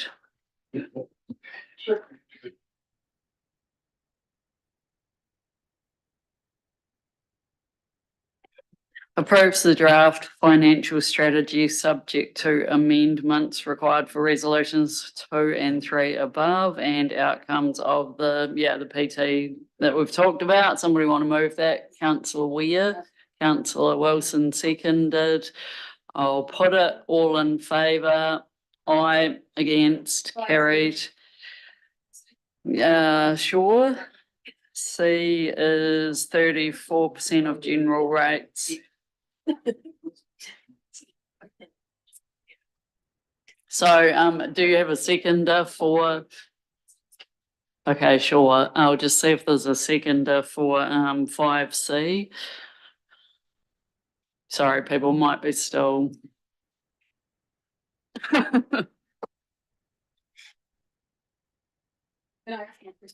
Yeah, it doesn't seem like you've got a seconder at this point. It's 5C, 34% of general rates. The question, I think the question I have, yeah, no, that's fine. The question I have is, and maybe I've misunderstood this, is that you've got 25% of general rates retaining the status quo, which I'm comfortable with, but I thought that it was actually 34% now, and that's where I've got slightly confused. So the status quo, the way that we look at it is we take whatever the general rate requirement is, and then 25% of that is charged as a UAGC. So that's the status quo. It's only of the general rate requirement. The 34%, is actually saying still charge 25%, but not just of general rates, also add in the catchment rate amount and the biosecurity rate, because those two rates are charged to everybody across the whole. All 124,000 properties get those. So deemed them regional rates and said 25% of that total, but then you apply it to your general rate. So then that would mean 34% of the general rate would be a UAGC to get the same result. Yep. So that's what C is. And then also the bit, there's also floating around the 30% number. There's a limit on total uniform rates of 30% of total rates. Okay. Yep. Okay. We're charging at 25. We're charging at 25% of general rates. I think in there I've got what the number is. It's actually down under 20% of our total rates. It was 19. It might be dropping to 17 or 18% of total rates is what we're charging as uniform. Because we also have, apart from the UAGC, we have the civil defence rate is a uniform rate. Everybody in the whole region pays that uniform rate. Ask one very quick question. Who does the UAGC in its current rating for most advantage and least advantage? So the UAGCs bring down the amount that those with high capital values will be paying. And a lot of the narrative that's in there is showing what the impact is of where we currently are. And if we had no UAGC or a high UAGC, the biggest thing that it does is it affects the distribution across the districts, because Queenstown and then Central Otago have higher average capital values than the other districts. So their rate, they benefit more from a UAGC than the other districts. Yep. There doesn't seem to be a seconder for this one, so lapses. I'm happy to second. Okay, there is a seconder then. That's checking the status quo. No, it's the C. C. Yeah.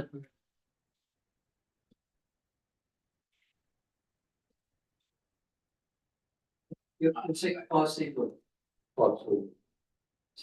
the motion now on the table is 5C. No. Which is it's applying the principle of status quo, but adding the regional rates, which are effectively applied the same way a general rate is. So the team have done a calculation to say, well, if it's being applied regionally, therefore it's treated as a general rate, then it changes the UAGC from 25 to 34 to make it equivalent. So it's taking that approach. The status quo would be that we just apply 25% only of the general rate, not the new regional rates. But we have 5C on the table. That's right, we do. And everyone understands it now, I think. And we have some debate. Thank you, Councillor Somerville. Thank you. I would very, very, very strongly argue against 5C. That's making things even worse for people who are less well off. This council already in December, regrettably, I think, made the decision to move the transport rates from a capital value basis to general charge, and that's regressive in itself, in that the general uniform annual general charge does even that out. So it means that people with a lesser ability to pay end up paying the same amount as people with a greater ability. We've already done that with transport rate. Please don't make it worse for those people by doing it to the general rate as well. I would certainly be proposing moving the general rate, the UAGC for general rates to 0. But the worst possible thing we can do is increase it above the status quo. Please think about people's ability to pay when it comes to that one. Thank you. Councillor Laws. Listen, can I just deal with this mistake that Councillor Somerville's got? Capital values do not equal richness. And people who live in the Queenstown Lakes District Council and Central Otago District Councils, just because they have high value homes doesn't make them rich. In fact, In fact, it doesn't make them rich. In fact, the worst part of this is that many of them have extraordinarily high mortgages, much higher than people resident in Dunedin, for example. Servicing those mortgages, the cost of living is greater in the Queenstown Lakes District Council and the CODC as well. There is this misnomer that because you've got a house that's worth X, you're richer than somebody else. You don't know the debt profile of any of those households, but you're still making that assumption. I know that a lot of people are affected by the cost of living that live in my area, and yet their homes are probably worth on average twice what they might be in Dunedin. It doesn't make them wealthy. They have significant debt structures as well, and they are still earning sums of money that are no greater than that in Dunedin. Thanks. No, you can't speak again. Sorry, once we're in debate. And I know there's probably quite a few other people that want to speak. We've actually got quite a heap more to do that we need to get out of here in about 10 minutes. So I unfortunately am going to have to put this one now. So all in favour? Against? No. Failed. Is there another motion? Second. Okay, I'm going to put that. All in favour? Aye. Against? Okay, we're going to have a debate. Oh. Yeah, I'm still unsure what I heard there. Yeah, we can do a show of hands. That's right. So. Oh, sorry, Trudy.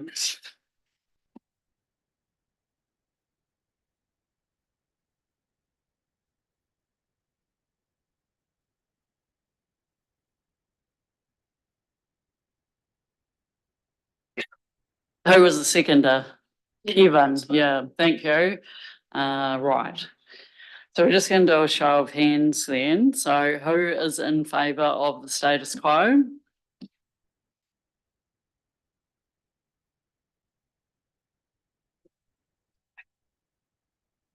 Eight, is it? Sorry, you're right, Trudy. It's gone frozen meeting. 8-3. Yeah. Yeah, cool. Okay. It is a 1. Number 6 approves that it's around the Alexandra flood target as a rate, and there is a recommendation there and the options. Does somebody care to move something here? Thanks, Councillor Noon. Does he have a seconder? Councillor McCall. Any questions? Oh, no one's confused? Yeah, so the status quo is to have a sub-regional general rate, which is effectively exactly the same people as who are getting the river management.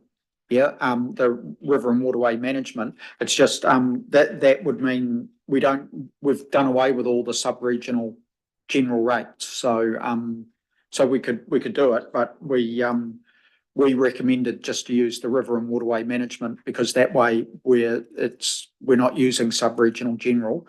Effectively, both of those two would charge the same people. The whole of what's recommended and option A would be to all of CODC.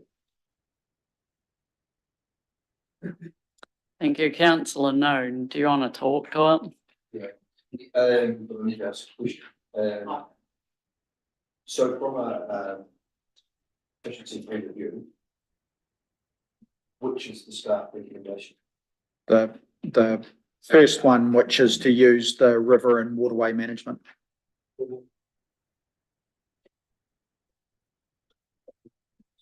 Okay, sorry. Is that-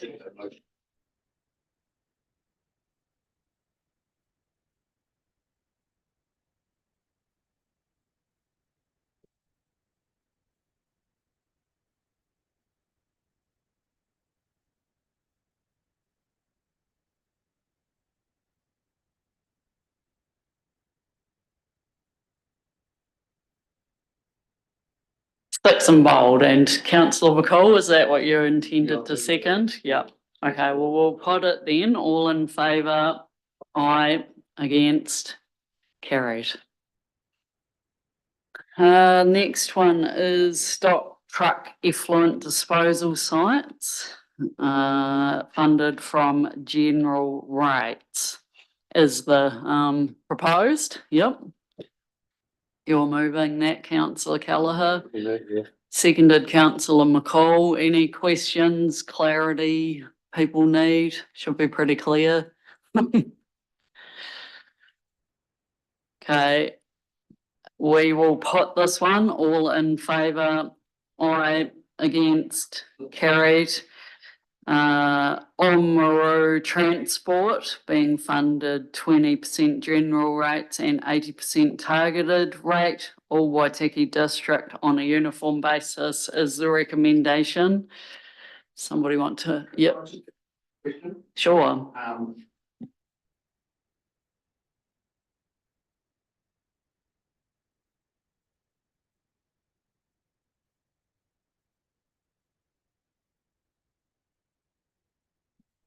Yep, so it'll get both. So. Those.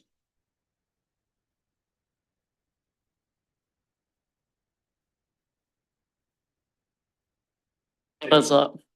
Groups accepted, all Waitaki district on a uniform basis, excluding the Palmerston, Dunedin, PT rate area.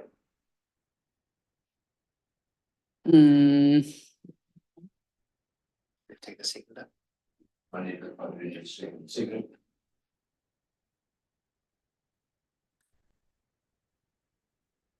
Everyone's clear on that and the implications? Yeah. There's a few people that just want to understand your thinking behind that probably and what it involved.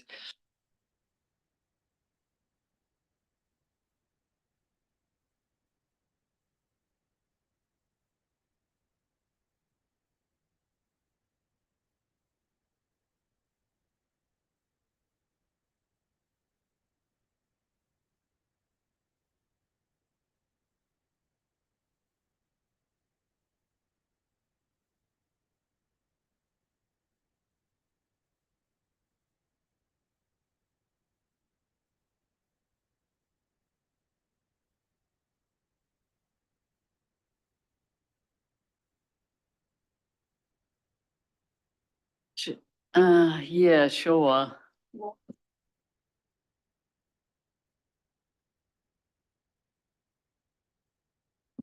No, and that's an independent motion, so you'd have to discuss that when you get to 9. Councillor Weir, I just wanted to quickly check it was still on a uniform basis. Yeah. just checking that Palmerston is part of the Dunedin district. Yeah, okay. Yeah, it is. There's a defined area just around, quite tight around Palmerston.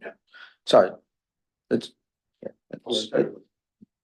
that we can remove that, same as we added into the Dunedin one, we can just remove those same properties from this one. Okay, well, I think people are clear. Councillor Noon. If it's any help, there's probably about 450 ratepayers in that Palmerston residential area, to give you a rough idea.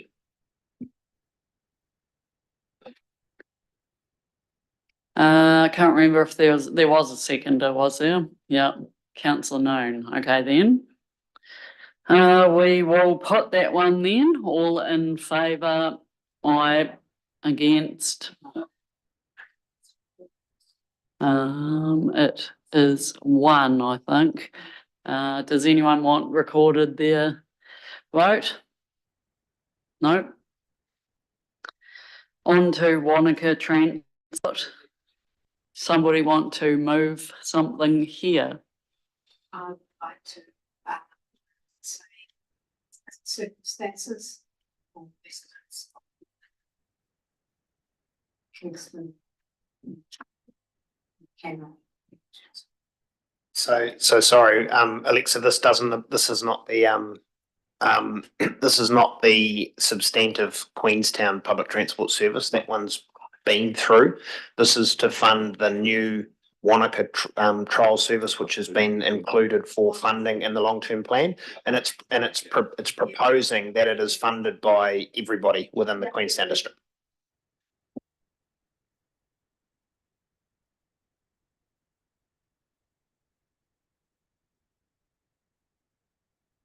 Callagher is seconding that, yep. It's clear and able to be, what do you call it, implemented, I suppose. Yep, all good. Rightio, we will put it then, all in favour. Against. It's 1, thank you. Where are we? Yeah, 10 to 13 take together. Yep, Councillor Noon is moving that. Councillor McCall is seconding. We've got. Sorry. Yeah. So we're taking all of those last 4 together. All in favour. Aye. Against. Carried. Thank you very much. Thank you, team. We have got to another important step.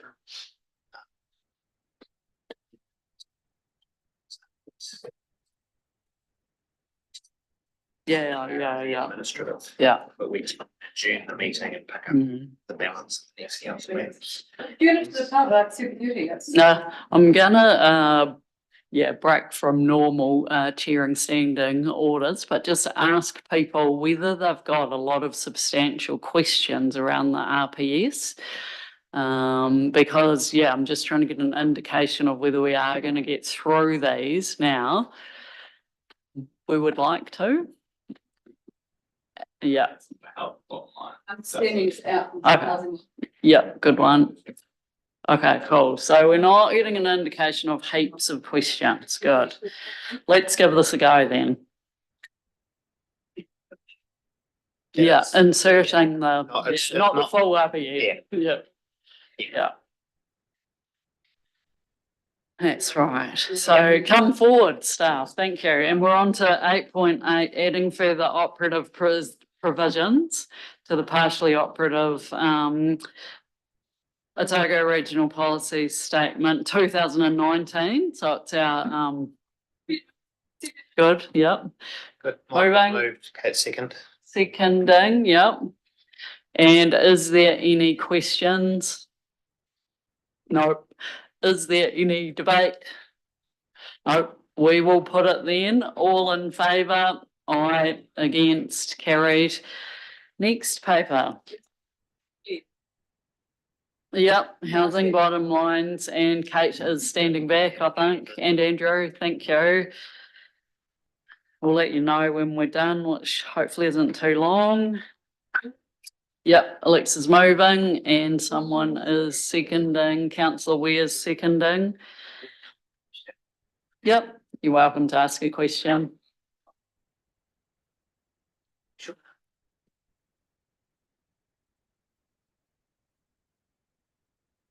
Okay, no questions. Is there any debate? Nope. We'll put those recommendations, all three together, all in favour, aye, against, carried. Thank you very much. Sorry you waited so long for that momentous occasion.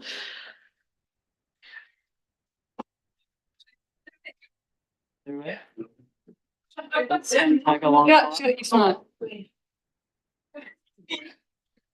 Just through, get it done. Yeah. Yeah, I remember. Yeah.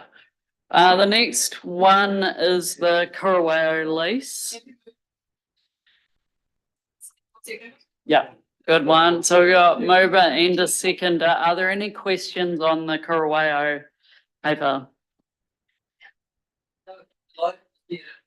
Yeah, yep. Very transparent, yep, good. Okay.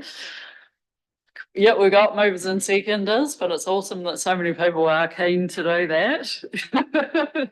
Well, let's put it, they were happy to do all of them at once. Yep, all in favour, aye, against, carried. Right, on to the recommendations then, of, good, yeah, we can take all three together, 10.1 through to 10.3 papers. Yep, all in favour, aye, against, carried. Brilliant, thank you. Oh, yes, karakia to close is kia tau te rangi Māori ki runga i ngā iwi o te ao. Thanks everyone, we are closed.